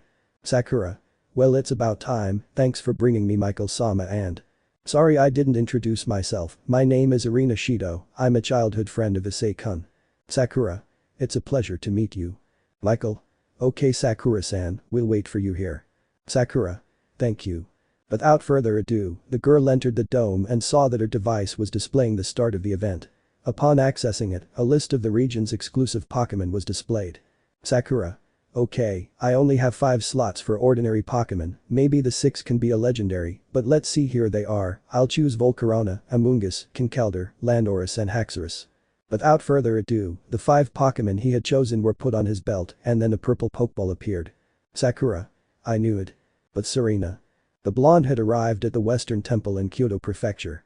Along with her were Azazel and a girl with black hair and a fitted suit. In front of the temple, a dome with the Soul Silver game was waiting for the challenger. Serena. Wow, so this is where the battle will be. Azazel. Well girl, we wish you the best of luck and have a good Pokémon battle. Serena. Thank you Azazel-san and… My name is Penum, cadre of Gregory. Serena. A pleasure. Without further ado, the girl entered and activated the event from her watch to begin seeing the Pokémon of the region and their latest evolutions in case she was in another game. Serena. Okay, I'll take Scizor, Politoed, Porygon-Z, Tyranitar, and Honchkrow. Just like Sakura, Serena's Pokémon came to her belt along with a purple Pokeball. Serena. It looks like the 6th Pokémon is legendary. I hope the others do well. But Issei. He, along with Sirzechs and Rias, the latter sneaking in with her brother, had arrived at Adori Park where the Chestnut Challenge would take place. A large dome surrounded the park and at the entrance there was a sign for the Pokémon Brilliant Diamond game. Issei. Well, it seems I got the remake. Rias. Good luck Ice, we'll be here waiting for your victory. Sirzechs. We trust you Issei-kun. Issei. Don't worry, you'll see that I'll win this for you. The brunette simply kissed the reed and headed off to face his challenge. Upon arrival, the event was activated and he was shown the Pokémon available for battle. Issei. Well, let's suppose that I have to face Cynthia and she has a Spiritomb, he and her Togekiss will be the most difficult. He said to himself while looking at the Pokémon. In that case I will bring a Togekiss, Infernape, Frostless, Staraptor and an Electivire. Without further ado, the 5 Pokémon chosen by the boy appeared on his belt plus the extra Pokeball. Issei. Well, let's get this started. With Izuku. The boy, along with the Norse god Odin, had reached the top of Mount Fuji. This change of scenery surprised him greatly. Izuku. Why in this place? Odin. I don't know kid, but this weather is nothing compared to the cold north. Don't worry, I'll be here waiting for you. Izuku. Thank you Lord God. Without further ado, the boy found the dome and activated the event that was his turn. Izuku. Well, worst case scenario I'll have to face Red, so I have to watch out for his legendary killing rat. He was talking to himself while looking at the list of Pokémon. In that case, I'm going to choose Rhyperior, Gyarados, Victreebel, Arcanine and an old friend from my console, Pikachu. Without further ado, the 5 chosen Pokémon went to the boy's combat belt plus the appearance of the extra Pokémon. Izuku. Please don't be that annoying trainer. Sitri territory. In one of the caves inside the mountains of the Sitri region, we see 3 shadows that were inside it. Saji. Let's see, idiot, why did you ask me to come so urgently? The new Sekiryuutei has some manners, but remember who gave you that power. Saji. Power that is of no use to me, that damn dragon has not wanted to cooperate with me to give me his power. Remember that you are not the original bear, so it is very unlikely that he will listen to you. Saji. So why did you give it to me? It's just a useless thing that doesn't help at all.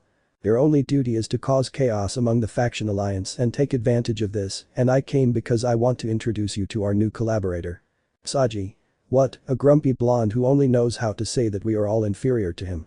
Shut up extra, I, the great Kitsuki Bakugo, will teach those idiot participants that the only one who stands out in this life is me. He said it while creating explosions with his hand, but one of them hurt him. Shit, I still don't control it. Of course not, that artificial weapon was stolen from Grigory's facilities and was experimental, so be very careful. At that he turns to look at Saji, you be very careful and help this boy improve his control of the explosive gloves that Azazel created. Saji. Hey, I'm not anyone's babysitter, and besides, that bunch of idiots who devour me all the time are waiting for me at the Sitri mansion. If you continue with those hex will impulses, it will end up obstructing the mission we have, and you know that Risevim-sama won't like that. Saji. Shut up, he shouldn't find out anything. Besides, those girls do what I tell them to, and if I tell them to leave the alliance, they'll do it because I'm the big fake Sekiryuutei, we all know that already. Now get out of here and report on all the moves they'll make. Risevim Sama has been pulling strings to get a being of great power to aid the cause, plus Loki himself, the god of deception, also wants to see the world burn and has decided to be on our side. Saji. Whatever you say, but tell me when I can be a dragon and control this dirty dragon. We just gave you the power of the Red Emperor dragon not long ago, which I took from a child, so be patient and soon you will master that power. Saji. Okay, you explosive idiot, I'll see you tomorrow in Kuoh City, we'll do your training there. Akugu. You don't order me anything, just do what you were told since I want to kill that idiot Deku and stay with his girlfriend. Saji. You mean girlfriends, the very miserable man has another girl who arrived 2 days ago. Akugu. What was it like? Saji. Well, she wore a braid and her last name is very well known throughout Japan. Akugu. So Ponytail is also with him, it will be fun to make them mine while they shout his name for his help. You guys are sick, well I'm leaving. Saji. Whatever you say.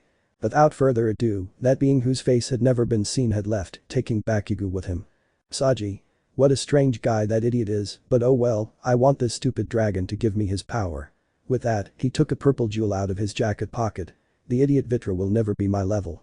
Without further ado, the boy flew off toward Sitri's mansion, not knowing that near where the meeting took place there was a relative who watched the entire conversation. Seraphol Castle. In the castle of the Mao Leviathan, a girl looked at her screen where the next event would be broadcast, but in front of her a small crystal ball had stopped transmitting what she had seen. Seraphol. So the idiot isn't the true wielder of the Red Emperor dragon, but with this I now have proof that this boy was a fake. She said this while drinking some kind of liquor from a commemorative glass from an anime event. Poor Sotan, but this will teach him that he should never be guided by appearances. The girl looked at a photograph of her sister in her school uniform and behind her the academy, apparently it was her first day of classes. Seraphol. I wonder who the true wielder of the Sekiryuutei will be. This was a great mystery to her and the fake carrier, who was about to start the next event in just a few minutes. Chapter 10. Pokemon Battles. Issei's Battle. We see the chestnut tree with a serious look, in front of him there was a large and heavy door. Issei. Who will be my rival for this battle? At that moment, music began to play inside the room, with a melody that the chestnut tree himself recognized. Issei. That's not true. In front of him, a girl with a great body, blonde hair and a serious look but a visible smile made an appearance. Welcome challenger, I, Cynthia, the champion of the Sinnoh region, accept your challenge. Let's go, Spiritomb. When she threw her Pokeball, the girl's first Pokemon came out, which looked like a stone, and then the spirit of the Pokemon came out as such. Issei. I knew I would start with him, his ability will be somewhat cumbersome, come on Togekiss. Thus began the Pokemon battle between Issei and Cynthia where the first Pokemon to fall was the blondes, this because Issei's Togekiss managed to defeat it with 2 magical shine hits. But it was not easy for the brunette since his Togekiss suffered damage from his rival. The girl's next Pokemon was her powerful Melodic, which even with that aerial slash hit it received from Issei's Togekiss, was able to defeat it with Ice Beam, which caused it to freeze at first and then finish it off with Surf. Issei's second Pokemon to come out was none other than Electivire, a powerful electric-type creature. Despite Melodic using a Kuoh ring to heal itself for a certain amount of time, a single lightning strike and a direct thunder punch were enough to knock it out. Cynthia began to analyze the situation better and sent an old friend. Cynthia. Come on Garchomp, it's time for battle. In front of the chestnut tree the girl's favorite Dragon Earth had appeared. Issei. This will be difficult, Electivire returns. The Pokemon returned to its corresponding Pokeball, after that, the brown-haired boy took another Pokeball. Frostless, it's time to fight. Both the Dragon Ground Pokemon and the Ghost Ice Pokemon looked defiant. The Garchomp launched a powerful Shred attack, too effective for Frostless given its Pokemon type. Frostless responded with an Ice Beam that stunned the dragon, which quickly fell to the ground. The brown-haired creature thought it would return the Pokemon to rest, but… Cynthia. Now use Dragon Claw. The girl's Pokemon quickly attacked her rival, throwing her towards the wall. The brown-haired boy didn't believe what he was seeing, Frostless was being cornered with multiple Dragon Claw attacks. Issei. Damn, sorry Frostless used Death Song. The little girl managed to use her status attack, only to collapse. Cynthia was about to quickly return to her Pokemon, but it was too late. The chant had already taken effect and defeated the girl's Pokemon. The fourth Pokemon the Sinnoh champion sent out was Roserade, where she didn't think twice and contaminated the battlefield with toxic spikes. Fortunately for her, the chestnut-colored Pokemon launched her Staraptor, a flying-type Pokemon that wasn't intimidated, but against a grass Pokemon, such a function wouldn't work. Outside the dome, Rias and Sirzechs watched in amazement as the brunette handled each Pokemon. Rias. Wow, the battle is impressive. Sirzechs. I know, but it's clear Ice-kun is enjoying it. I commented when I saw the brown-haired boy smile when giving directions. Returning to battle. But status attacks like Paralyze, he tried to stop the speed of the enormous bird, which with several aerial attacks, managed to hit the grass-type Pokémon. It responded with 2 mud bombs that hit their target, but they were still not very effective in defeating Issei's Pokémon. With a third aerial strike, Cynthia's Pokémon had been defeated. Cynthia. Damn, this guy really has me figured out. With that, she took her 5th normal Pokeball. Come on Lucario, it's time to battle. The fighting Steel-type Pokémon had appeared. The brunette looked at his Pokémon and noticed it was tired, so he called it over to rest for a while. Issei. Come on Infernup, it's your turn. Throwing his 5th Pokeball, the fire-fighting type Pokémon came out with his typical smile that marked him when it was time for a fight. Without further ado, the 2 Pokémon began with fighting-type techniques, such as an increased punch by Infernup, and this was answered by several Aura Spheres. Cynthia. This is really fun, but it's time to put an end to this. With that on her wrist she showed what an evolutionary stone was. Issei. That's not true, it will make him Mega Evolve. With great joy I activated the evolutionary stone so that it would have a link with Lucario's stone, which he had on his neck, hidden by his fur. Issei. Infernup, don't lose focus as his power will rise above average. The monkey nodded at the trainer's instructions. The champion's Pokémon quickly landed a good hit with its boomerang bone, causing massive damage to the fire-type Pokémon and knocking it to the ground. Cynthia. It's a shame, it was a great fight, but you're not getting past this. Issei. That's what we'll see. From his left arm he also took out a bracelet, but this one had something different. Come on Infernup, let's use the full power of the Z-Stone. Without wasting time they both made a pose at the same time and then saw how the Pokémon was surrounded by an enormous power of fire. Now use the cataclysmic explosion. Cynthia. Mega Lucario, go at him and use close combat. Both Pokémon listened to their trainer. The first thing that happened was that the fire-type attack hit its rival with everything, even so, it managed to arrive and gave Issei's monkey a tremendous beating. Causing both of them to fall to the ground, unconscious from the attacks. Issei. That was impressive. He said as he put away his Pokémon. Cynthia. You don't need to say it, but it's time to end this battle. She took out her 6th Pokeball from her hand, but this one was purple. Palkia comes out. In front of the chestnut tree was the Pokémon that rules over the space of the Sinnoh region. Seeing it in front of him was something that was undoubtedly impressive. Issei. Well, it's my turn. The brown-haired boy took the same Pokeball as Cynthia, but unlike her, he didn't know what Pokémon was inside it. I need your help. Coming out of the Pokeball, none other than the Pokémon that said it would rule over time was shown. Issei. Dialga. It was a great battle between 2 titans that even the people who were outside the dome, including Rias and Sirzechs, were impressed by the size of both Pokémon. Cynthia. Now Palkia, use Empty Slash. Issei. Quick Dialga, counterattack with Distortion. Both attacks collided, causing a huge shockwave that resonated throughout the place. Issei. Come on, use Dragon Claw. Cynthia. Palkia, do the same. Being a physical type attack, the 2 connected with their opponent using that attack, which caused both to take considerable damage to each Pokémon. Cynthia. Now use Aqua Cola. Issei. Answer with Glow Focus. As if it were something unreal, the attacks passed one under the other, causing them to hit the target and thus causing both Pokémon to fall to the ground, but without being defeated. Cynthia. We almost have it used. Issei. Dialga is back. The brown-haired boy returned to his Pokémon and took the Pokeball from the one who still had some energy left. Come on Staraptor, use Close Combat. Cynthia. What? Without further ado, the bird Pokémon quickly charged at its opponent, who was still on the ground. To say it beat the dragon was an understatement, but it was enough to knock Cynthia's dragon out. Referee. Champion Cynthia is out of Pokémon. The winner of the match is challenger Hyoudou Issei. But the factions. Remember that the fights are happening at the same time. The leaders were impressed by the battles they were watching, but when they saw the 2 legendary Pokémon dragons they were impressed, but even more so when they saw Issei's strategy. Auden. The boy was smart, seeing that his partner was starting to take a while to react, he switched him for another who was fresher to continue fighting. But Sakura. Let's go back a bit to see how the chestnuts battle began, which was more than nervous, since a game was one thing and a real Pokémon battle was another. Outside the dome, both Michael and Irina herself were supporting her with banners, but where they got them from, no one knows. The girl was standing in front of the door where her opponent would come out, waiting for the champion of the game to come out, but at that moment the ambient noise began to be heard, which disoriented her greatly. Sakura. Did I play against you? Wow, this battle will be worth analyzing. Let me introduce myself, young lady, my name is Akromo. Referee. Okay, if you're both ready, choose your Pokemon and let the battle begin. The Chromo. Come on Magneton, it's time to fight. Sakura. Conkeldurr, I choose you. The two Pokemon came out with a challenging look from Sakura's partner, while Magneton's eyes became angry. The battle began with a Thunder Wave attack, which she managed to dodge, which she countered with Machada's attack. Sakura knew that her speed would drop quite a bit given how slow it already is, but she trusted that her Pokemon's strength would do the rest. Focus Blaze was used by Magneton, but it was not strong enough to defeat his opponent and he fell after receiving a brute force attack. The Chromo. Well done, now it's your turn Behium. The psychic Pokemon walked out without further ado, with that familiar monotonous look. Then it looked to see what the girl would do. Sakura. Rest, my friend. She took the Pokeball to store her Pokemon and then took out another one. Amoonguss, it's your turn. Both the Chromo and Arena were impressed by the change of Pokemon that the chestnut made. Arena. Why did he bring out that Pokemon? Michael.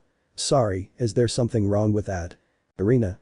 That Pokemon that Sakura sent shows is a poison type and that type of Pokemon. The Chromo. It's weak against the psychic. I complete the sentence inside the dome. Sakura. I have my reasons for choosing him. The Chromo. Okay girl, if that's what you want, that's what you'll have now use psychic.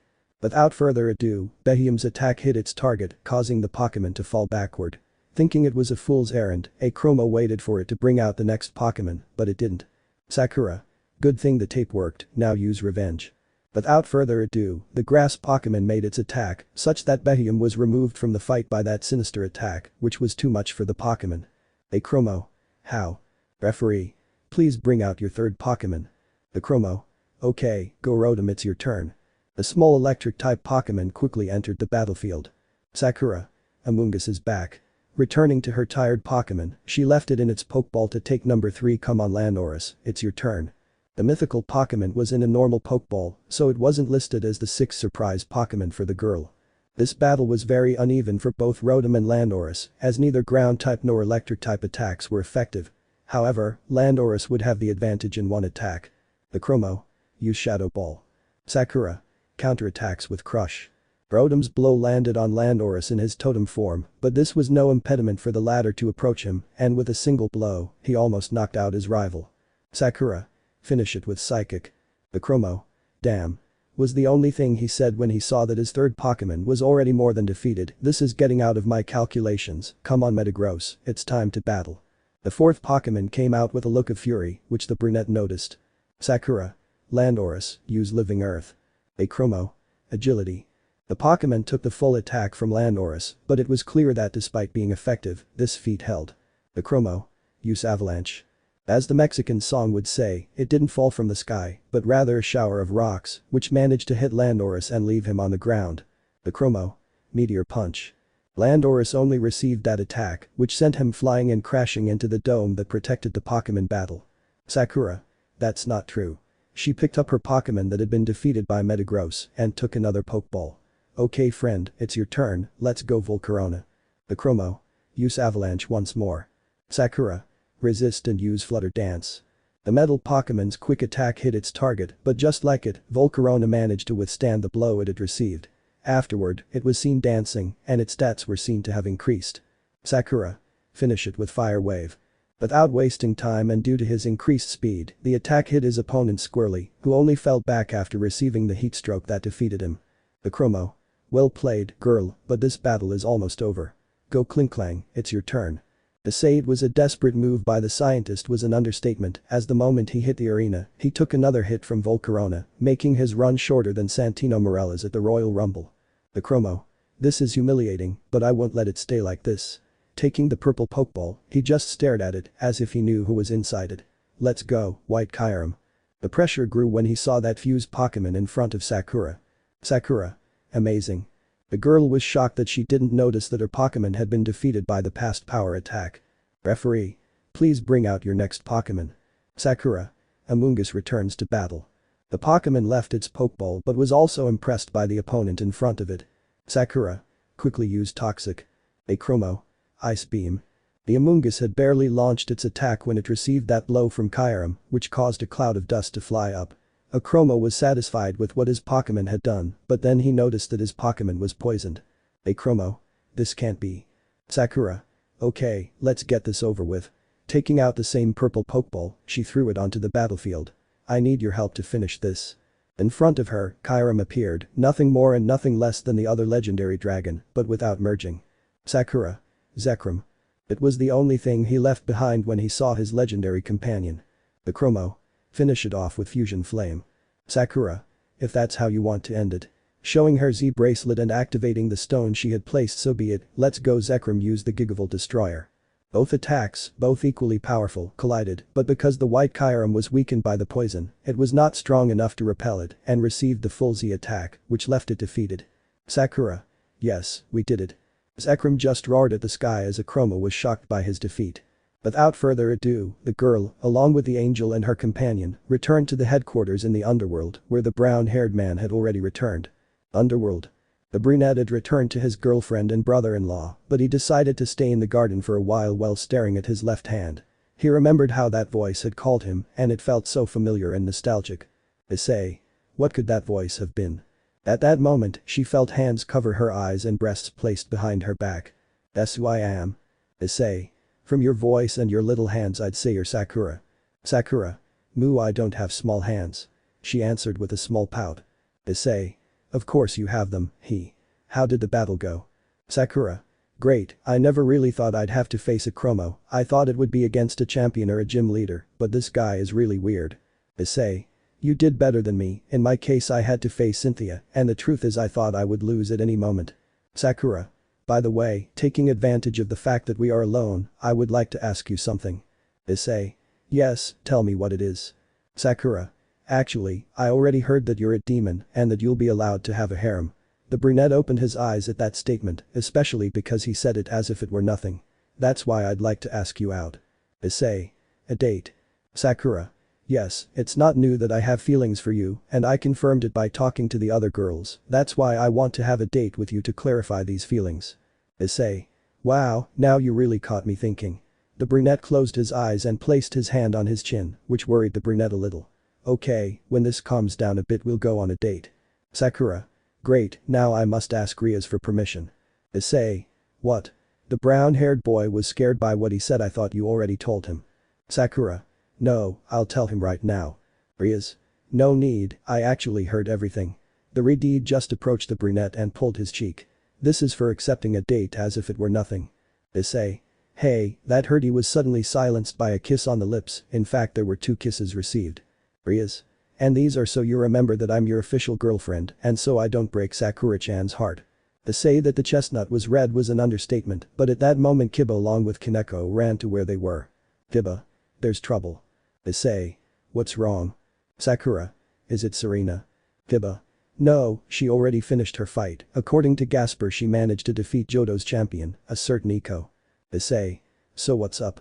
Kiba. It's Izuku, his fight got complicated. Issei. How did it get complicated? Kaneko. Her rival brought out his 6th Pokemon. Sakura.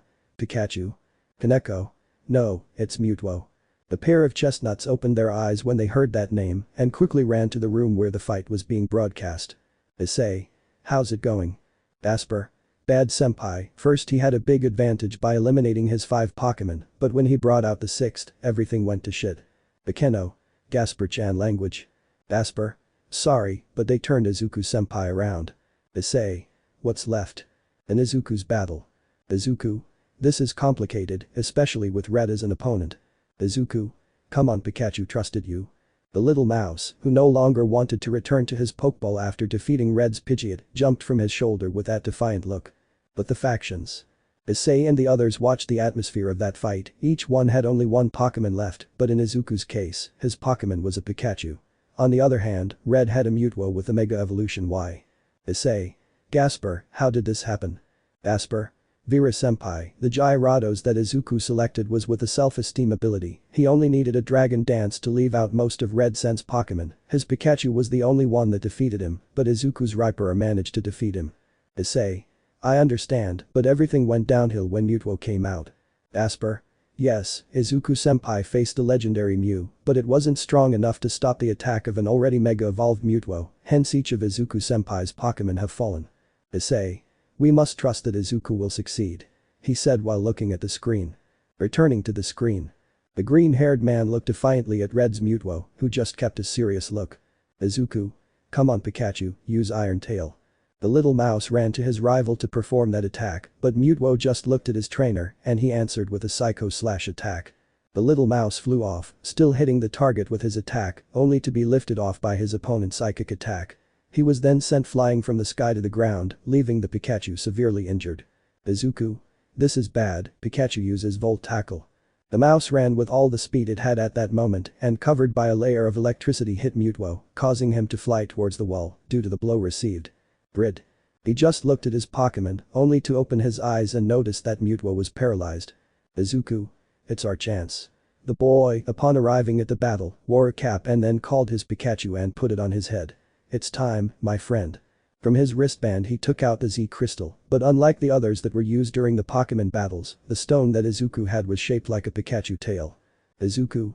Stronger than 10,000 volts, stronger than 100,000 volts, 1 million volts, no, more than that is our greatest and most powerful power, now use Giga Lightning. Red raised his arm to signal to a still paralyzed Mutuo, who launched a psychic wave to stop the Pikachu's attack, but it wasn't enough.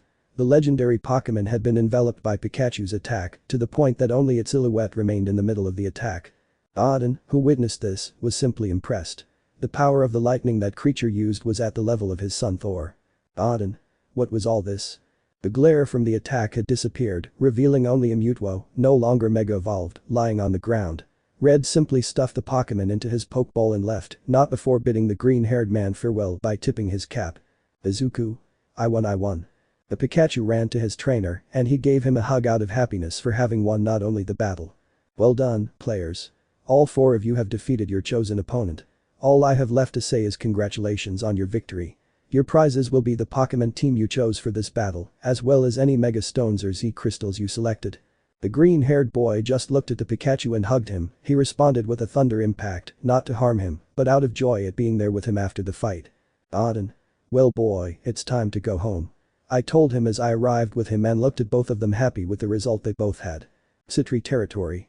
Sona and her peer looked on with disdain at their former partner's actions, while the latter was on Saji's lap, who had a worried look on his face since he arrived at the castle. In the same room was Serafal, who wasn't speaking to anyone but had her eyes fixed on the dull blonde. Sona noticed the discomfort of her pawn and boyfriend, who confronted her sister. Sona. What's wrong, Wani-sama? Why are you looking at Saji-kun like that? Serafal. No one pays attention to him, but he already knows what will happen to him. Sona. Did something bad happen? I asked, cupping her cheek. Saji. No, I'll just go get some air. Without further ado, he got up, leaving Sona on the couch and went out onto the balcony to get some fresh air. Saji. Damn, she knows. How did she find out? Saji perfectly remembers the word Serafal said to him when they met in the hallway. The phrase soon your lie will fall is the clue that the girl knows who he really is. Saji. I must talk to the others and speed up the attack against the Alliance, or else I will fall without doing my part. The boy just stared at the dull green jewel, as if it had no life. Saji. Damn dragon, give me the power to end this. Without further ado, the boy stared at the panorama that the balcony of Sitri's territory offered, but what he didn't notice was that a girl heard what he said. What have I done, Saji-kun? Why? That was her only thought as tears fell upon seeing the Sekiryuutei mark on his right hand. Chapter 11. The engagement, a discovery and the 5th event is announced. Underworld. The freckled man had ended the fight with the worst he'd ever had to battle, not because of the name, which he'd been given a lot of credit for, but because of the legendary Pokémon he'd been pitted against. Fortunately, at his side was a certain creature considered a legendary killer in the anime. Izuku. Well done little friend, without your help I would have lost the fight. The Pikachu just nodded, then got off his shoulder and stood next to him as he entered the room where the Gremory leaders and entourage were waiting for him to arrive. As he entered the room, the leaders only gave him welcoming applause, while he was tackled by 2 girls who, upon seeing him, did not hesitate to go with him. Ichako. Izuku, you look too cool with that combo attack. Momo why? It's true, I never thought this is what Pokémon battles would look like in real life. Izuku. Thanks girls, the truth is that I was very scared when I saw how my team began to fall, but thanks to Pikachu we made it. He said while petting the rodent's head. Ichako. You earned a good prize for that Pikachu. She said while playfully grabbing her cheeks. Sirzechs. Well, guys, said the one who arrived with the other 3 challengers, his sister and his peers. You've earned a well-deserved rest. Rias. You heard my brother, you are more than welcome to relax at the Gremory mansion. Serena. Thank you very much Gremory-san. Rias. Please call me by my name. Serena. Okay Rias-san. Rias. Okay, follow me, I'll take you to the dining room so you can eat and go rest. The others started to follow the Redeed, but then Issei felt someone grab his shoulder. Behind him, a beautiful girl with brown hair and large assets had stopped him. Issei. Venelana-sama. Venelana. Issei-kun, I need to talk to you and Rias about a delicate matter. At that, she turned to look at the aforementioned girl. Daughter, tell your queen to take the guests, we need to talk. Without further ado, the two looked at each other and went to another room. Along with them were Ria's father and brother, who already had an idea of what was going on. Behind them all, and by name, Grayfia, wearing her maid outfit, was the one at the end of that group. The Gremorys arrived at a room with many books, a table in the center of it and behind the table a huge chair. Zeoticus. My dear, why are we in my office? Venelana. We must discuss an important matter with Issei-kun and Rias-chan. The two looked at each other with great doubt, to which they both looked back at the matriarch of the house. Venelana. As you know, Rias, you are a princess of the underworld, a high-class devil, and it is frowned upon for you to have a relationship without even being engaged. Issei. Excuse me. Is there something wrong with me? Zeoticus just remained silent but with a smile, as did his eldest son. Rias was also confused like Issei. Venelana. No dear, in fact we are very happy that you and my daughter are dating, we have never seen little Rias so happy. Rias. Okasama, don't say such embarrassing things. Venelana. But it's the truth, daughter, this boy has brought you that happiness that was taken away from you when your foolish father accepted the engagement with the Phoenix family. Zeoticus. Hey, that offends me. Venelana. But it's the truth dear, well as I kept saying, we are glad that you are Ria's boyfriend, but as princess of the underworld, we should not allow you to have this type of relationship without being engaged. Issei. So to be Ria's boyfriend I have to. Venelana. You must commit to her. The Redeed was more than red when she heard that from her mother, and that blush worsened when the brunette said the following. Issei. Fine, if Rias agrees to be engaged to me, I won't back down. Rias. Issei I do want to be your fiancé. Issei. Me too Rias. The others looked at each other and nodded at that statement. Zeoticus. Well, let's say no more, you are from now on the official fiancé of our little daughter. The girl couldn't resist any longer and threw herself at the brunette, stealing a kiss of happiness while tears flowed from her eyes. Her dream of being with a person who loved her for who she is had come true. Venelana. However. The two young men looked at Mother Gremory, it is my duty as the matriarch of the house to train my daughter's fiancé for important moments. Rias. What do you say Okasama? Venelana. You as the future matriarch of the Gremory house will be invited to various events of the demonic high society, Issei-kun is your fiancé, and future husband is obliged to go to those parties as your companion. Sirzechs. I see where this is going. With that he took the brown-haired boy's shoulders and only offered his condolences. May the torture that is coming to you go well, Issei-kun. Issei. Torture. We only see how the Redeed's head fell down when he noticed that he received the punishment from his servant, who had a fan in her hands. Grayfia. Don't scare Issei-sama like that, Sirzechs-sama. Venelana. She coughed to get their attention back. As I was saying, my duty is to train you in the art of good manners of the demonic world, which is why the next 2 weeks will only be you, my daughter and I training you to be a worthy husband to the next head of the family. The brown-haired boy was just stunned upon receiving that information, so he looked at his girlfriend, who was blushing and looking at the sky. Rias. Ice and I dancing for our wedding, for the cocktail parties. What will he look like in a suit? A suit for the wedding, and for when he and I. The brown-haired boy just watched as the girl began to drool a little, due to the following fantasies the girl had. Venelana. Okay, son, you better take my perverted daughter away before I punish her, and I'll see you first thing tomorrow morning in the tea room to start classes. Issei. Okay, Venelana-sa. Venelana. Tell me Okasama with complete confidence. Issei. Okay, Okasama. The brown-haired boy took Ria's hand, who reflexively intertwined her fingers with his. We're leaving. Both boys left, but not before the brown-haired boy bowed as a gesture of respect and then left that room with Rias. Zeoticus. He's a great guy. Venelana. I know, I'm really grateful that he appeared in our daughter's life. Sirzechs just nodded at what was said, then left the room, but not before saying goodbye to his parents and leaving the two of them alone. Zeoticus. My dear. He took her by the waist and gave her a small bite on her neck. Venelana. Okay, but put the safety on.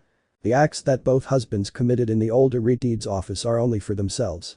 After that, Rias, Issei, and the others enjoyed the delicious food that the Gremory family's cooks had prepared for them. They then went to their room to rest. In the case of the brunette, he went to Ria's room.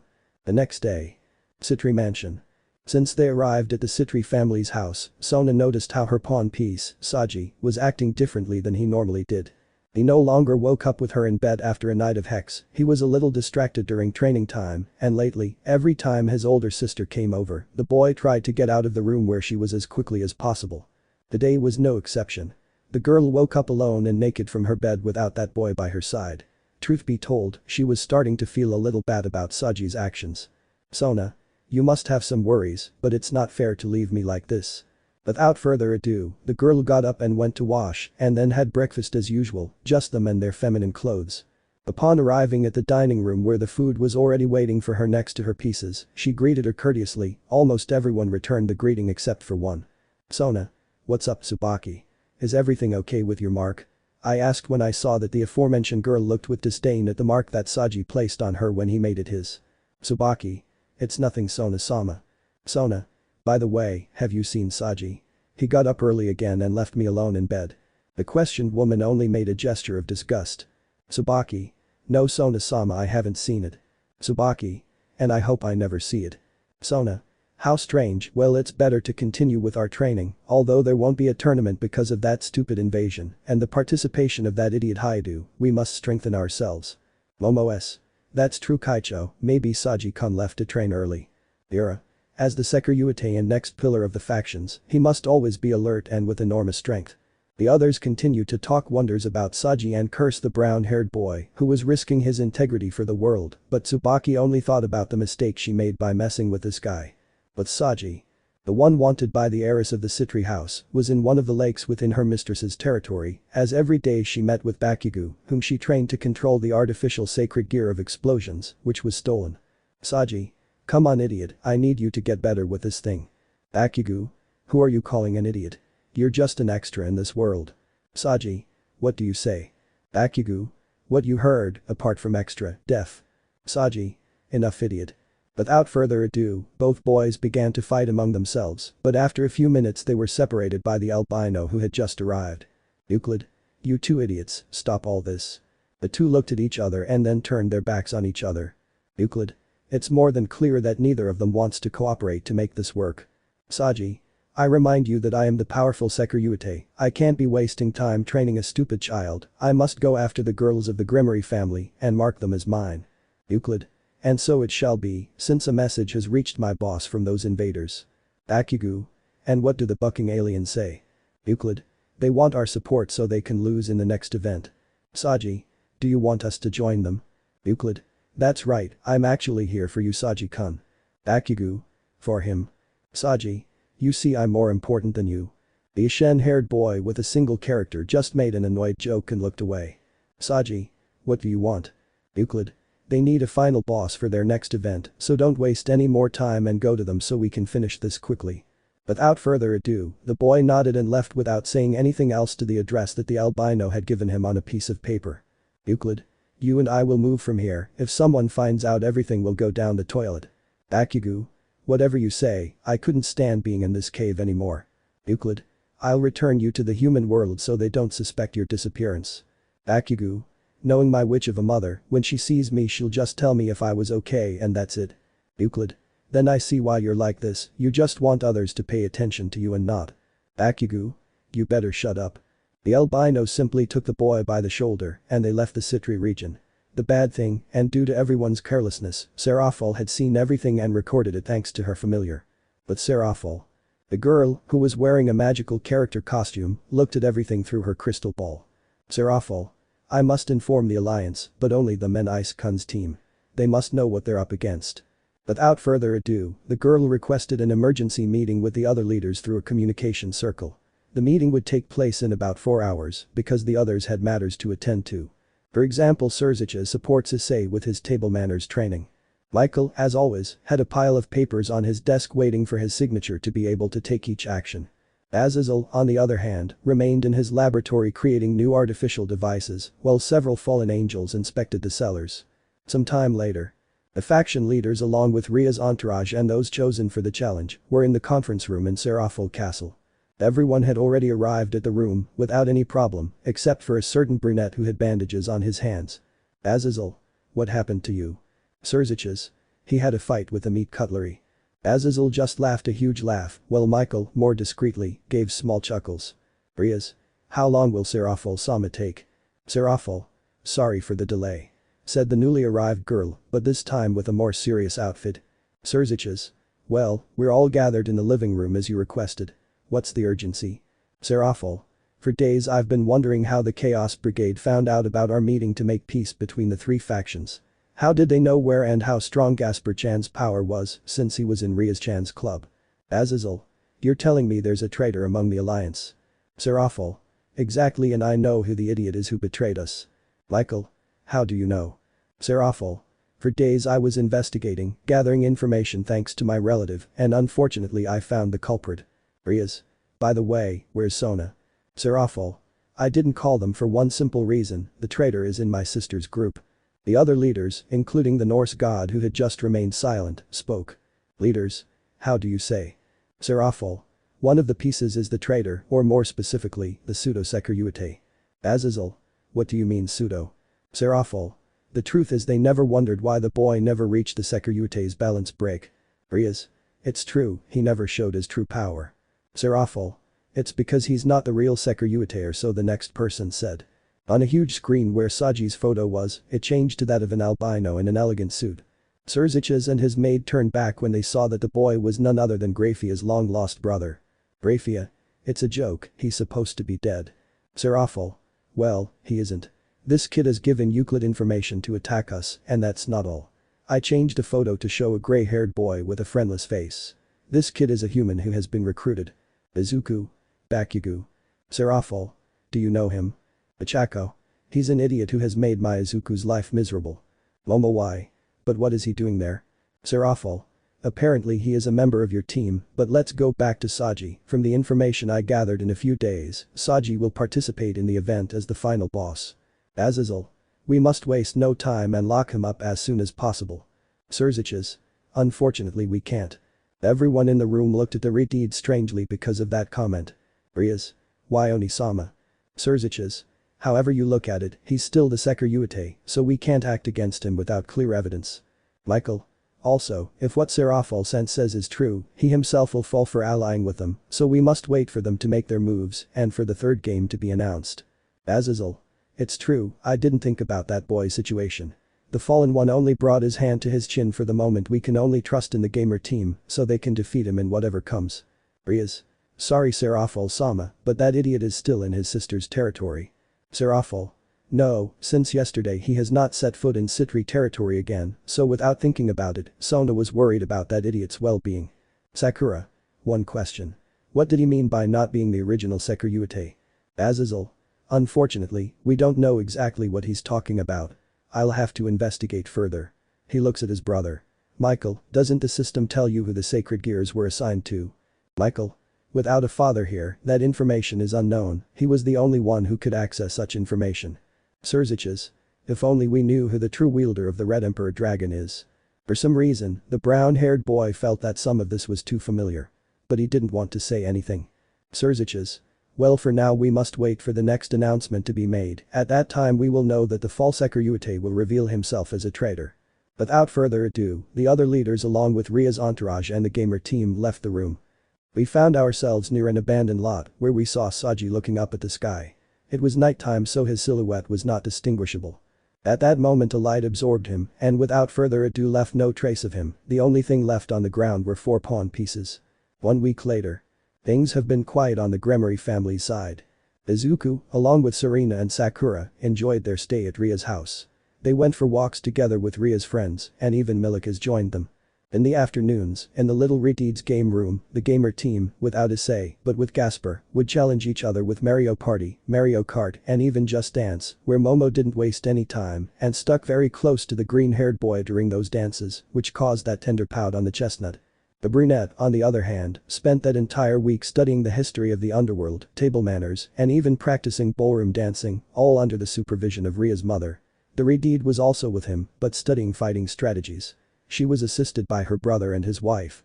The clan members, when they were not resting, were under the mantle of Azazel, who was in charge of training them so that they would not lose that touch at the time of battle.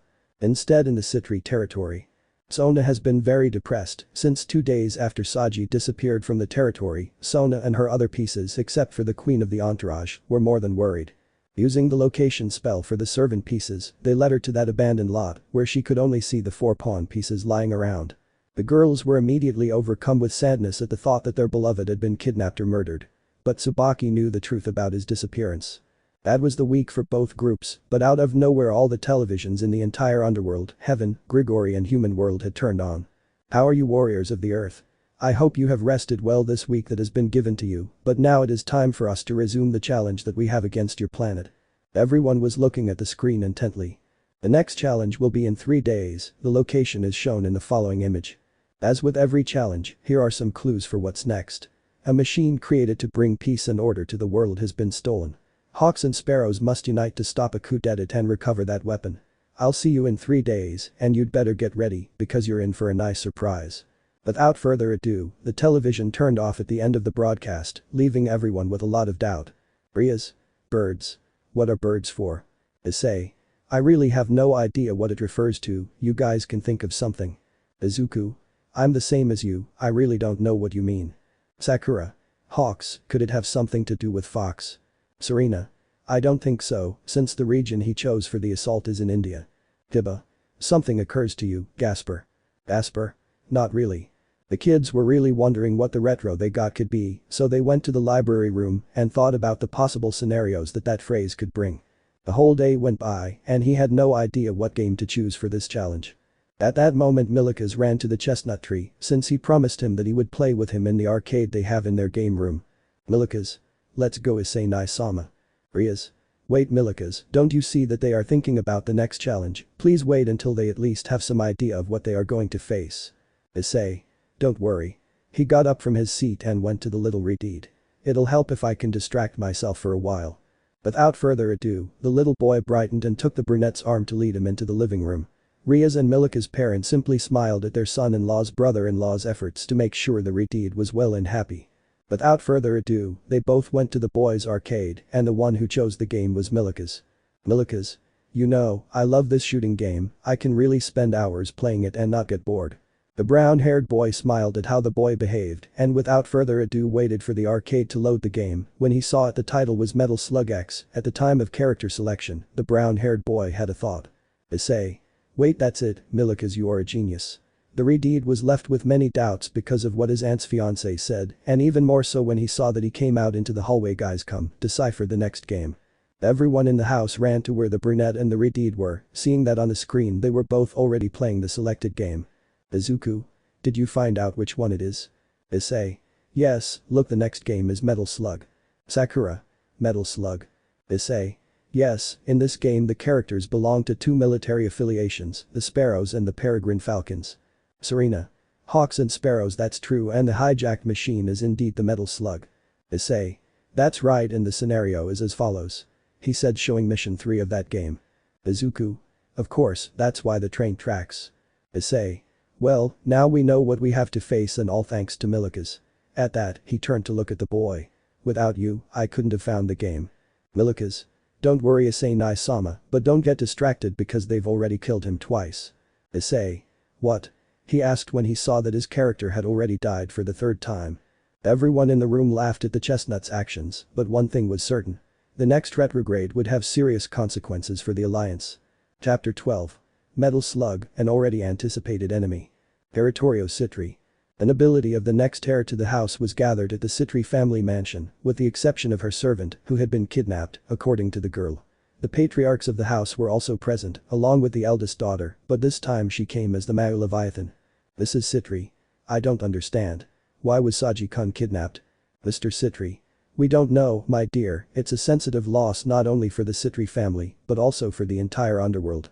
Sona just kept looking sad, thinking that the worst could happen to her beloved is something that hasn't let her sleep for days. But Seraphil just had a calm look. Seraphil. Now be quiet, the next event is about to begin. Momo-s. Excuse me, Seraphil-sama, but nobody here wants to see that bastard Hyoudou. Sona. That's right, I don't care what happens to that filthy low-class demon. Serafal. I wouldn't say those words if I were you. Sona. But if I'm right, I wish I'd never met that idiot. The others nodded except for Tsubaki, who was calm, but her gaze seemed empty. Something the man noticed. Serafal. It seems she already knows. It's a shame, but you're marked by that filthy pseudo-Sekiryuutei. The parents of both girls were just silent as they watched on the screen that the event was about to begin. Ms. Sitri. I hope they eliminate him, just him, not the team. Mr. Sitri. I want the same thing, but unfortunately our lives are in their filthy hands. This is Sitri. What are you going to do? Without further ado, they watched as in the middle of the country of India, the transportation circle of Issei and the others appeared. Challenge zone. The boys along with Ria's parody, Izuku's girlfriend and his lover as he proclaimed himself had arrived. In the area, an empty train car was visible, but the strange thing was that above the train was the dome where the challenges were held. The kids' watches began to glow, indicating that the challenge was about to begin. Issei. Well, here we say goodbye. Rias. Please be very careful, we don't know what that idiot is capable of doing if he shows up. Issei. Don't worry, you'll see that we'll all be able to beat him. Without further ado, the girl hugged him by the neck and stole a kiss, which he reciprocated by hugging her by the waist and deepening it. Bakeno. Ara, I want one of those too, my kohai-kun. Asia. It's not fair, I also want to be kissed by Issei-san. Rias. Calm down, as his fiancé I let him give affection to both of them. Bakeno. Asia. What do you mean, fiancé? Rias. I think I said too much, oops. She just stuck her tongue out in an adorable way when saying something that hadn't been announced yet. Sakura. Let's go Issei-kun. She said taking the boy's hand to access the dome. Instead with Izuku. The green-haired boy was more than red upon receiving the affection of both girls who loved him and who, to a certain extent, accepted the brunette. Momo. Why? Please be very careful Izu-kun. Ichako. Remember you have a baby to take care of Izuku-kun. Izuku. Baby. Which baby? Ichako. Your little brother of course. They just watched as the boy's blood ran out upon hearing that, but he returned to clarify that he was his next brother. Izuku. That's right, I must have a talk with Toshinori-sensei. Serena. We must go now Izuku, the event is about to begin. Interlacing her arm with his, she took the boy to begin the challenge. Already inside the dome, the Metal Slug event was shining, the number of accepted players was 4. Issei. Another shooter game. He said choosing Marco's character. Sakura. But this is a classic, I'm really excited. I commented, choosing Fio's character. Izuku. But if we're on the train, it means it's mission 3. He thought about it in the air while choosing the Tarma character. Serena. Calm down guys. Already transformed with Erie's clothes I know we'll get through this. Issei. What worries me is when that idiot Saji will appear. Sakura. I imagine at the end of everything. At that moment, the 4 disappeared from the dome, greatly worrying the supernatural beings outside. At that moment, they began to notice that the entire train had begun to move. Rias. What happened? Milikas. Don't worry Rias knee, this is how stage 3 begins, look. He commented pointing to the sky to see how the 4 fell from a parachute. The 5th event is about to begin. Players, please be ready in your positions. The leaders who accompanied the children created another dome, which would serve as transportation to go where the train would go. Buenos Aires. Just as in Japan, the underworld and other faction sites, the events of the battles for the salvation of the earth in this challenge have been broadcast in different capitals around the world. In a multi-story building, a dark-haired boy was leaving. It was obvious he was leaving an office job because of his disheveled clothes. The boy pulled out his cell phone to check the time, and in the background was Serena with him. That's right, we're looking at Serena's ex-boyfriend, Darian, who sighed in sadness upon seeing the image. Darian. Boy, was I stupid to let Amy convince me and leave you. At that moment, all activity in the city had stopped, as it had in recent times, when they saw that the event was about to begin. Darian. My love, my beautiful Serena, please be careful. I commented when I saw Serena already wearing her outfit for the event. China. In a beautiful house, which seemed to be from the Liang dynasty, there was a boy with brown hair and only his pants on training in the courtyard of that residence. Mother was right. I was just an idiot for thinking Sakura-san wasn't the one and beneath me. If only I could go after her, but now she's on that stupid dare. Sharon-kun. A girl with pigtails in her hair quickly arrived where the boy was training. Come quickly, Kinomoto-san's event is about to start. The now identified as Sharon, Sakura's ex-boyfriend, took a towel and placed it around his neck, then entered the house with a drink in a cold bottle. Sharon. I'm coming, I hope it goes well. What they didn't know was that not far from both boys a silhouette was watching them. Start of the event. Play some music to set the mood. The four boys went down with their parachutes directly to the train car. Sakura. Hey, how many lives do we have? Izuku. Let me check. He looked at his left arm, where the clock was showing the current event. Apparently we only have 1 credit and 3 lives.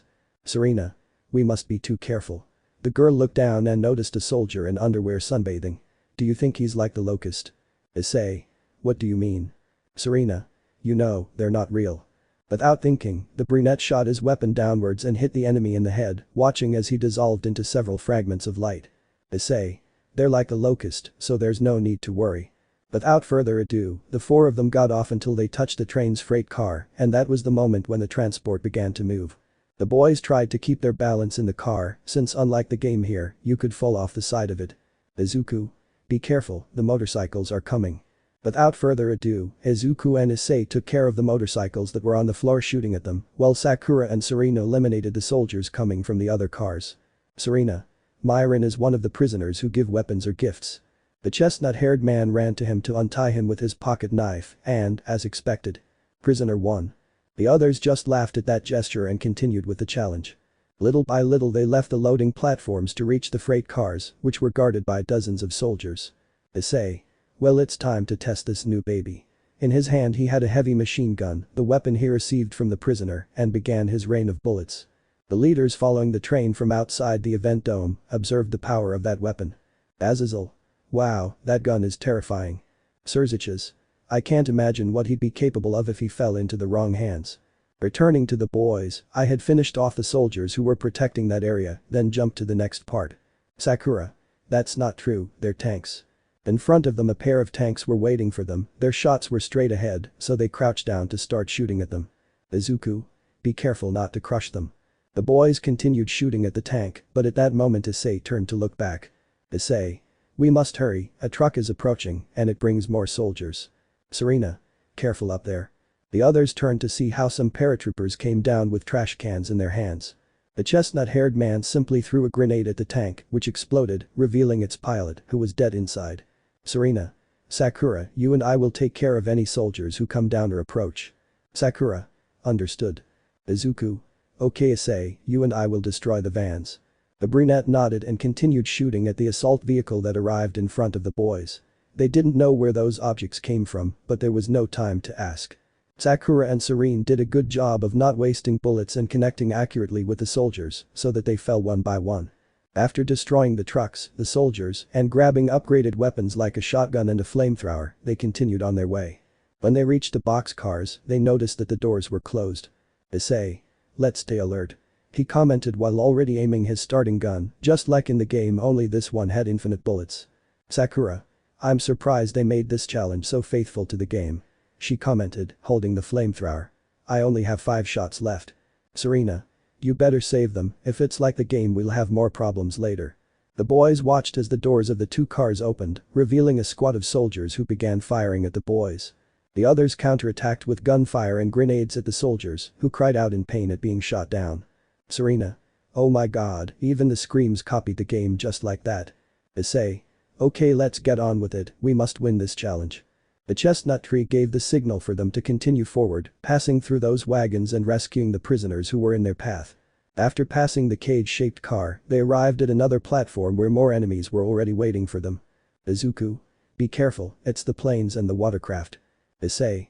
Siren and Izuku take care of the boats, Sakura you and I will shoot down those annoying planes. Boys. Understood.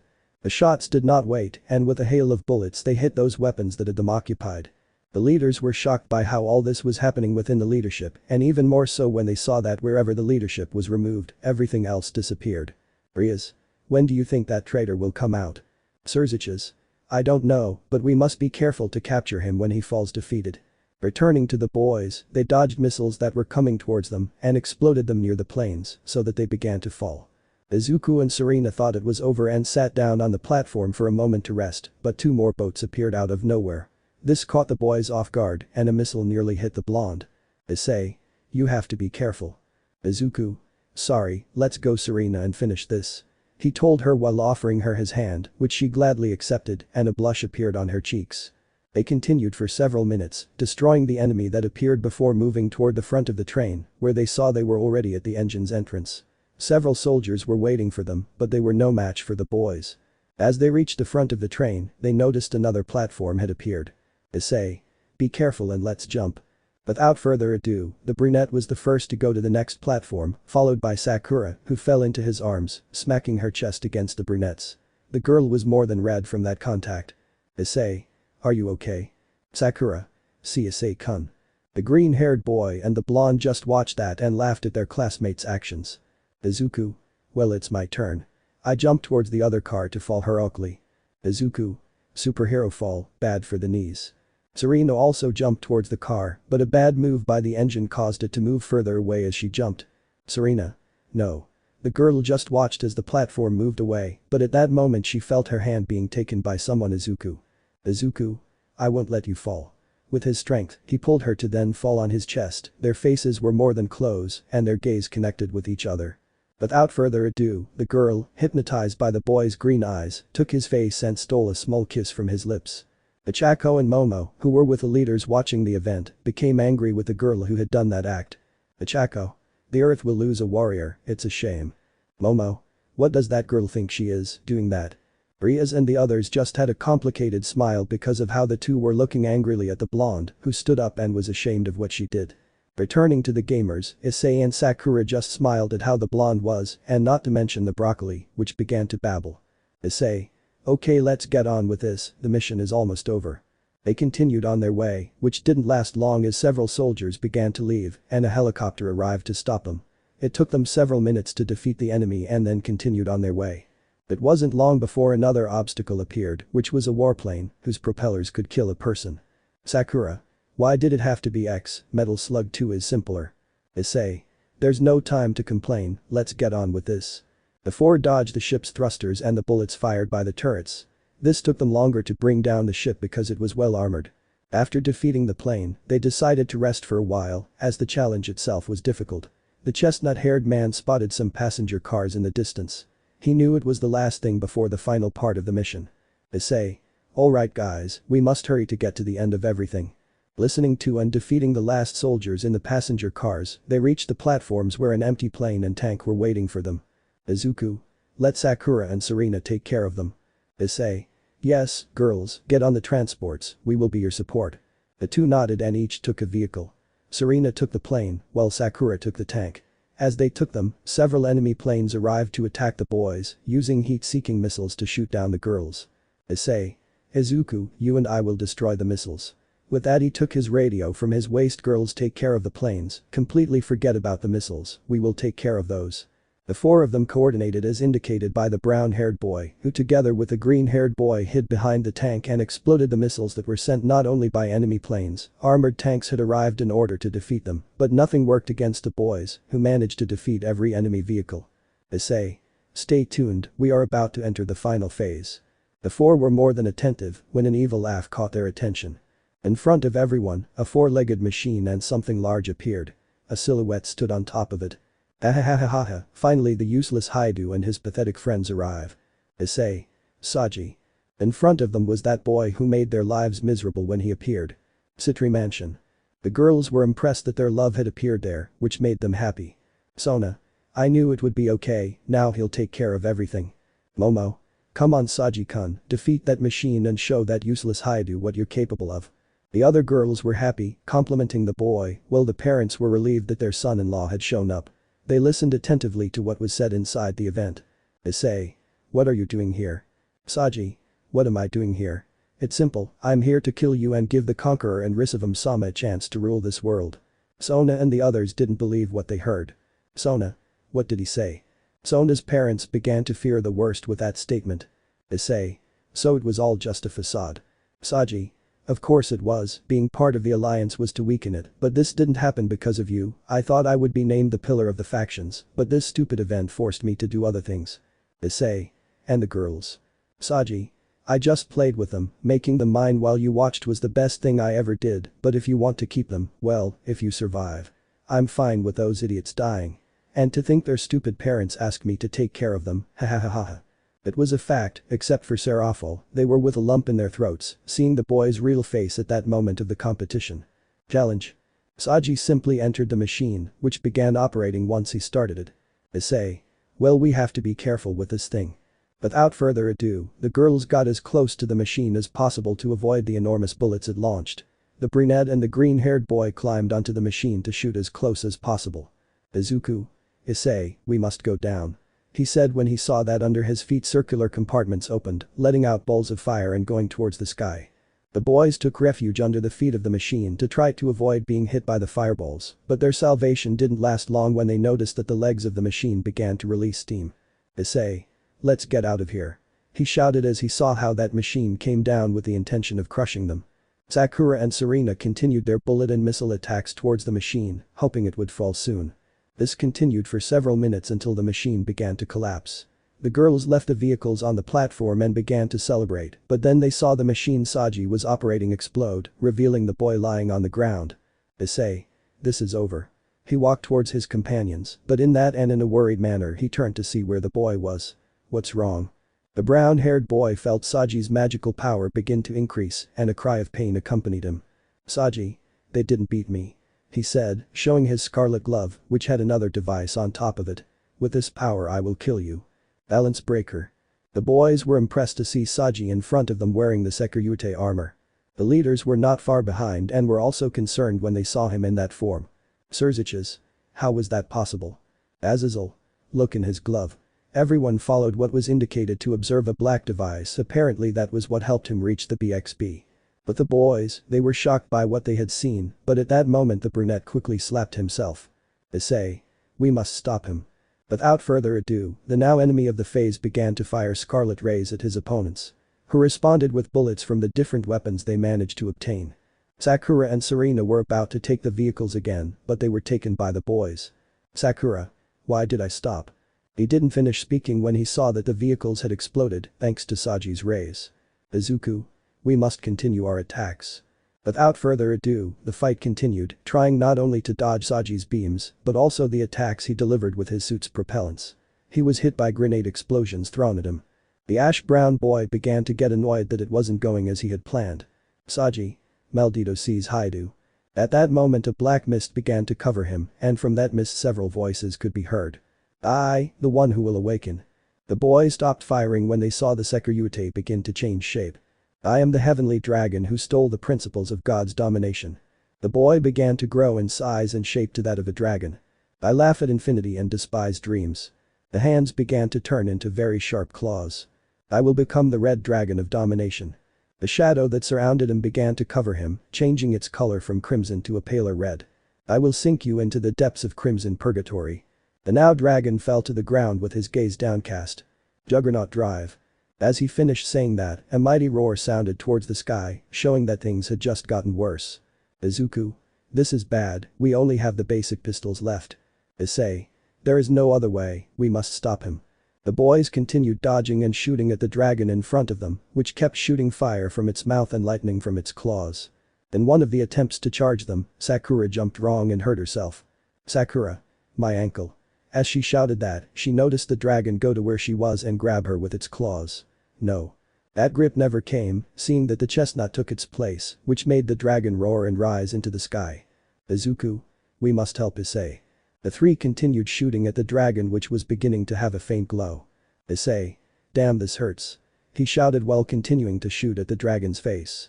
At that moment, the train passed under a bridge, where only 4 packages were seen falling from it. When the power returned, Izuku noticed the packages. Izuku. This will help. He said as he took the machine gun, handed Serena a laser and Sakura another large caliber pistol. Sakura. Yes, it's the enemy chaser. The 3 of them shot at the dragon, who still had the chestnut in its claws, forcing it to let go and fall into the wagon, more than hurt. Issei. I hope they left me a weapon. Izuku. Yes, there's the flamethrower. Issei. Perfect.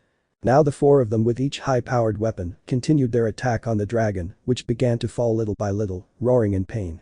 Issei. This is over. He commented while giving the last shot towards Saji, which was seen as his armor broke, dropping a green sphere on the floor. Saji. Damn. Without further ado, the boy fell defeated. Another ball, but a purple one, had fallen out of his bag. End of the challenge. The four of them were happy for how the mission ended. Serena jumped into Izuku's arms to steal another kiss, the same thing happened with Sakura and Issei. At that moment the wagon stopped, indicating that the challenge was over. The leaders rushed to Saji's location, aiming to arrest him for his crimes. Azazel, on the other hand, went straight to where the green and purple spheres were on the ground. Azazel? How? Was the only thing he said when he saw how the green sphere levitated towards Issei and the purple one towards Izuku. Both boys turned to see where Azazel was, to notice that those two spheres entered his interior, causing both of them to fall to the ground. Worried about them, the leaders went to where they were lying. Sirzechs. What happened? Azazel. I don't know, I just saw how both spheres went to where the boys were. Issei and Izuku rejoined to notice that the spheres appeared in his hand. It's a pleasure to be with you again, mate. Issei. Partner. Wait, are you the Red Emperor Dragon? Greg. Indeed, it's good to be back with my original username. Issei. What? For Izuku's part, he looked at the sphere with great doubt since it did not speak to him, and Azazel approached him. Azazel. That thing you have there is one of the parts of the soul of the evil dragon Vitra. Izuku. Evil dragon. Azazel. Yes, but it's only part of his soul, I have the rest, if you want I'll give you the other pieces later. Izuku. But wouldn't that be dangerous? Azazel. Don't worry, your will is strong, so I doubt the dragon can control you. Izuku. Wow, now they're a dragon. Azazel. Well, you have the soul of one, but that can be improved. The other leaders just looked at the one who was once considered a pillar of the factions lying on the train platform, looking beyond defeated. In a place where Risevim was hiding, he watched as his spy fell with the challenge. Risevim. He's an idiot, this is delaying plans. Euclid. What shall we do? Risevim. Get more allies and see what the next move will be with that conqueror. It was clear that the albino's movements had slowed, but that didn't mean he would give up on bringing chaos to the world. Chapter 13. Sad Memories, the New Bears. Territorio Sitri. In that territory, where the family was categorized as seeing their servants equally as if they were of the same level, they had scorned a boy with a big heart, helpful and above all humble, for another who boasted of having great power to eliminate the gods themselves. That despised boy was none other than Hyoudou Issei, who if you saw him for the first time, you would never think that he had a strength beyond that of any common man. But his sense of protection makes him want to protect everyone around him, especially if you've helped him before. He promised to give you 110% of his energy, so that you're okay, don't feel sad, feel that you can count on him for support, that with him you'll always feel loved. But like a sudden wind, Saji arrived, the powerful bearer of one of the 13 Longinus created by the god of the Bible. Within him lay the soul of a mighty dragon with the title Celestial, capable of facing any enemy, if, of course, the enemy gave you its power. Upon entering the family's life, their sense of vision became clouded. Just by having the Sekiryuutei on their side, they believed that everything else, if it didn't contribute something, was useless. That was what happened to Hyoudou Issei's life when he saw that his mistress, or rather his former mistress, gave herself body and soul to that dragon, leaving a mark on her skin. Everyone thought they had their lives sorted out, and the respect of the supernatural world had been secured by having this powerful being on their side. But they were wrong. The girls, with the exception of one, stared at the seal on her body, a sign that she was marked by a dragon. But one in particular, the leader of the group, stared intently at the mark on her abdomen. As before she appeared, the life of her and her only male servant before the Sekiryuutei was calm, peaceful, full of love. Very few people know, but she and Issei had known each other before, more precisely, in their first year. The brunette and the raven-haired girl had once run into each other in the library, where the boy had secretly carried an Eki magazine in his backpack. When he collided with her while taking a book for a school research project, the 18 reading product had come out of her backpack. The chestnut received a tremendous sermon, but that started a relationship beyond simple schoolmates and began a senpai-kohai relationship. During that year, a bond of friendship grew and was strengthened when Rainer, a fallen angel, killed him. She didn't understand why he had done that to a simple human, so she helped him revive him. Her biggest surprise was that this boy took the 8 pawns, and she still didn't understand why. After that, and as was tradition, the girl presented not only herself as a demon and her master, but also presented the other girls of her party, as well as the demon with whom she looked after the Kuoh territory, Rias Gremory. The redhead and the brunette had gotten along well, as with Sona, but the latter began to get a little bothered by that relationship, but she let it go because of the relationship she had with him and his great affection. The truth is that they had a beautiful relationship as the days went by, which could even escalate to the next level, but it didn't happen, due to the arrival of that guy. A few weeks later, the Sekiryuutei had appeared before her, offering his services. You might be wondering, how come only Sona knew the Sekiryuutei? Simple, this was because in the week where Saji appeared, Rias was called to the underworld to see about her arranged marriage, so she didn't know about the visit of that being. The truth is that good for her. To say that Sona was fascinated by the presence of that guy was an understatement. She wanted to accommodate having the Red Emperor dragon under her mantle, but she had a problem. She tried to reincarnate him with her current pieces, but there weren't enough to do it, which angered her. At that moment, her pawn appeared in the council room and stared at her. It was obvious that Issei was to blame for not being able to have Saji, but she couldn't get rid of him so easily. As time passed, the relationship between Sona and Issei deteriorated as she would send him on long, silly assignments or simply send him home to avoid having him at the academy. Saji took advantage of this to win over the girl with glasses and her friends to the point of quickly making them fall in love with him. Issei felt left out by Sona, which saddened him to the point of almost depressing him. Fortunately, Rias had seen Issei and Sona's current attitude, so she didn't let the boy fall into that dark place. Rias asked Sona to lend her Issei for her raiding game against the Phoenix House and thus free herself from that arranged marriage. She agreed without hesitation. During the week that the brown-haired man was with the Gremorys, she took advantage and visited the creator of the demonic pieces, in charge of reincarnating humans. She went to the Mayu to ask for his help and once and for all get rid of the brown-haired man. The Mayu explained that there was a way to remove the pieces without having to kill the current occupant, but that the process would be more than painful. Sona didn't mind that, as her parents had already told her to keep the Sekiryuutei under her command at any cost. During the game against Phoenix, Sona explained to Saji that at the end of the match, he would be her new pawn. In addition to another girl who admired him, she would turn her into a bishop, thinking that with Saji, she would also occupy the 8 pieces. It's worth mentioning that the boy was overjoyed and kissed the girl on the lips, thus stealing her first kiss. Things started to get out of hand when he released libido pheromones into the air, causing not only her, but also the other girls at Sona's house, to have an orgy. The brunette witnessed it, although he didn't want to see it. After that Sona took Issei to Ajuka, and from there we know what has happened now with the brown-haired boy's life.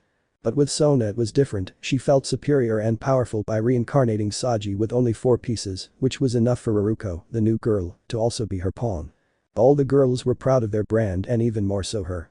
But now, all that pride and happiness had become the complete opposite. Pity and disgust were the current thoughts, not only hers, but also the others when they saw how the television showed a defeated Saji, and above all, a traitor to the alliance. Now he understood why he couldn't defeat Gabriel in their confrontation, why he didn't give his destined rival a run for his money when they first met. Why in training, he was more pitiful than glorious. Because he was just a dirty imitator of the true Sekiryuutei, who, by the words of the Red Dragon himself, presented him as his partner. Sona. What have I done? She said it to nothing while looking at the screen, and her tears began to run down her face. Sona's parents were the same as her. They watched as the boy they had placed their trust in was just a dirty traitor in the eyes of the other factions by collaborating with the being that was invading them. This is Sitri. It's not true, please tell me what's happening isn't true. Mr. Sitri. My dear. He turned to look at his eldest daughter, who had a serene look on her face. You knew, right? Seraphal, the current male Leviathan, only gave a small smile and left the room, implying that she knew the truth of things. In the room, only sobs could be heard from the girls, while the Parody King looked with disgust at that mark he once called the mark of love that Saji had given him. Challenge location. The game was over, with Saji being arrested by the Asgard soldiers who had come to the side of the thunder god Thor. The brunette was beyond tired from the competition, as well as sore from Saji's grip in his dragon form. But that fell by the wayside when he saw Drake's glove on his left hand. Issei. Explain to me, as I am your original carrier. Drake. You may not remember since you were a child back then, but you are my original carrier that God system assigned until that bastard came and snatched you from my side. Issei. Wait, I didn't know about the supernatural world until Sitri revived me. Drake. Well, I'm afraid that someone already knew you and knew that you were my carrier, that's why they attacked you and took you away from me. Issei. And what was it like? Drake. I only remember that his hair was silver, but the power he emitted was the same as the original demons. Saying that, Sirzechs, who was watching as Saji was taken to a confinement box, turned to look at Issei's jewel. Sirzechs. Did you say silver hair and the power of an original demon? Drake. That's right, Gremory demon. I didn't know beyond that because he placed a spell on me to put me to sleep. That's why that idiot Saji could never access my power until that being from space placed a device to steal my power. Sirzechs. I don't think it's him, he's supposed to be dead. Those were the Redeed's thoughts. Rias. Oni-sama, it's time to go. Sirzechs. It's true. At that he turns to look at the Norse god Odin Dono. I ask you please that your soldiers take this traitor to the underworld before the Magus Matius, he will lock him up and from there he will be judged for his betrayal. Without further ado, the god looked at his men, who understood and went to Azazel, who would take them to that side of the underworld. Sirzechs. Okay, everyone else, go rest at the Gremory mansion. Azazel. I'd actually like to take Izuku with me. Sirzechs. And that. Azazel. Well, since a fifth of Vitra's soul entered him, I would rather have him have the other parts and thus bring back to life the sacred gear that guards the soul of that dragon. Izuku. Wait, you said it was an evil dragon, there won't be a problem with that. Azazel. Don't worry, unlike the part that entered you, the other pieces are already purified, in fact you have to come with me to purify that missing part. Izuku. Okay. The boy walked where the fallen angel was, but was stopped by 3 hands. Ichako. Wait, we want to go with him. Momo. Please let us accompany you. Serena. I want to go with you too. The fallen man watched as the girls put on that puppy dog look asking for something, to which he turned to see Izuku, who had fallen into their trap. Izuku. Please let them go. Azazel. Phew, okay, you can come. The girls celebrated until the brunette remembered something. Ichako. Wait, Serena, you and I will have a talk. Serena. He. Sirzechs. Good. He looked at the scene the boys and Azazel gave to turn to see his family. The rest of us must return, we have a party to prepare. Rias. Party. Sirzechs. Indeed, the engagement party between you and Issei-kun, my parents are waiting for you to organize everything. The girl was more than happy, she was going to marry the boy who stole her heart, who saw her as the girl she is, who would always be by her side. Without further ado, each group went to carry out their activities. Grigori. In one of the buildings on the site, we can see a large room with extensive experimental equipment. Microscopes, test tubes, and machines that fired rays were all on display. In the middle of the room, the boys along with Azazel had appeared. Azazel. Okay, take a seat while Izuku comes with me. Izuku. Where are we going? Azazel. As I told you, we will first purify the part that entered you from Vitra, after which I will take you to a bath with special water for said ritual. Izuku. You won't do anything strange to me, right? Azazel. Hey, how do you know me? Izuku. I'm sorry, but after Bakugo's abuse, I've learned not to trust other people too much. Azazel looked into his eyes and indeed, there were traces of abuse, as if he wanted to hide something or rather, forget something. Azazel. That boy hurt you a lot, didn't he? Izuku. That's right, but I'd rather not talk about it. Without further ado, the fallen man led him to the bathroom, which was a huge room with a pool-style bathtub, like the one they had in Issei's house. A huge waterfall poured water, which came out of the mouth of a stone dragon. Azazel.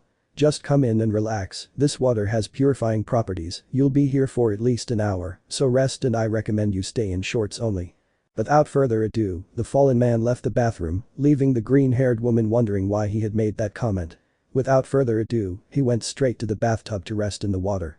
On the other hand, Azazel went to the girls, who were in the middle of a trial, the brunette and the girl with a ponytail, against a blonde, who was on her knees. Ichako. Okay, now explain to us, why did you kiss Izuku-kun? Momo. Yes, tell the truth. Serena. I'm sorry girls, but the truth is that I like him, how he is, how he helps me and protects me made me start to like him. Ichako. I know, he's like that. I answer with a smiling face, but again she returns to her inquisitive attitude, but that doesn't mean you had to kiss him, especially not on screen. Serena. Is there anything wrong? Momo. You see, you're not the only one who wants to have Izuku-kun as a partner, there are other girls who have already declared war on Ichako to take him away. Ichako. And if they saw that kiss, they'll think he's free, so don't doubt that he'll come after him. Azazel. But there's nothing wrong with that. He intervened in the girls' conversation. As they had already told him, he is now part of the underworld and I have no doubt that a certain boy will want to invite them to his party when he becomes a high-class demon. The girls looked at him with doubt at what he said, but he continued talking. Azazel. And now it will be less strange that he has more girls around him, when he has Vitra inside him, it is the same thing that will happen to Issei. Momo. What do you mean? Azazel. Well, as a dragon bearer, he will develop certain customs, such as being polygamous. Ichako. What? Azazel. That's right, it is well known that dragons have more than one partner, and with Izuku, it will be the same when he gives him Vitra's complete soul. Momo. And being a dragon, how does it affect the girls who like him? Azazel. Well, these guys give off a scent involuntarily, girls who really have feelings for him will detect it and of course will do everything possible to be by his side. Ichako. Damn, more competition to have Izuku-kun. Azazel. Well, I don't think the kiss Arena gave him will generate anything, right? He gave a somewhat mischievous laugh, but then turned serious. Now you're Raka-san, would you mind telling me about Midoriya's life before the challenge starts? The girls from Tokyo put on a complicated face, since it was a topic they didn't like to talk about. Ichako. Why do you want to know that? Azazel. It's important that Izuku not harbor negative feelings, especially as a dragon. A dragon is a proud beast, so it will take revenge on those who have humiliated it and won't rest until it sees them fall. After saying this, the girls really got worried, but now not because of the boy, but because of what it could cause if this was real. Ichako. Okay, there's no other choice, I'll tell you everything that happens in Izuku-kun's life. Without further ado, the girl began to tell him about the miserable life Izuku had had since high school, a time when they both already knew each other. She didn't dismiss him as useless even though he was one of the smartest students in school, even though he was mistreated by Bakugo and his gang, just for not having the same results as Izuku. Everything got worse when a girl came into Izuku's life, one who Ichako knew would hurt him despite her temper. The girl's name is Yuikadai. At first, she had done her best to get Izuku's attention, managing not only to get him hooked on her, but also to do all of her chores. Too bad it was all a plan orchestrated by Bakugo just to humiliate him, and in the worst way. The afternoon they finally humiliated the freckled boy was right in the middle of the schoolyard when Bakugo and Yui were kissing. Their first kiss was taken in front of the freckled boy. It only remains to say that the ash-blonde boy took all the credit, of course, noting the girl's help, who barely smiled. Ichako struggled mightily to pull Izuku out of that depression, especially when she saw the girl apologize for what she'd done. She only let Bakugo's fake attitude get the better of her until he showed her the real deal. But even so, his forgiveness never came. Azazel. I see, and you're telling me that boy is the one in the photos taken by Seraphil's familiar. Momo. That's right. The fallen man just took his chin and began to think about the possible scenarios that the green-haired man could cause if the dragon's wrath overcame him. Azazel. Okay, all three of you go with him and take a bath. I need you to help me keep him relaxed and never get angry. Momo. And how would that be? Azazel. With love, what else, just wear a swimsuit. I finished saying while creating several outfits, the guy didn't know the girl's measurements, so he created several sets. The three of them blushed and accepted Azazel's proposal, taking their bathing clothes and going to where the green-haired man was. Momo. Do you think the kiss Arena gave Izuku-kun will affect anything? I asked a brunette who was putting on a school swimsuit. Ichako. I don't think so, it's not like the girls change schools. The blonde just watched the conversation. As they finished changing, they surprised the green-haired boy who was fast asleep in the bathtub. He asked a reason for this, but they didn't say anything. They just took Izuku's arm, or in the brunette's case, his legs, and stood with him, showing him affection. What the chestnut didn't know is that what you wish wouldn't happen sometimes happens.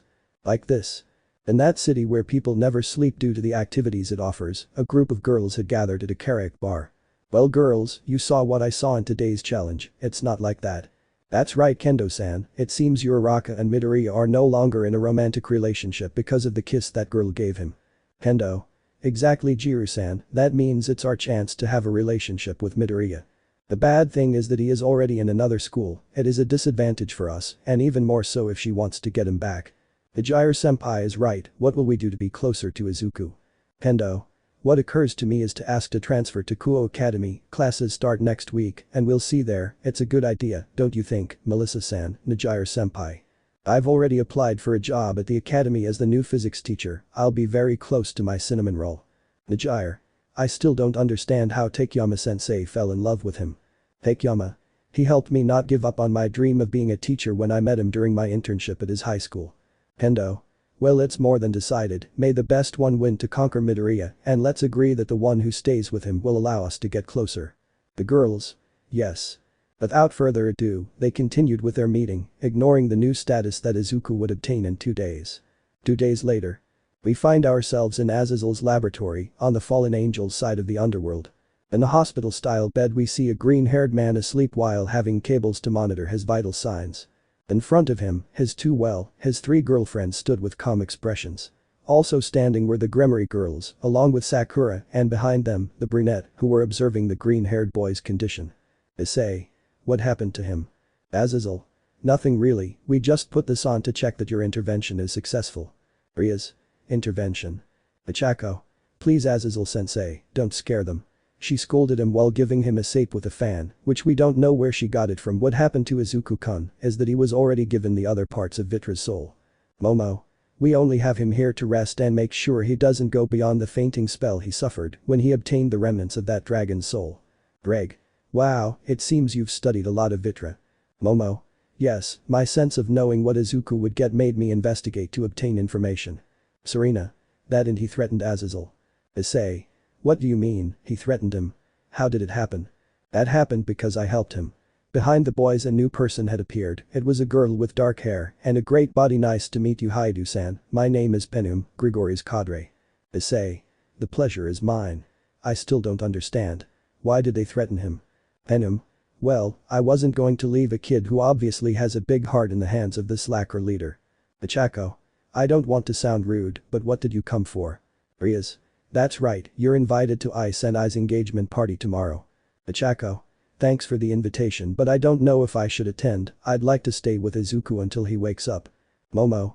Me too, I want to see Izuku react as soon as possible, and if so. It's better to go all of them. The boys turned to see who the voice belonged to. They were glad that it was Izuku's, who was reintegrating after obtaining Vitra's soul. Ichako. I'm glad you're okay. Izuku. Thank you for worrying about me, but I already feel much better, because no. At that moment the boys' watches began to glow, the lab's televisions turned on to show once again the invader who wanted to conquer the Earth. Greetings Earthlings and players, I hope you enjoyed your little break, but now a new event has arrived. First of all, I'd like to congratulate the players who managed to defeat a villain who wasn't intended for this game. I commented while clapping. However, I can't get one less life, since this is my game. Even so, I've added one more gift to your inventory box. The boys were amazed by what was said, and they would check the gifted item after finishing the message. Now the next game is for two, and the fairest thing is for those participants who have one less game to go. This surprised everyone, especially the girls, since it was clearly their turn. Here's your clue. The doll, the most real doll of all, has been created. Her home, the factory that created her, but now she only wants one thing. To be a real girl. She must be stopped or chaos will ensue. It's time to play. Simple, right? The location of the next challenge is already on the participants' watches. Good luck, players. Without further ado, the signal had gone to retransmit the television signal, in the case where they were gathered, Izuku's vital signs. Issei. I don't like that, I don't like it at all. Rias. Why? Izuku. There are few games with that theme. Then he turns to look at the blonde next to him. Serena, please check out the event. Serena. Yes. I activate the watch and check that the event name has a question mark. That's odd, it doesn't show the event name. Izuku. So my assumptions were correct. Issei. What do you mean? Izuku. You see, before entering the events we had already guessed which game it was, right? The others nodded. This time we saw the event first, and since we hadn't guessed the name, its title doesn't appear on the clock yet. Sakura. Wow, the technology of those invaders is amazing, she commented as she opened the event. It will be in Spain. Serena. In Castellon to be more exact. The boys were thoughtful, because in that place. Issei. How long until the next challenge starts? Serena. 24 hours. Rias. It's better to go to the mansion, there Izuku can rest more comfortably, right Azazel-sensei? Azazel. If there is no problem, let him rest for 2 days and he can return to the challenge. Without further ado, the boys said goodbye to the inhabitants of Grigori to go to Ria's mansion. Upon reaching the entrance, a terrifying scream was heard throughout the mansion. Giaiia. Except for Izuku's group, who couldn't yet, they ran inside the mansion, specifically the Gremory mansion's game room. There, they saw the skirt-wearing Damper, who had a VR headset on his head. Kiba just had a complicated smile upon seeing how his companion was doing. Kiba. Calm down Gasper-chan, it's just a game. Asper. But it's scary, especially with this on. Issei. Why did you scream like that? Asper. Senpai, you would also be scared if you were chased by that thing. He commented while pointing at the television. On it a blue and plush monster was with a terrifying look. Sakura. It's not true, it can't be. Serena. What's up? Sakura. Serena-san, there's the event. The others were surprised by what the brunette said, and even more so when they saw that the name of the event had appeared. Issei. So Poppy playtime. He only said seriously when he saw the name of the event on the chestnut's clock. Jail. We see a boy chained by the neck and hands in a disgusting cell. This one had a tired and lifeless look. You'll see factions, I'll get out of here and you'll suffer the imprisonment of the great Saji. The now known traitor was locked in that place, waiting for someone or something to come to his rescue. What awaits our players with the next challenge? Chapter 14. Poppy Playtime, Unexpected Meetings. Challenge Zone. We are in an abandoned factory, located in the country of Spain. Everything around them was gloomy, devoid of human life or movement. Nature had claimed that place as its own. The factory, as well as the other locations they used or created for the challenges, was protected by a barrier to prevent outside help. Outside that barrier we see the brown-haired boy with Rias, his queen Akeno and Sirzechs, leader of the demon faction, who had accompanied the boy for the challenge. "Get away from me. Don't come near me." Those were the screams that were heard inside the factory. The girls only had a face of fear and terror when they heard the moans of both girls. Issei. Not even half an hour has passed and they ran into those two. Rias. Poor Sakura-chan, she'll be traumatized by this. Akeno. Same goes for Serena-san. Gremory Mansion. In that place we see the boys watching the challenge. Izuku was sitting in an individual and reclining chair. On his sides were those girls who love him madly. Ichako. That challenge is really scary. Momo, why? Poor Serena-senpai, that pink doll appeared out of nowhere. Izuku just watched the game with concern, as Serena could be seen running around the place, alone. But you might be wondering, why is she alone? The girl is supposed to have entered the challenge with her partner, so to see how she performed, we need to go back an hour. An hour ago.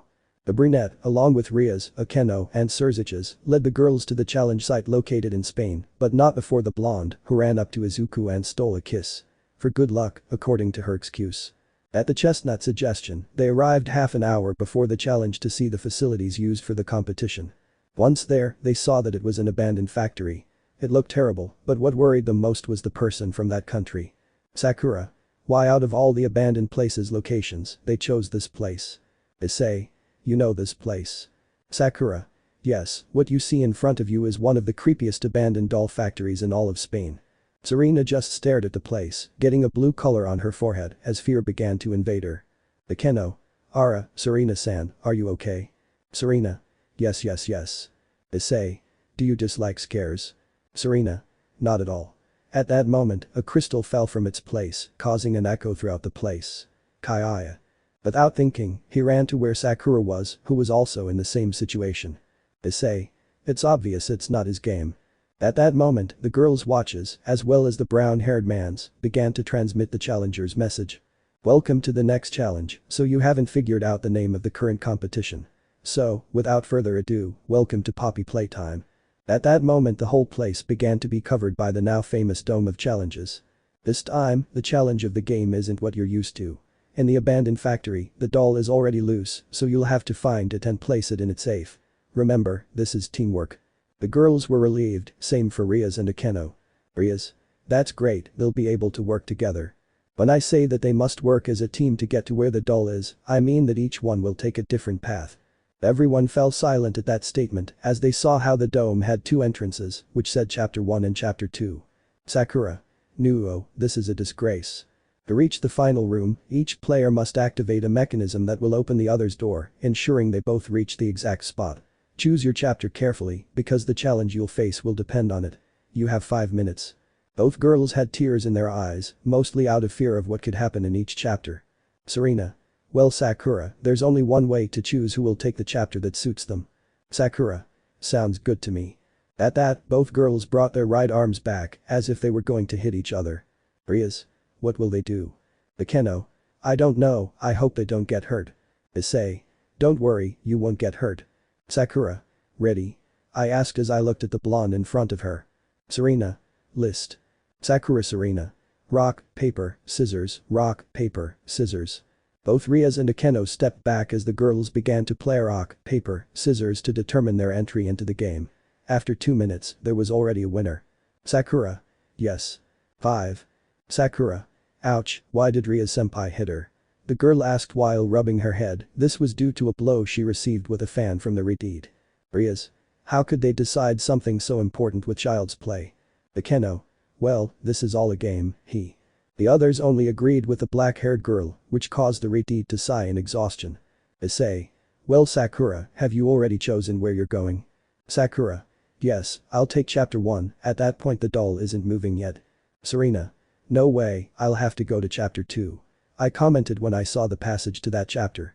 Without further ado, the two girls stood in front of the door they had been assigned for the challenge, the alarm sounded, and they were ushered into their chapter. One more thing, unlike in the game, the animatronics are already activated, so you better be careful because they can come out from anywhere. Hiding can be an option as long as they don't see you. Let the challenge begin. Issei Sakura Serena. What did he say? I want my dad, it's not true.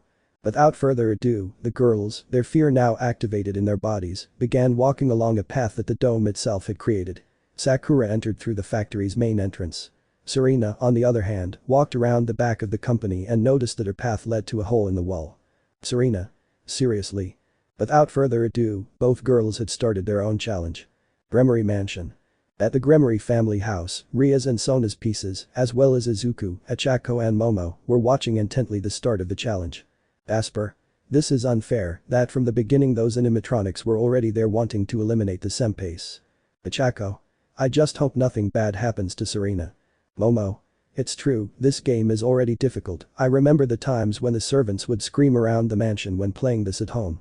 Izuku just stared cautiously at the screen, mostly worried about the new girl who had taken a shine to him.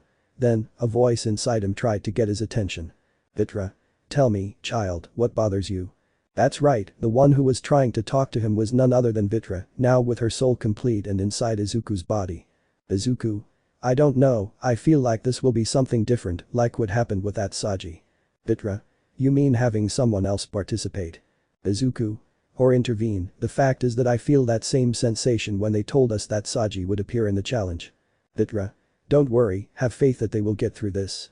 Izuku. I trust both of them, the one I don't trust is. Vitra. The enemies of others, I understand. Without further ado, he continued looking at the screen, focusing on how Sakura had entered the factory first. Without further ado, the chestnut began her tour upon arriving at the reception of the place, looking in detail at how everything was in ruins. Sakura. CK Dan Is Realismo. At that moment, the light on his watch began to glow in the challenge event. Upon accessing it, he noticed that the inventory tab began to blink. Tapping the box, he saw that the game's stretchy arms were available. Sakura. Okay, I don't know if it's good or bad. Standing in front of the reception desk, I noticed that there was the same video as the game, I put it in the VCR to play the welcome given to visitors to the factory. It's like in the… Out of nowhere, she heard a noise near her and quickly hid under the table. Less than 10 seconds passed before she saw the door slam with great force. She peered through a small gap to see whoever was responsible and was greatly surprised to realize it was the Boogie who was responsible for the noise. He started looking around the place, then looked at the television, then left through the same door he came in, and then stopped making noise. Sakura. How horrible all this will be, and even more so in hiding. Without further ado, the girl entered the hallway leading to the floor and noticed that where Boogie should have been standing to welcome her, he was no longer there. But Serena. This one had entered through that hole in the place, which was on the other side of the factory. Serena. They should have transported me here, it would have cost them. Without further ado, the girl, like her companion, noticed that she already had the game item to select it. Taking a ladder she climbed to the floor since the hole she entered led to a ditch that was in the floor of the factory. Serena. Well, we should go find the switch for Sakura, also find Poppy. Were you looking for me? The terrified girl turned around to see Poppy, who was being carried by Mommy, who had her characteristic smile. Serena. That was quick, okay Poppy, it's time for you to come with me. Poppy. Why would I do that? You and the others just want me locked in that ugly box. At that, she hugged Mommy's head. Mommy, please don't let her and her other friend lock me up. I'm scared of being alone in there again. The doll changed her expression from laughing to a devilish one. Serena. That's not true. Without saying anything else, the girl began to run through the room, trying to hide, and she succeeded when she saw several doors along a hallway and a huge trash can with a lid. With great ingenuity, he opened one of the doors of the place with his elastic arms and then grabbed the lid of the can and hid inside it. A few seconds later Mommy and Poppy arrived. Poppy. Don't let her escape, you and Boogie will have to bring me those girls who want to lock me up, I'll see them in the cash room, passing through the stairwells, you know where the train passes. Without further ado, the doll jumped toward one of the ducts and the sound of it moving through them was heard. Mommy, on the other hand, began looking in each room until she noticed the open door, one that connected to other parts of the factory, so she continued toward that side. Serena. This is going to get ugly. Just as she said, things got bad for the girls, since not even 5 minutes had passed and they had to hide because of the noise they themselves generated, which caused the animatronics to go looking for them in the room they were in. On the one hand, Sakura, when she was going to get the batteries and give energy to the doll creation conveyor belt, she dropped it, causing Buggy to run towards that room, causing Sakura to hide among boxes. Serena, on the other hand, had the hardest time since mommy found her quickly, slowing her progress because she had to hide from the pink doll. Current time. The brown-haired boy who was outside the factory watched the challenge with his companions. He observed how Sakura and Serena had begun to energize the other areas of the factory, not without first hearing the screams of fear from the girls when they were found, but not caught by the villain that corresponds to them. Issei. This is really complicated. Sirzechs. Why do you say that Issei-kun? Issei. Vera Sirzechs saw. Sirzechs. I already told you that you can call me Ani-sama brother-in-law, anyway from tomorrow we will be family. Issei. I'll check that later, as I said, it's complicated since they don't only have to energize the areas you touch, which can be a complicated puzzle if you don't know how to do it well. He commented when he saw how the girls began to despair in wanting to go to a new room and that they had to trick the animatronic so it would leave them alone. They also have to be attentive to their surroundings and that thing doesn't catch them. The Keno. And I thought that games could be simpler, well the ones we play now. Issei. It's a bit simple, as long as you're not jazzed by that thing. He commented while watching Serena hide again since mommy was walking on the ceilings of the hallways in search of the girl. While Sakura ran in terror being chased by Beauty. On Sakura. We see the chestnut that had already arrived once again at the doll making area. Sakura. Finally, I have everything ready to begin the last torture. She commented to herself after all the running around that huge doll gave her. Well, let's start with the final part to end this nightmare. Everyone in the world was paying close attention to what the challenge participants were doing. Humans, angels, fallen angels and demons, along with the other factions, were all paying attention to what they were doing and how they had endured such a feat. But there was also another faction watching the challenge closely from the shadows. Paslov. In the hall of that castle, there was a certain high-class demon, surrounded by several girls, beauties in all their splendor, but each girl had a lost look, a dull look. The boy was sitting at a table where there were other people in a hologram.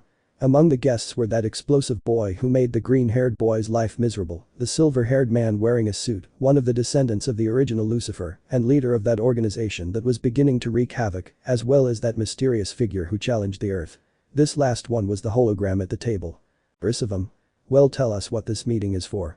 First of all, I want to tell you that this is just a pact until we get this planet, we'll see how to divide it up later.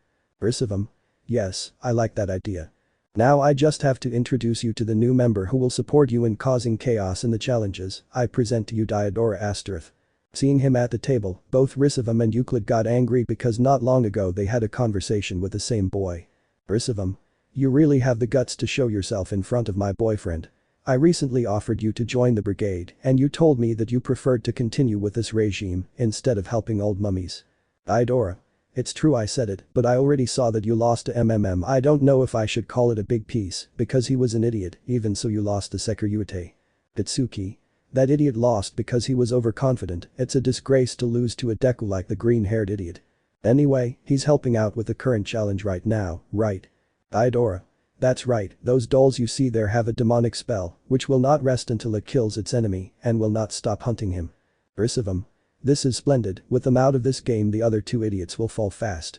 Well, without further ado I must return to directing the event. He simply disappeared from the hologram, leaving the three gathered in the room. Diodora. Tell me, bag of bones, do you trust this guy? Risevim. Of course not, it's obvious that we're only using him to be able to conquer the human world and the supernatural. Once we have everyone under our feet, I'll turn my back on him. Euclid. It's a shame that the power I stole long ago has returned to its original wielder. Risevim. That idiot Saji couldn't handle that power, much less the help that being from space gave him. Itsuki. Don't tell me we're going to rescue him. He just looked at Risevim who gave an evil smile. That's fine, let the idiot rot wherever he is. Euclid. Even with that idiot gone, we must recruit more pawns for the cause.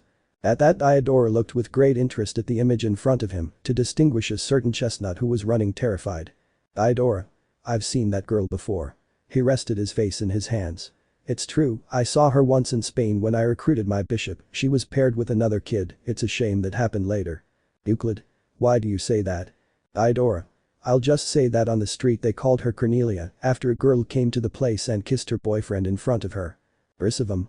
It's a shame, hahaha, but who knows how he'll take me being in a relationship with a red dragon, investigate everything about that kid, maybe he can be useful to us. Itsuki. I think the same about the huge pigtails, she must have had a boyfriend like that. At that, she unconsciously stuck out her tongue in a lustful manner. That Deku's new friend isn't bad at all, I'd like to try her too. Risevim. Okay, let's go find something against them, and if they had someone we'll use them as a scapegoat. Like this. In a city cafe, we saw the girls' challenge being broadcast. Fans of both girls supported them with banners and cheers. But we will focus on a somewhat lonely table where we see a girl with a blank expression, but in her hand, she had a photograph of herself and that broccoli with legs smiling. The girl's small smile was noticeable and the boy's huge blush. Yui. Why did I have to listen to that idiot? She thought about what happened after she'd humiliated the green-haired boy. How the boys ignored her after that explosive kiss with the blonde. Outings with her friends ended with her scolding the girl for playing with the most innocent boy in high school. She thought it would all end when they went to high school, that she wouldn't see him again. They ended up in the same school, but in different classes. So her mistake continued to haunt her. Her pain grew when she found out he and Achako had begun a relationship. Her jealousy at not having him grew to the point where she started talking to Bakugo again, something she hadn't done since middle school, even after he told her he was just using her. She told him she wanted to win back the green-haired boy and she would do the same with the brunette she'd done to break up the black-haired boy and the broccoli. She thought her plan had worked when she saw the boy running out of the school, being chased by the brunette, who was also crying. But everything went to hell when she saw him being loaded into a military-style truck. 2 days later, she was looking for the boy, only to find out that he had already been transferred to another school due to secret reasons. But she knew nothing had changed when she saw him and the girl kiss after the event where the school had been challenged. Yui. Please come back with me, Izuku. Without changing her expression, she continued crying while looking at the photograph. What she didn't know was that a shadow was watching her near the window. She can help us with the next challenge. Without further ado, he disappeared from the place after being attracted by a light coming from the sky. Challenge location. The chestnut had already finished fixing the doll-making machine in order to take the final step to eliminate the animatronic. Sakura. Okay, now I have to take the toy to the scanner and run like crazy. Saying she wasn't afraid was a complete lie. After running and being chased for 2 hours, having to hide most of the time, she finally reached the final stretch. But that doesn't take away the fear of continuing to be pursued by beauty. Sakura. I just hope Serena-senpai manages to activate the switch before that thing catches me. But Serena. We see the blonde running and swinging with the elastic arms that had been given to her. She had already reached the point where mommy was chasing her. Mommy. 7654. Serena. Please now. The girl simply ran down the stairs to quickly reach the hallway that would take her to where the train and the machine that was supposed to eliminate the toy that was chasing her were. Serena. I've run, I've activated things, and I've gotten into sewers, let this end. Without further ado, the girl continued running while, Spider-Man style, she swung and climbed to other floors so that mommy wouldn't catch her. Both girls had reached the point where their chases from the original game were active. Sakura, on one hand, ducked through the vents, hoping to lose Byugi or leave him as far behind as possible. She reached the point where a door closed in front of her. Sakura. What are you waiting for? Get up now. The girl screamed in desperation, but noticed that the door wouldn't go up. Sakura. What's going on? From outside, the chestnut tree watched as the door didn't turn on the mechanism, which reminded him of the words of the being who challenged them. Issei. Serena date Prissa. Rias. Why Serena? Issei. Sakura's door won't go up, that means the mechanism is in Serena's section, remember what she said, you'll have to help each other to get out safely. Serena, on the other hand, had arrived at the room where mommy's foot was stuck. Without thinking twice, the girl activated the machine to eliminate the doll. Serena. Yes, take that damn thing. The girl was celebrating, but then she noticed a lever, which had a drawing of vents. Serena. Hey Sakura-chan. Without wasting time, he activated the lever, hoping that his partner was okay. Sakura, on the other hand, just watched as Byugi got closer and closer faster. Sakura. Please open. Without further ado, the door swung open, causing the girl to run as fast as she could to reach the stairwell, right where the tracks of the plant's train, which was used for the tours, passed. Sakura. Take this. Dropping a box on the doll, which was about to grab it, it fell down the stairs, straight to the ground floor, causing it to break. Sakura. Is it over? I comment to see that at the bottom where Byugi was lying, there were the train tracks. Sakura. Well, it's time we got together. Going down the stairs and reaching the area where the doll was no longer, I activated the change of tracks, this to prevent Serena from crashing like in the game and reaching where she was. It took 3 minutes to notice how the train had arrived near where Sakura was. Serena. I thought he wouldn't get away with that change of track. Sakura. Don't even mention it, the damn door didn't want to open. Serena. Well, let's get this over with and find that mean girl. Seeing each other, they went to one of the rooms that didn't look out from the game. A box warehouse. Upon entering, they saw hundreds of boxes in the place, some open, others already with their packing tape. Without further ado, they entered and then heard a voice. Hoppy. So you defeated my friends, but you won't be able to defeat me, it's better that you find me now or else. Without a second thought, Serena stretched out her arms and spun them around like a blender, sending the boxes in the room flying, including the one Poppy was hiding in. The box fell face first onto the floor, unconscious. Sakura. Thank you, I can't stand this anymore. Serena. Well, let's lock the girl in her room. The blonde took the doll, and they both walked to the room where the glass and wood box was, like a cheap version of Annabelle. Sakura opened the box, and they locked the doll once again. Challenge completed. The challenge is over. Sakura. Serena. No. They both clapped their hands in the air in victory, but then a noise caught their attention. One of the walls of the room broke, revealing a bleeding mommy with one foot and one arm left to stand, and a boogie with a shattered skull and a broken leg. Both had sadistic looks on their faces. Sakura. Cory. Serena followed her and without further ado they fled the place being pursued. Issei. What's going on? The game's supposed to be over. At that point, the brown-haired man's arm was covered by Drake's glove. Drake. This is bad, mate, those dolls have demonic energy. Issei. What are you saying?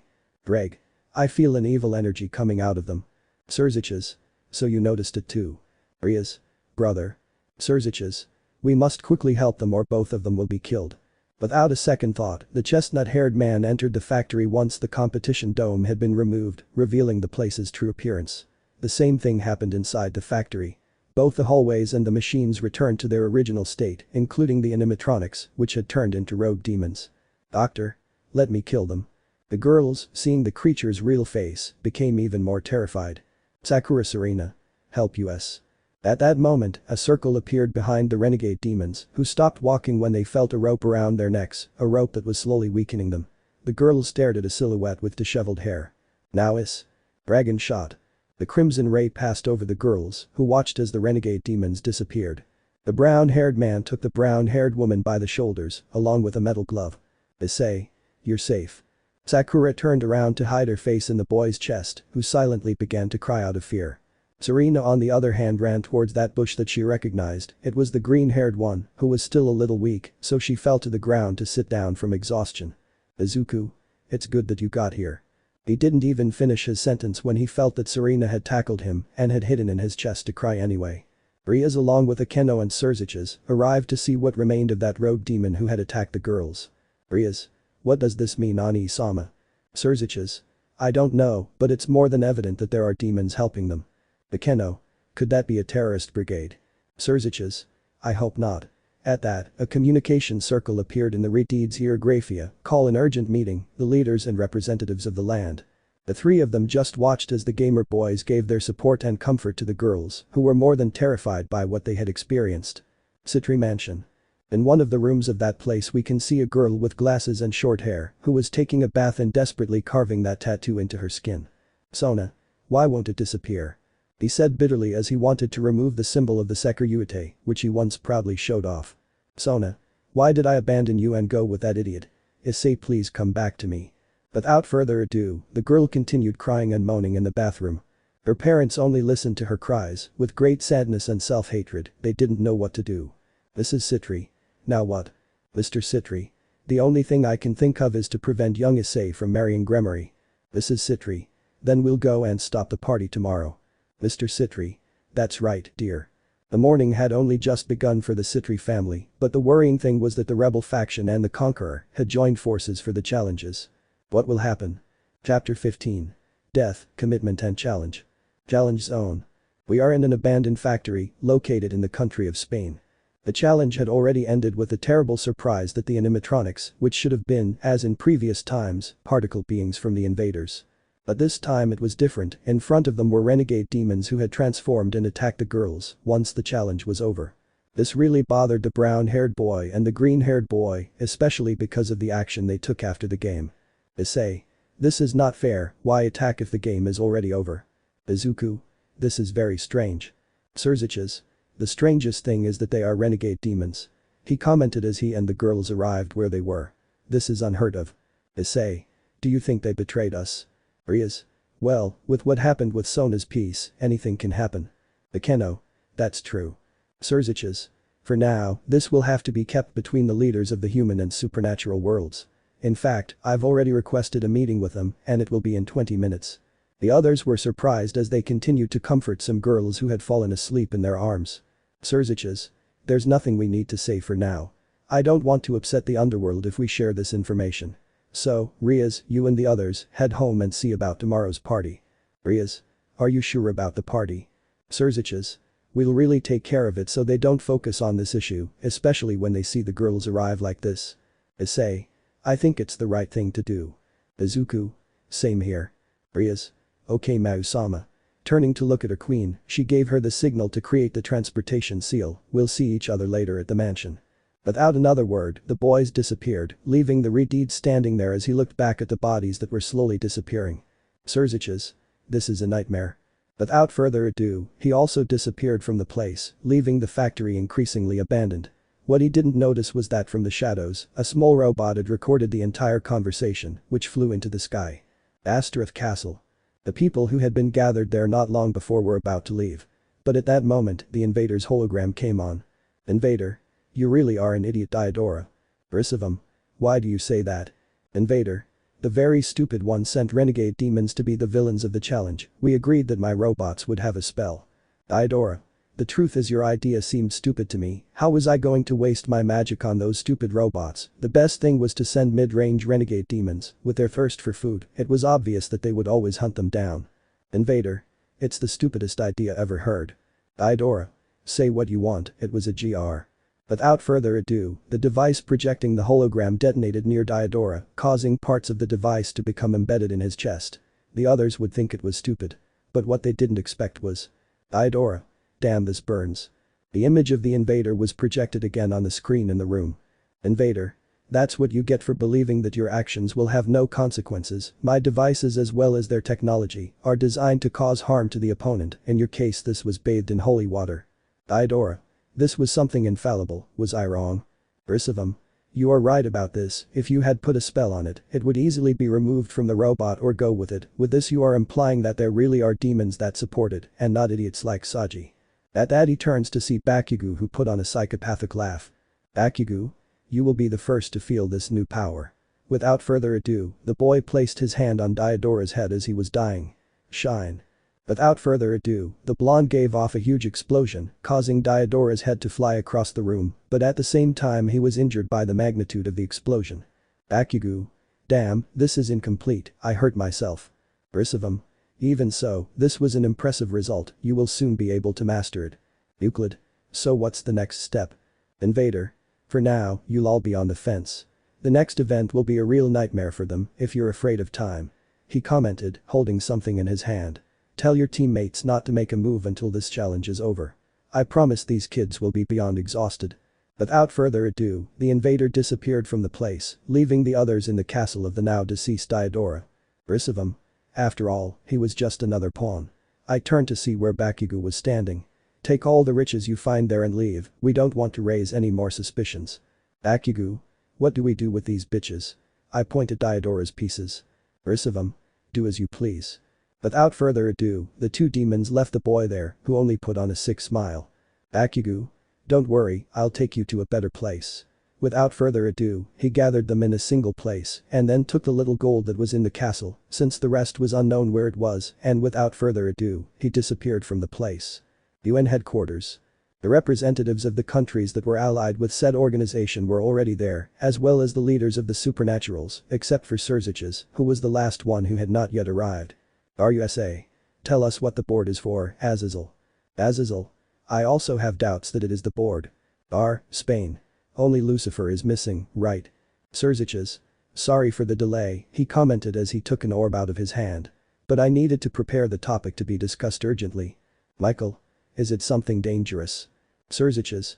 Indeed yes. At that the orb showed the place where the boys played today. As you can see, this is from the challenge that just finished a little while ago. Spain. That guy is crazy to choose that location. Sirzechs. Miss Kinomoto said the same thing, but well, I'm not here to show you the game, but what happened after this. Showing the other images, they saw how the girls were chased by renegade demons. The supernatural beings were surprised, while the representatives were somewhat outraged. Portugal. What does this mean? A demon attacked the girls. Azazel. Let me tell you the following, what is before you is a renegade demon, a being that no longer has reason. Mexico. What does that mean? Sirzechs. Just like in the human world, there are people who pursue their ideals regardless of whether they harm others, there are also people in the supernatural world, only here the demons lose the coherence of their actions and only follow their instincts. Mexico. I understand. Azazel. The worrying thing here is who sent that renegade demon. They are normally in places that are not very frequented, but around them, there must be a lot of activity to hunt their prey. Sirzechs. We don't know if it's them. China. They. Michael. Just as you have terrorists, so do we. In the supernatural world, a group of terrorists has arisen who want to do whatever they please. Their name is the Chaos Brigade. Azazel. We think the former Sekiryuutei is involved with that organization, but he hasn't wanted to talk since we captured him. Columbia. What next? Sirzechs. For the moment we must be alert to anything that happens and more so in the challenges, which we already saw that someone other than that invader interfered. Brazil. They have most likely allied. Azazel. Let's hope not. Sirzechs. Well, for now we will begin to investigate further if they have allied, since we have discovered that a human has joined them. He commented while showing the image of Bakugo. Japan. We are counting on you. Without further ado, the short meeting was over. Gremory Mansion. In the living room of the house, the boys were sadly looking at the two gamers who had participated, who had a scared look on their faces, even though they were asleep. Asper. That challenge must have been something traumatic, I honestly couldn't resist it. Kiba. It's very likely that more than one would have been scared when they were found by them. Asia. Poor Sakura-san and Serena-san, it seems like they were scared by something horrible. Haneko just watched worriedly as she ate from a popsicle. Issei. It would be best to take them to their rooms and let them rest, we will talk to them for dinner. Izuku. I agree. Without further ado, the boys led her to the bedroom section while the others watched. Ichako. You know something, we need to cheer the girls up. I think tomorrow's party will do the trick. Momo. I think it would be better to cheer them up tonight. Ichako. Like a sleepover. Momo. Yes, like the ones we made at my house at the beginning of the year. Rias. Wow, that interests me, I've never been to a sleepover.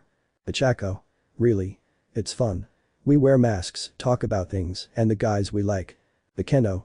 Ara, that sounds fun, even if we're only talking about Issei-kun. Asia. Yes, we will talk about what we like about him. Momo. There's also Izu-kun, well Ichako, and I will talk about that. Ichako. Yes, I remember the second sleepover well, the day we both described what Izuku did to us. Momo. Yes, but we were so distracted that we didn't know it was the same one. Zenobia. Leave that talk for tonight, it will be fun. Rias. That's true, in the meantime I need your support to finish setting up the hall for tomorrow's party. Ichako. Your engagement party, that sounds so royal, I want a party like that with Izuku too. Momo. It reminds me of the party Todoroki-san is having in a couple of months. Ichako. Seriously, she's going to get engaged at Sayu-san. Momo. Yes, his parents had already invited us to the party, the truth is Todoroki-san despite his calm is excited. Rias. Well, we'll talk about that tonight, will you help me see what decorations I can place on the tables? Without further ado, the girls went to the main room where the banquet would be held. On the other hand, Issei and Izuku were taking care of the girls, who were already asleep and with a calm on their faces that could be observed after those moments of anguish. Izuku noticed the seriousness on the brown-haired boy's face, seeing Sakura asleep. Izuku. What do you think? Issei. If it weren't for Drake and Vitra's help, we would be in the hospital taking care of the girls right now. Maybe they had something serious. Izuku. That's true. Issei. Also, it is necessary to be aware of them without bothering them. Izuku. What's on your mind? Issei. I'm going to talk to Sirzechs-sama, maybe one of the factions of the alliance can help him with the matter. Izuku. That sounds good to me. At that moment I notice how the blonde began to wake up. I see you're better now. Serena. Izuku, what happened? Sakura. Yawn. Wow, what a good nap, good morning Issei-senpai. The girl just hugged him by the neck and kissed him on the lips. Issei. Boo boo, good morning. Serena. Issei-san, what happened? Issei. Let me explain. The brunette began to recount how and by whom they were attacked after the event ended. To say the girls were sad was an understatement. They felt that helplessness of not being able to cope like the boys. Issei. Thanks to the power of Drag and Vitra, we managed to rescue them. Sakura. Thank you very much. She commented as she launched herself at the brown-haired boy again. Serena. We really appreciate it. She commented as she took the green-haired man's hand. Izuku. It's nothing, they know we appreciate them, so as a team we'll be there for everyone. At that moment the door of the room slammed, only to reveal a Rias and an Ichako. Rias. Can we come in? Issei gestured for them to move forward, which the girls agreed to, leading them to where the other two girls were lying on their bed. Ichako. Good thing you woke up. Serena.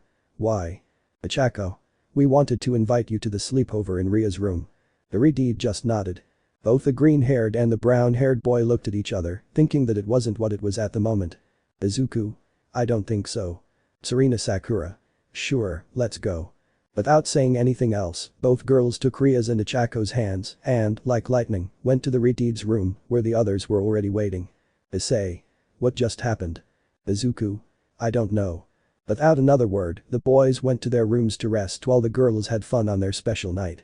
There were light-hearted games, confessions, and challenges, ranging from making prank calls to eating chili. It goes without saying that Momo's former classmates, Uraraka and Izuku, were the most affected by the prank calls made by Ria's pieces. The next day. In the main event hall of the Gremory house, which was adorned with the finest materials, these were crimson as it is the distinctive color of the family in question. There were the leaders of the factions, some representatives of the human world and several houses of the underworld. Issei. Wow, I never thought something like this would be on such a large scale. Don't even say it, it's because of the engagement between Princess Gremory and the new Sekiryuutei. The brown-haired boy turned to see who was the one who spoke to him, in front of him, and with a different attitude than the first time he met him was Razor Phoenix, accompanied by his queen. Issei. Yakitori. Saying this, the aforementioned one popped a vein in his head. Razor. Insolent, I'm not Yakitori. Issei. Sorry but what are you doing here? Razor. I just came to see that justice was done, you as the demon who defeated me in the game last time, you became Ria's fiancé. Issei. I'm so lucky. By the way, news is flying around that there's a new Sekiryuutei, right? Razor. That's right, next time, no bets required, I want to fight you. Issei. I would love that. Razor. I'll leave you, you must welcome your guests in a better way, come on you Baluna. The girl in question only bowed and then followed her king. While this was happening in the living room, in one of the rooms, Rias was being dressed in a beautiful ball gown for the occasion. Her bishop helped her with her hair, while Akeno applied a less exaggerated makeup to highlight her natural beauty. Zenobia and Kaneko were in the room watching their master with a smile. Zenobia. If after Rias Butchu gets engaged, I ask to be next. Asia. It's not fair Zenobia-san, the one who comes after Butchu would be me. Akeno. Ara, as long as I have the role of lover for Issei-kun, that will serve me well. Iridide just laughed at the scene unfolding in her room. At that moment, the doors opened to reveal Momo and Ichako, both dressed in elegant outfits for the occasion. Ichako. Rias-san, they're already waiting for you in the living room. Rias. Thanks Ichako-san, we'll go right away. The brunette's curiosity got the better of her, and she walked over to where the Iridide was, only to be impressed by the girl's appearance. Ichako. You look beautiful Rias-san. Rias. Do you think so? Momo. That's right, you leave Issei-senpai speechless. Rias. That's what I want to achieve. Akeno. Well Rias, it's time to go there. Rias. Of course. Without further ado, all the girls left the Iridide's room heading to the hall where the event was taking place at the girls' waiting point. Upon arriving, the servants opened the hall to reveal Rias in the dress. Everyone applauded upon seeing her arrive. At that moment, the brunette went to her and welcomed her, then took her hand and led her to the center of the hall. She was told to do this, as it is protocol, where the man is the one who welcomes the love of his life. It's worth noting that the girls were looking at Rias with jealousy, as the brunette looked like a chocolate bar fresh out of its wrapper. Rias, on the other hand, earned the lustful stares of the demonaires who were invited to the celebration. The brunette, noticing this, grabbed the girl by the waist and pulled her closer to him. Arriving at the center of the room, not only Ria's parents, but also Issei's parents, Izuku's parents, and Momo's parents were present. Zeoticus. I want to raise a glass to my future son-in-law and my beloved daughter, who are about to take a huge step in their lives by getting engaged. I remember well that he himself volunteered to help my daughter with that arranged marriage the council forced upon her. Venelana. Issei, I ask you to take care of our little one, she is the greatest treasure the Gremory family has, she may be a little stubborn and spoiled, but I know that with you good will always come out of her. The brown-haired boy's parents were crying at those words, and then the famous mangaka Goro Hyoudou took the microphone. Boru. I know we haven't spent most of your life together. The work we have takes up too much of our time. Still, I'm glad you let us be here and be a part of seeing the two of you get engaged. Rias, please take good care of my boy. He'll need all your support. Mickey. My ice, as your mother I have no words for this occasion since the happiness of both is immense, so I only ask that you always protect Rias. Without saying more the mother hugged them both, who reciprocated the hug. Zeoticus. For the bride and groom. Audience. Hail the bride and groom. Without further ado, the brunette was somewhat surprised. Not long ago, his heart belonged only to that girl with glasses who had left him like a dog in a Juka castle. Now, his heart belonged not only to Rias, but to the occult club, and he knew it. Sirzechs. Well, as Mayu of the underworld I approve of your commitment, so. Wait a minute, this ceremony can't take place. The others turned to look at the door, where the Sitri family was except for the eldest daughter. Zeoticus. Lord Sitri, you have the nerve to come here and interrupt this party. Lord Sitri. I'm sorry Lord Gremory, but it is my duty to prevent this from happening and for one simple reason only. Venelana. And what would it be? Lady Sitri. That my daughter and all her peers bear the mark of the Sekiryuutei. Saying that, except for Ria's parents and the leaders, they were impressed by what Sona's mother said. Mickey. Issei, what does this mean? Issei.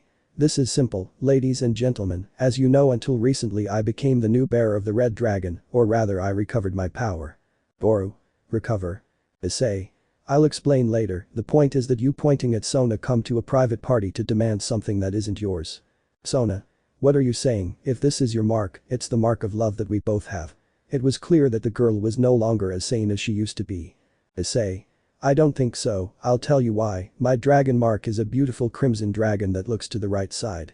The girl looked at her mark and indeed it was a more orange dragon that had her gaze forward. Sona. How do I know you're not lying? The brunette looked at the redeed and she nodded, taking off a glove she was wearing to show that dragon. Issei's father was happy for his son, he took the next step, but Ria's father and her brother, well I will say that his gaze was different. This was noticed by the brunette who spoke quickly before he died. Issei. Don't worry, Rias is still pure, I only gave her my mark temporarily to see what she was like. Sona. But that's not possible, they must at least have some physical relationship for the mark to appear. Rias.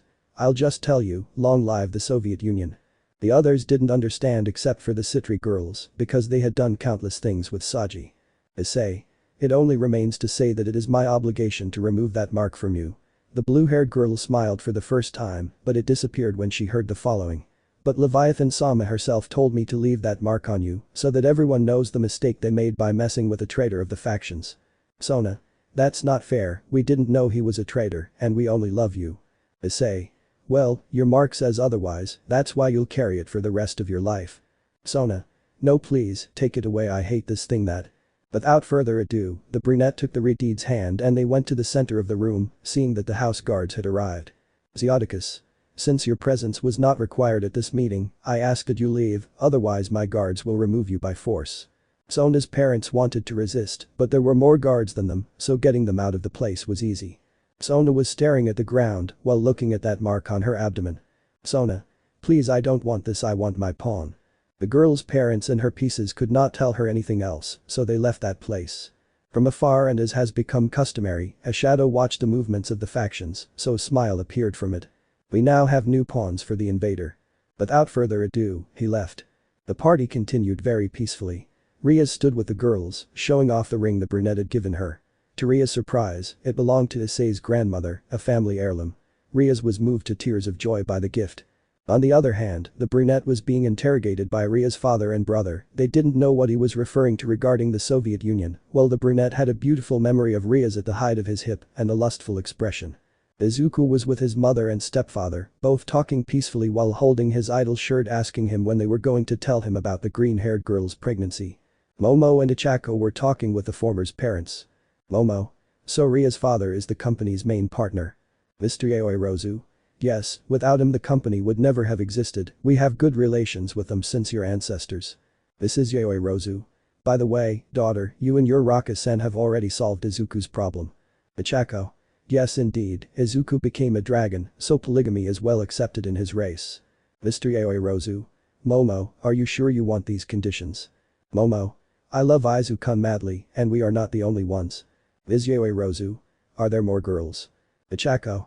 If this arena senpai and something tells me that several girls from UA will come to Kuoh to be with Izuku. At that moment the green-haired boy came forward to greet Momo's parents, of course after rubbing a bump on his head caused by his mother. Izuku, it's a pleasure to see you Mr. Yaoi Rozu. This is Yaoi Rozu. The pleasure is ours, my daughter already told me about the treatment you receive, I only ask one thing of you. Izuku. Which one will it be? This is Yaoi Rozu. Never leave her aside, she is a smart but fragile girl, and at the slightest feeling of abandonment, I know she will fall. Izuku. I promise you that will never happen. Mr. Yaoi Rozu. I'm glad to hear that, now we should talk about. At that moment in the room the watches of the four began to shine, the screen that showed photos of the occult club and good moments of Issei and Rias was intervened. Greetings, people of the earth, or rather, supernatural beings.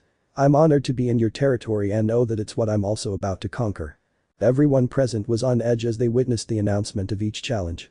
Now let's start with the riddle for your next challenge. Swamp, mountain, ocean and canyon. These are the 4 points that the protectors must visit and release. By doing so and coming to me one will be the ogre and will play with me until no one else can. Be quick before my friend does her thing. Not easy, the challenge starts in 2 days, the location will be sent to you, but I must say one thing, here you must hurry or there will be great catastrophes. Without further ado, he disappeared from the screen and from the boys' watches, leaving most of them worried.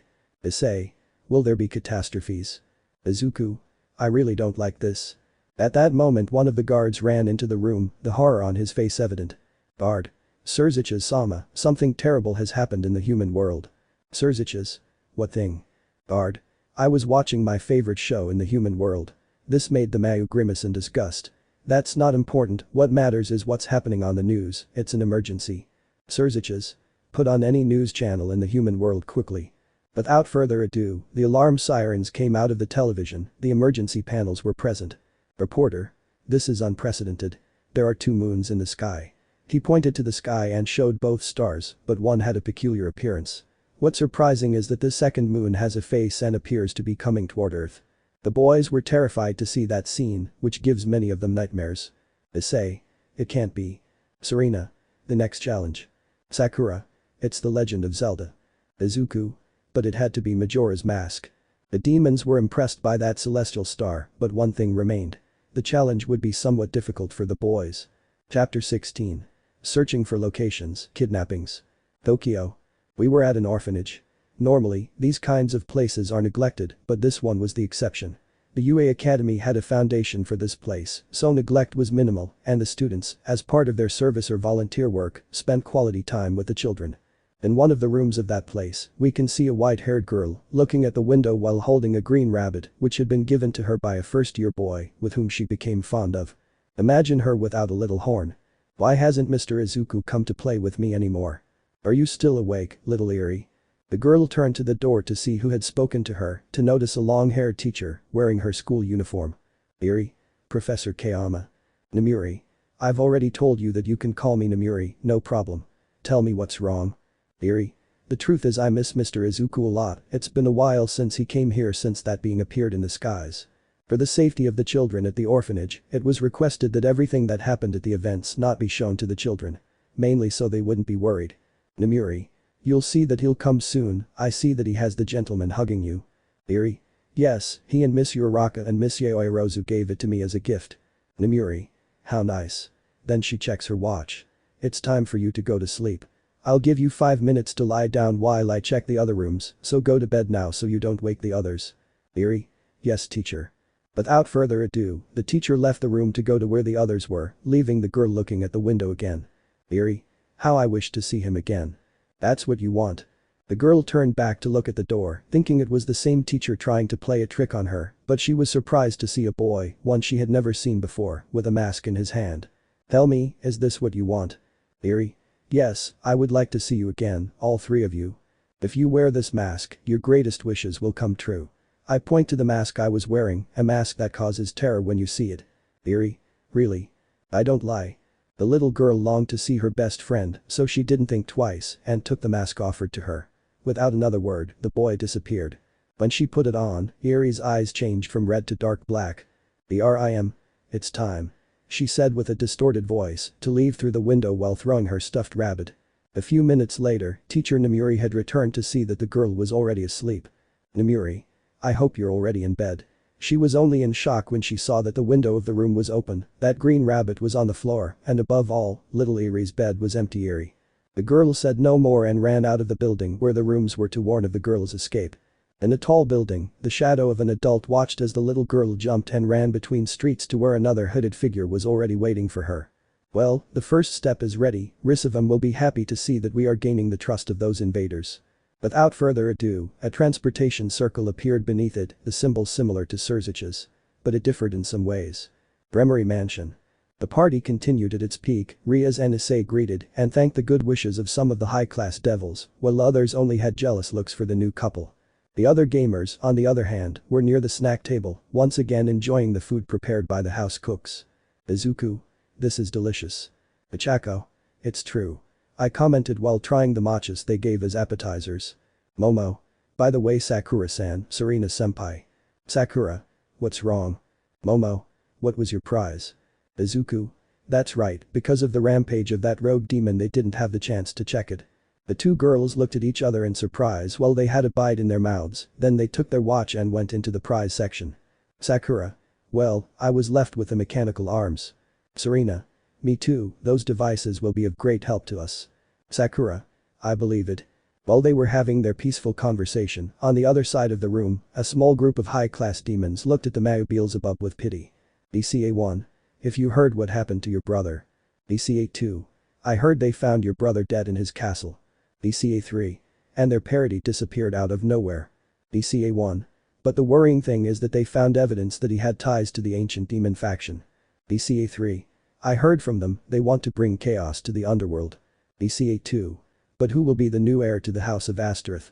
BCA1. I heard that it will be your cousin Laisha, that she will be the one chosen to be the heir. BCA3. Sounds good to me. BCA2. In fact, there are rumors that they want to make a pact with the Gremory family once order is restored within.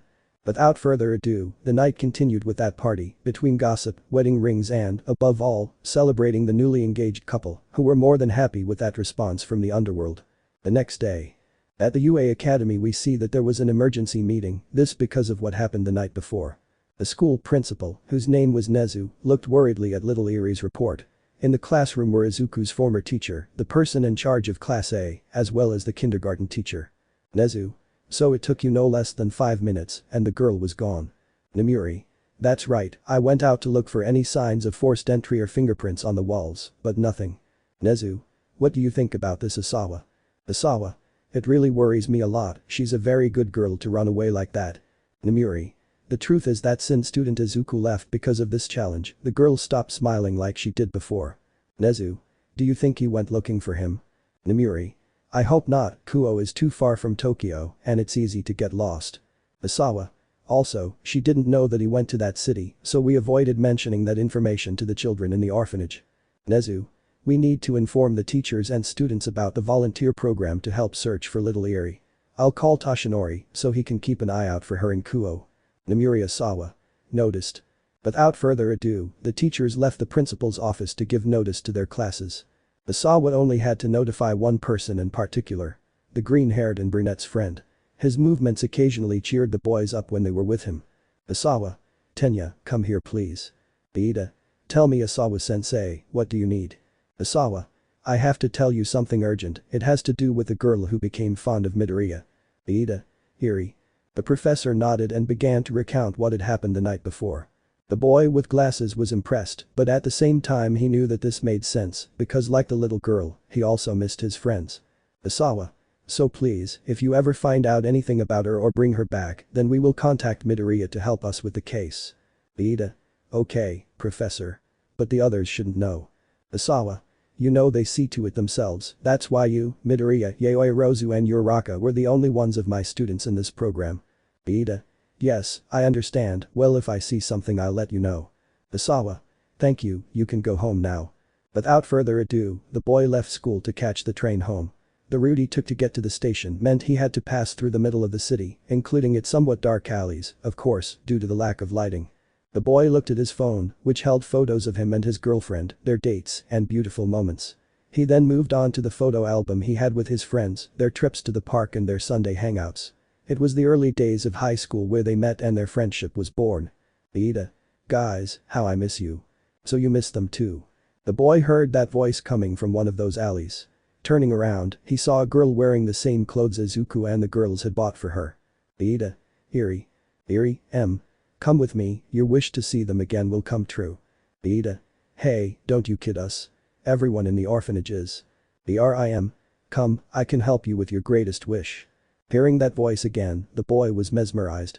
Without further ado, he threw down his backpack and walked off with it, only to disappear in a flash of lightning from the sky. Only the girl with the mask remained. One down, 3 to go. Without further ado, the girl disappeared when a person stepped through and blocked the visibility of that alley. Gremory Mansion. Izuku's family, as well as Issei's, stayed at the mansion of their son's current in-laws. The party ended late, and they, the men, fell asleep where the god of the Bible dictated. Yoshinori. Wow, what a party. He commented while grabbing his head. Inko. It was fun, wasn't it, honey? Yoshinori. Indeed. At that the blonde saw that his cell phone had an unread message. Wow, there's a phone signal here too. He said to see the message, which suddenly changed to a serious look. Inko. What's up, honey? Yoshinori. It's Eri, she disappeared. Inko. How is that possible? Yoshinori. I don't know, the director asked me to report it if I saw her, it seems she misses Izuku a lot. Inko. Should we tell him? Yoshinori. Not at the moment, right now he's dealing with a test and more so with that moon that wants to fall. Inko. You're right, I don't want to give my little dragon any more worries. Yoshinori. Dragon. Inko. Don't you know what happened to him? The blonde shook his head. Okay, let me tell you. The freckled boy's mother told him how he had obtained the soul of the evil dragon Vitra, to which he was impressed by his adopted son. Yoshinori. Wow, now he's part of this world. Inko. Yes, but only as a dragon, but there is good news about this. Yoshinori. Which one? Inko. That I will have many daughters-in-law. The blonde man backed down at that statement, mostly because of his wife's joy. Yoshinori. You are unique, Inko-chan. Inko. I know. Without further ado, they both kissed while they continued sitting on the couch, where they fell asleep. Izuku. Please don't do that in front of me. The parents just laughed as the boy made a sad face, then went to the dining room where the others were enjoying breakfast. Kuoh. In the city of Kuoh, a girl was walking with a couple of boys, the truth is it was the first time the three of them went out together, since they normally didn't talk to each other. These were the perverted duo and the perverted girl from Issei's classroom, I mean Mitsuda, Motohama and the girl like Kiryu. Through social media, she found this pair and asked them to talk to her about something. Motohama. Mitsuda. What do you mean you like Hyoudou? Aika. Shut up, you two idiots. Motohama. Did you mean what you said? Aika. The truth is that I already knew him since elementary school. Mitsuda. A child's love, he. Aika. Well, as kids he defended me from a couple of bigger idiots because of my glasses, after getting beaten up he walked away with a smile, as if the blows didn't hurt him. Motohama. Wow, that's some hero shit. Aika. At first we talked well and everything, but out of nowhere he stopped talking to me, as if something had happened to him, and my friendship with him had been erased. Mitsuda. That's bad. Aika. That's why I want to talk to him again. Mitsuda and Motohama noticed the sadness in the girl. It was the first time they had seen that side of her. Mitsuda. Okay, we'll help you. Motohama. Really? He received a nudge from his friend. I mean, yeah, right. Aika. Thanks guys, with this you won the number of one of my high school friends. Motohama. Mitsuda. Yes, those are good deals. Mitsuda. Here, I'll give you Hyoudu's number. The bald boy quickly gave him his friend's cell phone contact, to which the girl quickly added him. Aika. Thanks, I know how about I buy you a drink, since you want to help me, it's on me. The boys accepted and watched as the girl walked towards a machine, not far from where they were. Motohama. I'm so jealous, I want to spend time with my friend too. Mitsuda. I know, ever since he joined the student council and then Rias senpai's club, he stopped spending time with us. I can help you with that, if that's what you want most. Both boys looked behind them to see Eri wearing Majora's mask. But they didn't get a chance, and in a moment they were kidnapped. Van 2. He just said this and disappeared from the place. Within minutes Aika had arrived with drinks in hand. Aika. Guys. Where did you go? She asked, seeing the things lying on the floor, Motohama's glasses and the sweatshirt Mitsuda had around his waist. The same shadow that watched over the axe when Izuku's friend was kidnapped disappeared when it saw that Issei's two friends had been kidnapped. Gremory Mansion. The brown-haired boy was in the mansion's courtyard training with Azazel and Sirzechs. They were helping him obtain Balance Breaker. Azazel. Remember, Issei, you must have suffered a huge blow to your being, an emotional blow, to be able to access that power. You need to live through a somewhat traumatic event to get to this point. Sirzechs. First we will strengthen your body further. I heard that when you were under her command, you were pushing yourself harder in your training to compensate for your lack of magic, is that correct? Issei. Indeed, I had to give 110%, so that doesn't matter anymore. With that he made Drake's jewel appear in his hand. With my current power, how long will I be able to use the armor? Drake. For now, my friend, I'm grateful that you managed to get the glove out. The truth is that being separated for so long made our bond weaken, so it's an achievement that you have this level. Issei. Damn, what could I do to increase the timer minimum that the armor appears? Drake. You could give me your arm, so I can level up to withstand my power. If there were another way to gain power, you'd be able to access the armor without any problem. Azazel. By the way, have you already decided what you're going to do for the next challenge? The brown-haired boy stopped looking at the jewel in his hand to focus his gaze on the fallen angel. Issei. This next challenge is somewhat exhausting, because not only must we rescue 4 spirits, we must prevent that moon from falling. The advantage is that we have 3 days to do that, or I hope they give us that one. At that moment, it was approaching 6 p.m. in the human world. Issei's clock began to chime as if it were a clock with hands. This greatly worried the brunette upon hearing the sound, intriguing the 2 leaders who were with him. It was 6 p.m., and the clock made the worst sound the brunette didn't want to hear. Wolf howl. At that moment a message appeared on the main screen. 60 hours left. At that moment Izuku along with the others left the mansion in search of their leader, worried about what they heard. Sakura. Tell me what we all heard isn't true. Izuku. I hope it's not true. Issei. Sirzechs-sama, can you put on the news from the human world? Iridid accepted and, creating a seal on his hand, began to project what the news was broadcasting. Reporter. It's unprecedented. The moon, which has a face, has just moved toward Earth, accompanied by tremors around the world.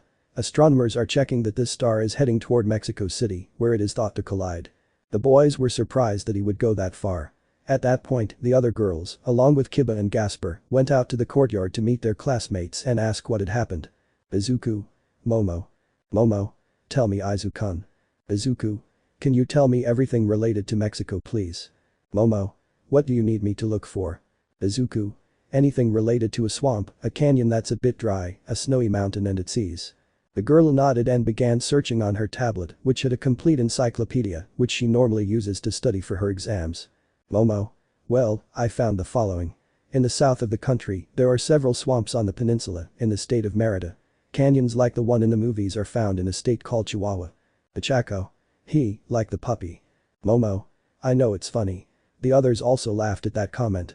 Well, I continue, it has connections to 2 points on the oceans, the Atlantic and the Pacific, having several important ports, and finally it has an inactive volcano with a snow-capped peak near the country's capital. It is known as the Nevado de Toluca. Issei.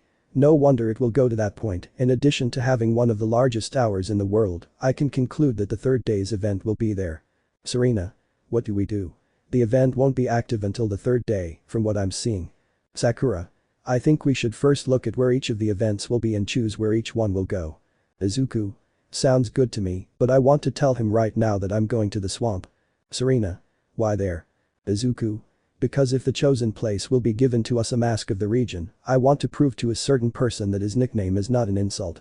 Pachaco understood perfectly what he meant, but she didn't know why he related that to the event. Pachaco. Is that what you're referring to as Deku's nickname? Issei. Well, I'll go to the canyon, I know what can happen in that place, and more because there could be 2 enemies. Sakura. I ask for the sea. Serena. What? It's not fair, I look weird being so chubby. Kiba. What does Gasper-kun mean? The damper didn't want to answer because his laughter would betray him, so he just made a gesture of I'll tell you later. Issei. Well if there is nothing else, tomorrow we go to Mexico and investigate the points. Sirzechs. Let me send a letter to the gods of Haya to avoid problems that we want to invade them. Azazel. It would be good if we made an alliance with them. Sirzechs. I'll inform Seraphil to contact them, maybe and if we achieve an alliance. Without wasting any time, the aforementioned girl contacted the landowner to make that request. She was impressed to see the response arrived within a few hours, as they were aware of the challenges and were concerned that their land would be affected. The next day. As the kids feared with this challenge, upon arriving in Mexico City, the clock had ticked down another 12 hours, so they had to hurry to find the locations where each one was to participate. You'd think that, given the time zone, they'd win a day. But no, the clock kept counting down the hours until they could participate, and the game began. As they got off the plane, they noticed music starting to play on their watches, which caught their attention. Izuku. It's clear that the event will be here. The others nodded at what the green-haired man said. Already at the city's airport, the gods of the Aztec culture were waiting for them, in this case there were only two of them. They were Quetzalcoatl and Huitzilopochtli. Quetzalcoatl. It's a pleasure to have the biblical factions here, I hope I can help you with this challenge. Seraphol.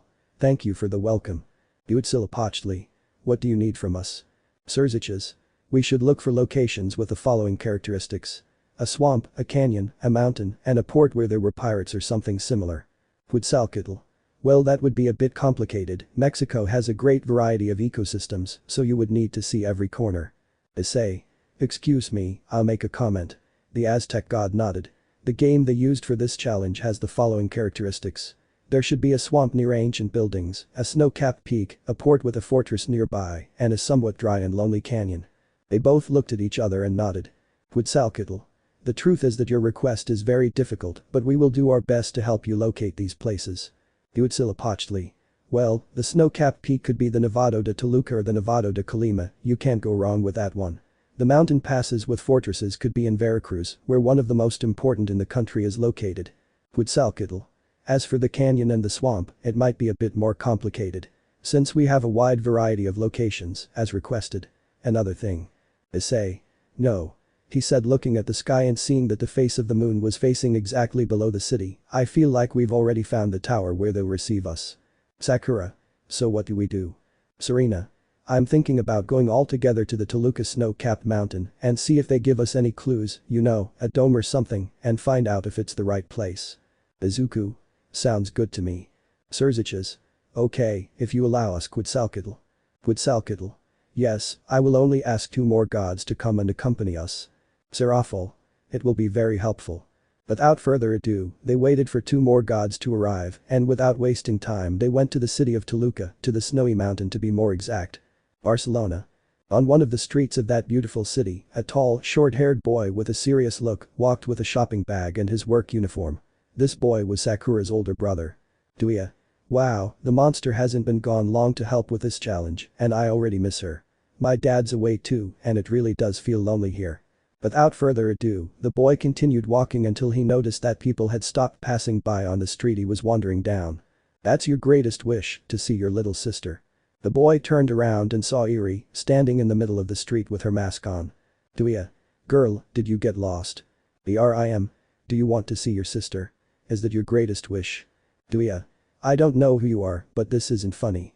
The boy looked straight at the mask and noticed how he started to get sleepy. Rim. Do you want to see your sister? Is that your greatest wish? Duya.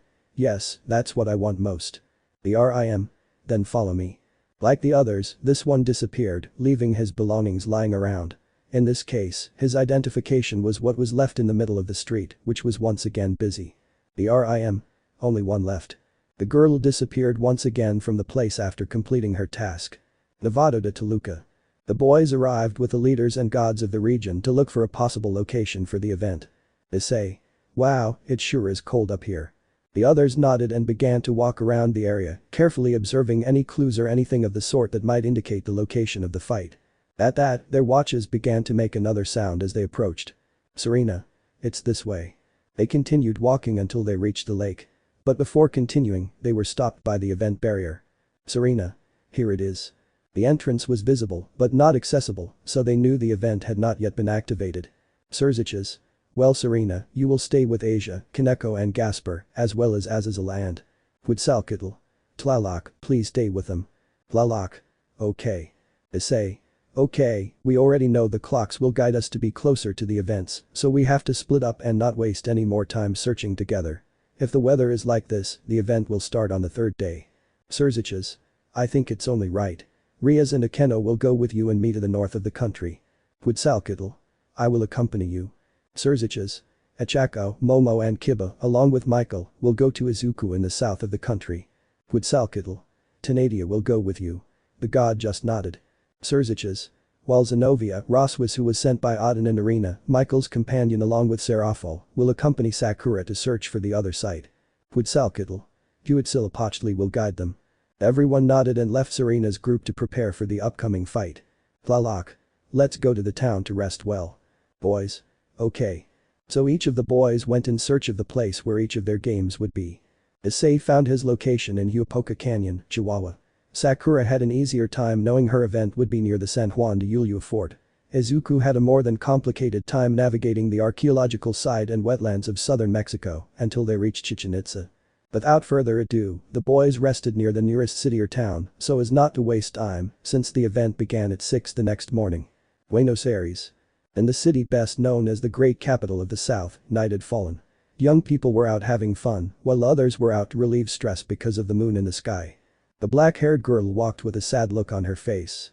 Not long ago, her group of friends had split up due to one of them cheating on her friend Serena's boyfriend, who had suddenly left to help.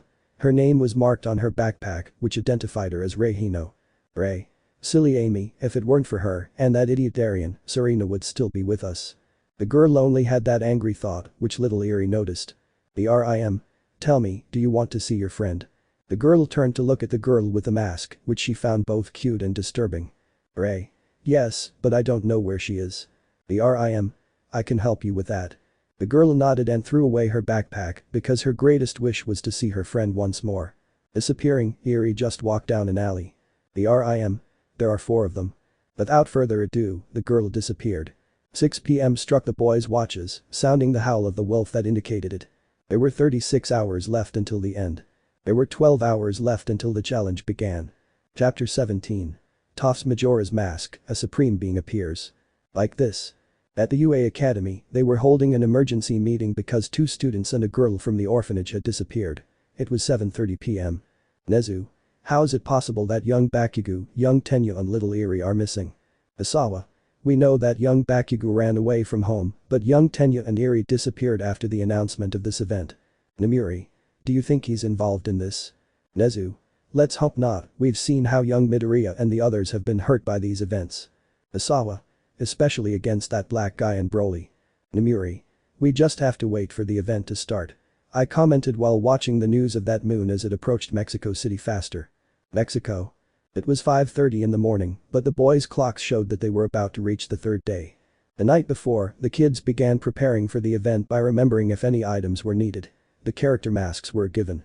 Izuku along with his 2 girls toured the surroundings of Chichen Itza. They tasted the food provided by a cook from the region who was happy to meet one of the challengers to save the land and that he had chosen his establishment for dinner.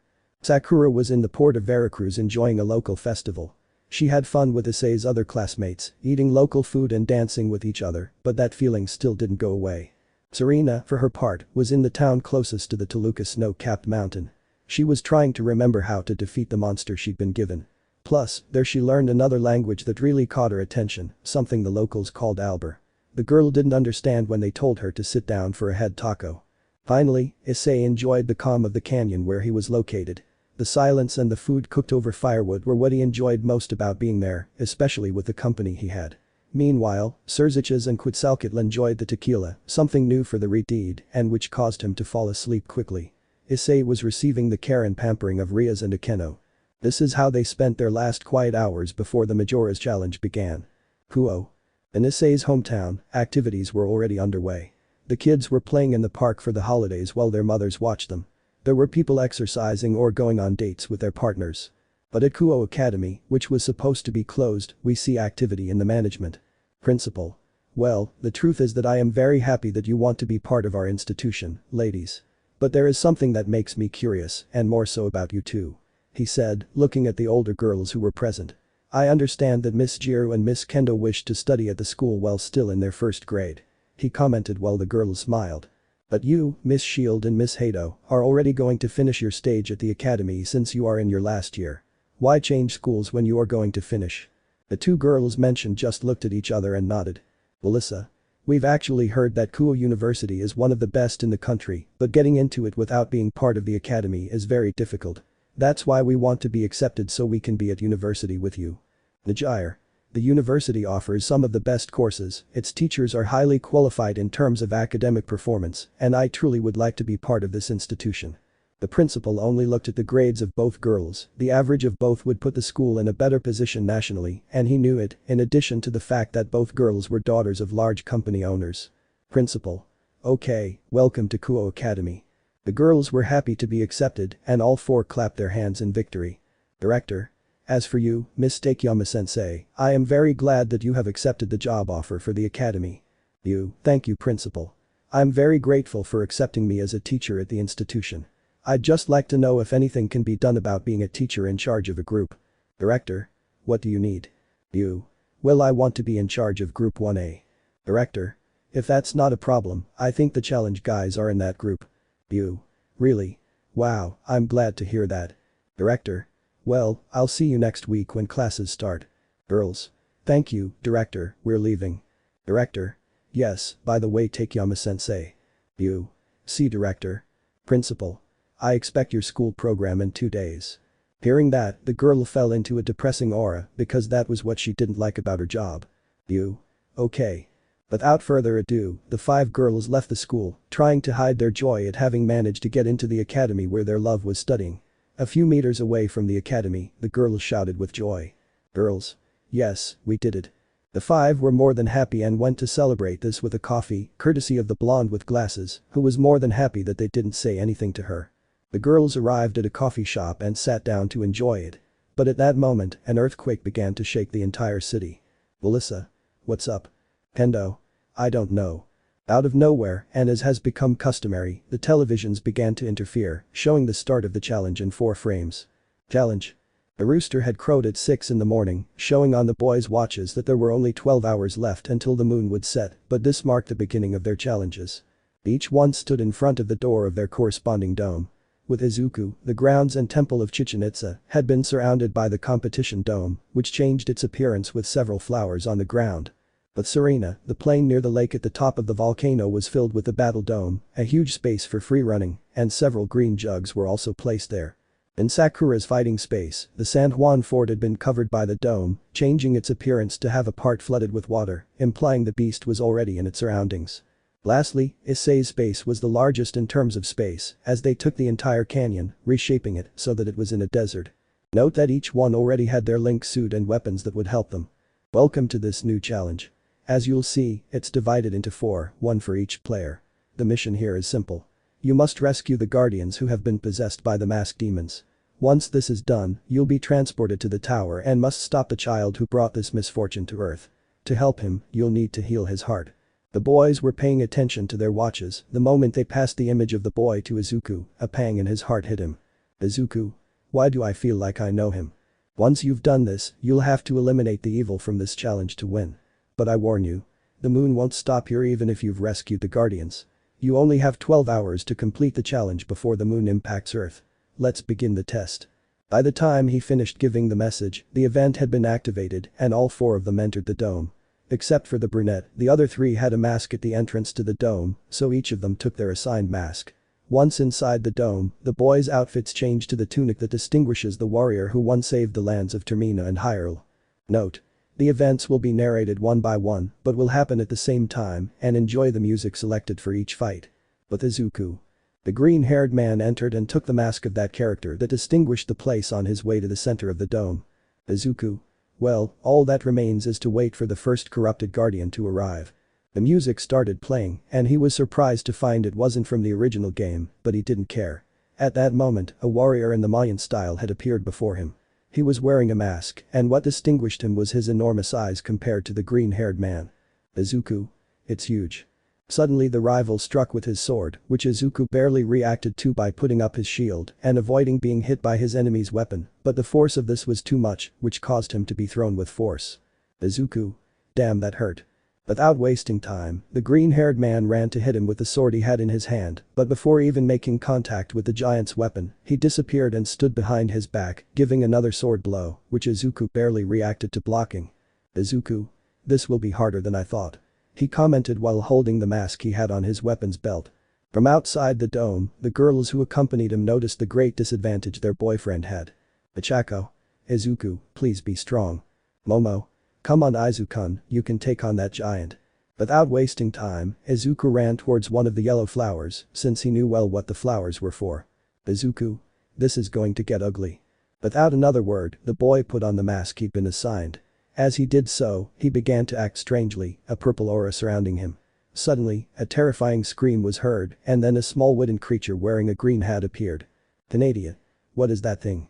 The rest of them were just like the Aztec god, except for the chestnut. She already knew what that transformation was because she had played this same game with him a long time ago. Achako. That's why she chose this challenge. Momo. What do you say, Achako? Do you know this character? Achako.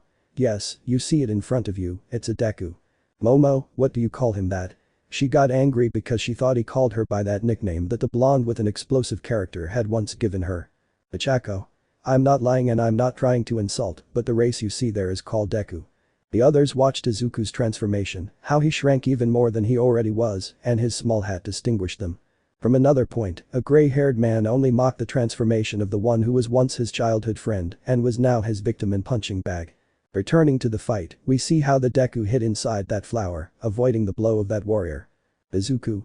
Well, if I remember this, I'll fly up with the chestnuts, I can stun him. Without wasting any time, the Deku emerged from the flower to stun the warrior waiting for him to emerge. Successfully accomplishing his goal, he managed to stun the masked man slightly. Without wasting any time, Izuku removed his mask and began attacking his enemy, who let out a deafening scream, causing several spiders to emerge from the ground to attack the green-haired man. Izuku. This must be a joke. The boy continued eliminating the large spiders that had emerged in order to knock him down or distract him. The plan worked when he took a blow from the warrior's sword and sent him crashing into the dome. Achako Momo. Izuku. It was a cry of anguish when she saw the green-haired boy fall to the ground injured. Izuku. I must continue with this. Putting his mask back on, the green-haired man continued with the first plan he had, to stun and hit the warrior. The fight took a turn when he was engulfed in a circle of fire, causing him to remove his mask due to his weakness against that occupied element. The fight broke out between two swordsmen, each blocking blows with their shields and trying to return the blow. Thanks to a mistake on the swordsman's part, Izuku finished off the warrior, causing him to scream in agony. Which meant one thing. Izuku. I did it. Without further ado, his enemy began to release enormous steam while he began to shrink in size. Great was his surprise when he saw the silhouette in front of him. Izuku. Ida. The green-haired man ran and threw his sword aside along with the mask when he saw that the person he had defeated was none other than his friend, who had fainted. Achako and Momo were shocked to see their partner and friend in front of Izuku, unconscious and showing signs of goals. Izuku. How come you're here? Ida. Izuku. Forgive me, I didn't know. Ida. Don't worry, I'm just tired. He simply fell unconscious into Izuku's arms. As this happened, the barrier disappeared, allowing those who had accompanied the green-haired man to pass through. Michael. Izuku, are you okay? Izuku. No, I hurt my friend because of. At that moment he looked to the side and saw a blue flash, implying that they were waiting for him to continue the challenge. Michael. Go, we'll heal your friend. Izuku. Girls. He turned to see his two girlfriends, who had worried faces. Please take care of him, I'll see you in the capital. Without wasting time, the boy took his sword. When he wanted to take the mask, a terror came to him, but he let it pass because he had to go after the person responsible for this. Serena's fight. Time began to pass. Serena knew that her battle was about to begin when she saw that in the middle of the plateau of that place was a large bull walking calmly. Serena. Well, we should finish this. The girl put on the mask that had been given to her, and just like Izuku, she gave a blood-curdling scream, which worried those who had accompanied her and alerted the bull, who upon seeing her ran towards her with the intention of attacking her and finishing her off. Serena. What were those memories? The blonde reacted quickly when she saw that she was about to be gored by the bull, who protected himself with his own back. Serena. I'll see about that later, now it's time to finish this. Without knowing how or why, the girl curled into a bowl and began to roll, gaining speed as her body changed from being just a rolling rock to having it as her protection. He launched himself at the bull, who only grunted in pain, and began to run to avoid being attacked, throwing bombs from his back. Serena watched as a green indicator that only she could see began to decrease. Serena. So magic is also used in the challenge. The girl continued rolling and broke one of the green vessels. She saw how that indicator went up. Serena. Okay, let's get on with this. The bull continued running, throwing bombs like crazy to prevent the girl from getting close and hitting him with her body. Serena, on the other hand, continued her attack and managed to dodge the bombs thrown at her. But what she didn't see and stopped in her tracks was the feeling of a lightning bolt striking her. Serena. What the hell? The girl got back on her feet to continue her attack and pursuit. On the plane, she noticed a rock rising from the ground, which she took advantage of and used as a ramp to strike the bull in the back, causing it to fall to the ground. Serena. It's my chance. The girl removed her mask and launched several attacks with her sword, causing great damage to the bull, who, enraged, jumped up and ran away from her, then took off running and tried to charge her. After a while, the already dizzy girl hit the bull, who responded with lightning bolts from its horns. Serena. It's already falling. Taking the ramp again to land on the bull's back, he managed to defeat it this time, leaving it moaning in pain. Azazel and the others were happy to see that the bull had been defeated and how it began to disappear. Serena was sitting on the floor and without the mask on she started to vomit from turning around so much. Serena. How come the Gorons aren't affected by this? The girl wondered as she watched the bull shrink in size, but the shock came when she saw a silhouette lying where the one she defeated was supposed to be. Ray. The girl ran when she saw her friend lying on the ground. She was wearing her work uniform, but she was unconscious. The barrier fell around her, allowing those who had accompanied her to pass. Azazel. What does this mean? Kaneko. Serena senpai, Longinus. Serena. She's my best friend from Spain. The girl continued hugging her friend and noticed that she was just fainted. At that moment the same blue light that summoned the green-haired man also called her. Azazel. Go, we'll catch her for you. Then he turns to look at the ex-nun. Please, Asia, heal her. Asia. Yes. The girl began to heal her with her sacred gear and turned to see her new friend. Please go and finish this with Issei-san and the others, I will heal her. Serena. Thank you, please I'll leave it to you. Without further ado, the girl ran towards the blue circle and then disappeared from the place. Sakura fight. The girl had already entered the interior of the fort where she not only had to fight against that beast, but inside she found several pirates, all women, who attacked her. Pirate 4. We must stop her so the captain can offer the eggs. Sakura continued fighting with her sword while trying to counter the pirate attack she suffered. At that moment a blow hit the fort where she was, causing not only her, but also her enemy to fall to the ground. Pirate 2. What's up? That's what I asked, but at that moment I noticed how the fort began to collapse around them, causing the girls to fall through the cracks in the ground. Sakura. The time has come. The girl put on the mask and, like her companions, performed a heartbreaking ritual. Sakura. This feeling of helplessness, what could it be? The girl reacted quickly when she saw something pass over her head, dodging a tail slap as she entered the water. Sakura. Well, that thing has arrived. In front of her, a huge metal fish was staring at her angrily. It roared loudly, causing the water to form waves. Without further ado, the fish swam quickly toward the girl, who had already transformed into a Zora. She was the exact image of the Zora princess, but the difference was that her fins were coming off. Sakura also transformed and out of pure instinct, created a force field that covered her and hit one of the sides of the fish. The confident girl stopped when she saw that he was stunned and began to hit him with her fins, which looked like boomerangs when thrown. Sakura. I need to get some rest. The girl emerged from the water and onto a platform in the middle of the fort. She removed her mask and sat for a moment. At that moment, the fish opened its eye and leaped furiously at the girl. Sakura. What thing? She quickly reacted by striking him with her sword, severing one of his fins in the process. This caused him to fall into the water in agony. Sakura. Okay, back to the fight. Putting her mask back on, the girl swam over and hit the fish again. This caused it to bring out small metallic fish and attack her. The fish appeared to be piranha skeletons, which wasted no time and went to attack her. Sakura. That's not true. The girl swam quickly trying to avoid the bites. I have to finish this quickly. The brunette continued swimming quickly while creating the energy field, but like Serena, she noticed how her magic was slowly running out. Sakura. I have to do something or else I'll be in trouble. Searching the room, which had already been destroyed by the beast, the girl noticed green vases in one corner. She quickly went to pick one up and noticed how her magic bar had risen again. Sakura. With this we can continue. The girl continued swimming, eliminating the already dead fish and the machine fish. In her last efforts to defeat the girl, they both jumped out of the water. Sakura activated her shield and pierced the fish's metallic body. The girl fell onto the platform that was left standing to see how he began to jump, now like a fish that wanted to return to the water without success. Sakura. If I did it, I could beat brother. The girl, seeing that the fish began to transform and shrink, noticed that her brother was there, lying down with several bruises on his body. The boy was face down, but he managed to react when he heard his sister's voice. Duia. Monstro. The girl took her brother and tried to take him to where the others were. At that moment the others arrived at the room where both boys were. Serafal. Don't worry, I'll take him to the Sitri hospital immediately. Sakura. Will they want to accept him there? Serafal. Don't worry, they'll accept it since I'm giving the order. At that moment the blue light appeared in the middle of the platform that remained of the place, which was being rebuilt as the dome left the place. Serafal. Go, the others need you.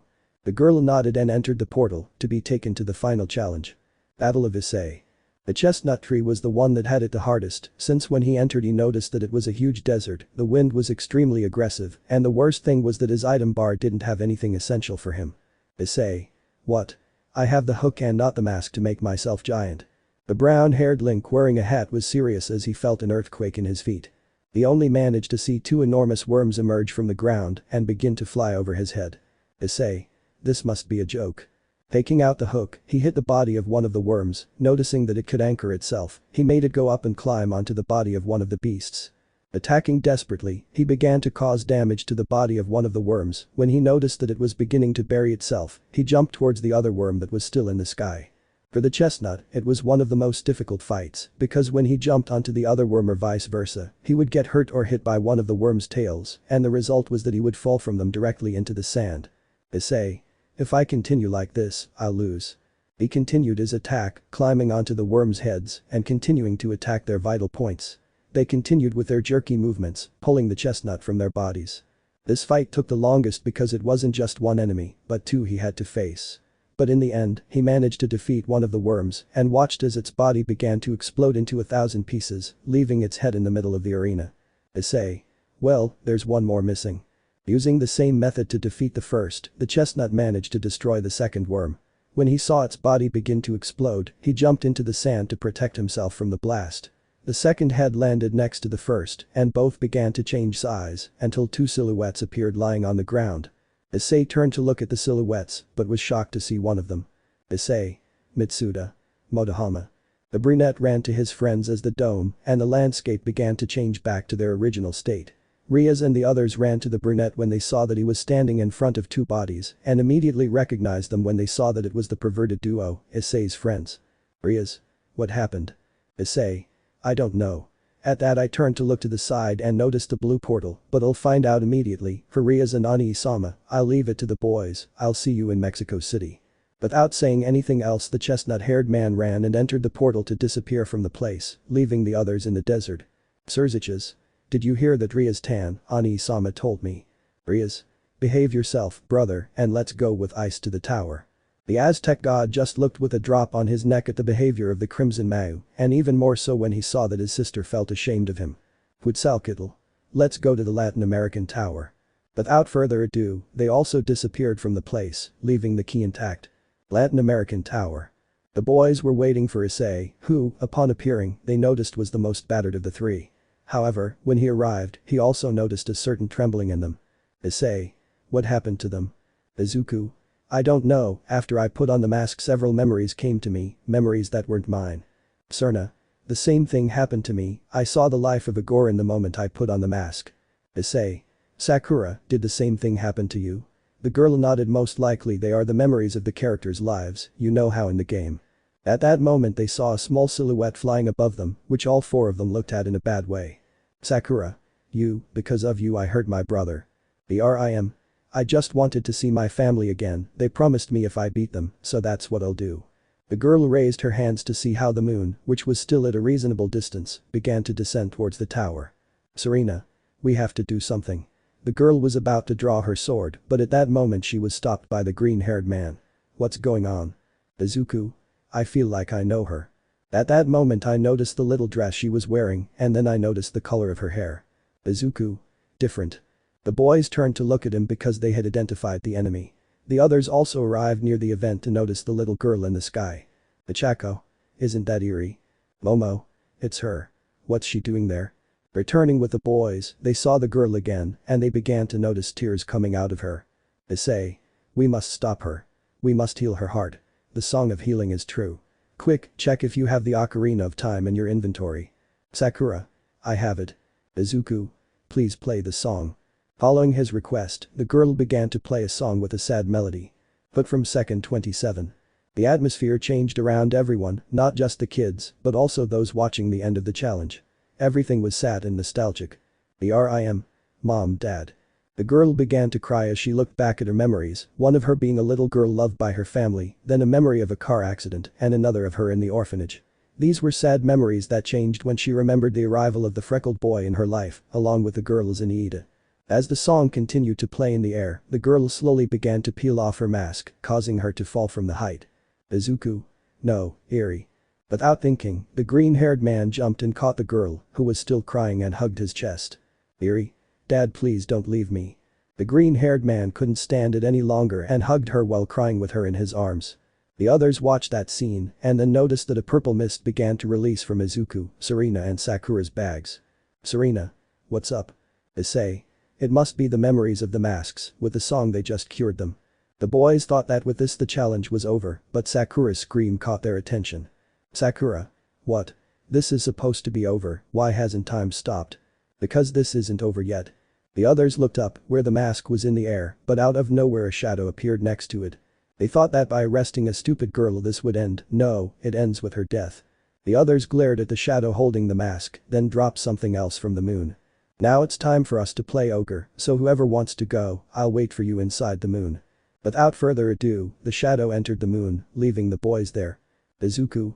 Yo. Issei. No, Izuku, you stay with the girl, she won't want her dad to leave again, besides this idiot messed with my friends. Serena. Mine too. Izuku. Because of you Iida-san is hurt. Issei. That idiot will know what happens when you mess with someone dear to us. At that moment he picked up the thing that the moon dropped to show that it was another mask. Sakura. The mask of the fierce deity. The brown-haired boy, without thinking twice, put on the mask and let out a scream of fury throughout the place. The gods and the boy's companions looked at Issei's transformation with fear and amazement. Rias. It's something to be afraid of.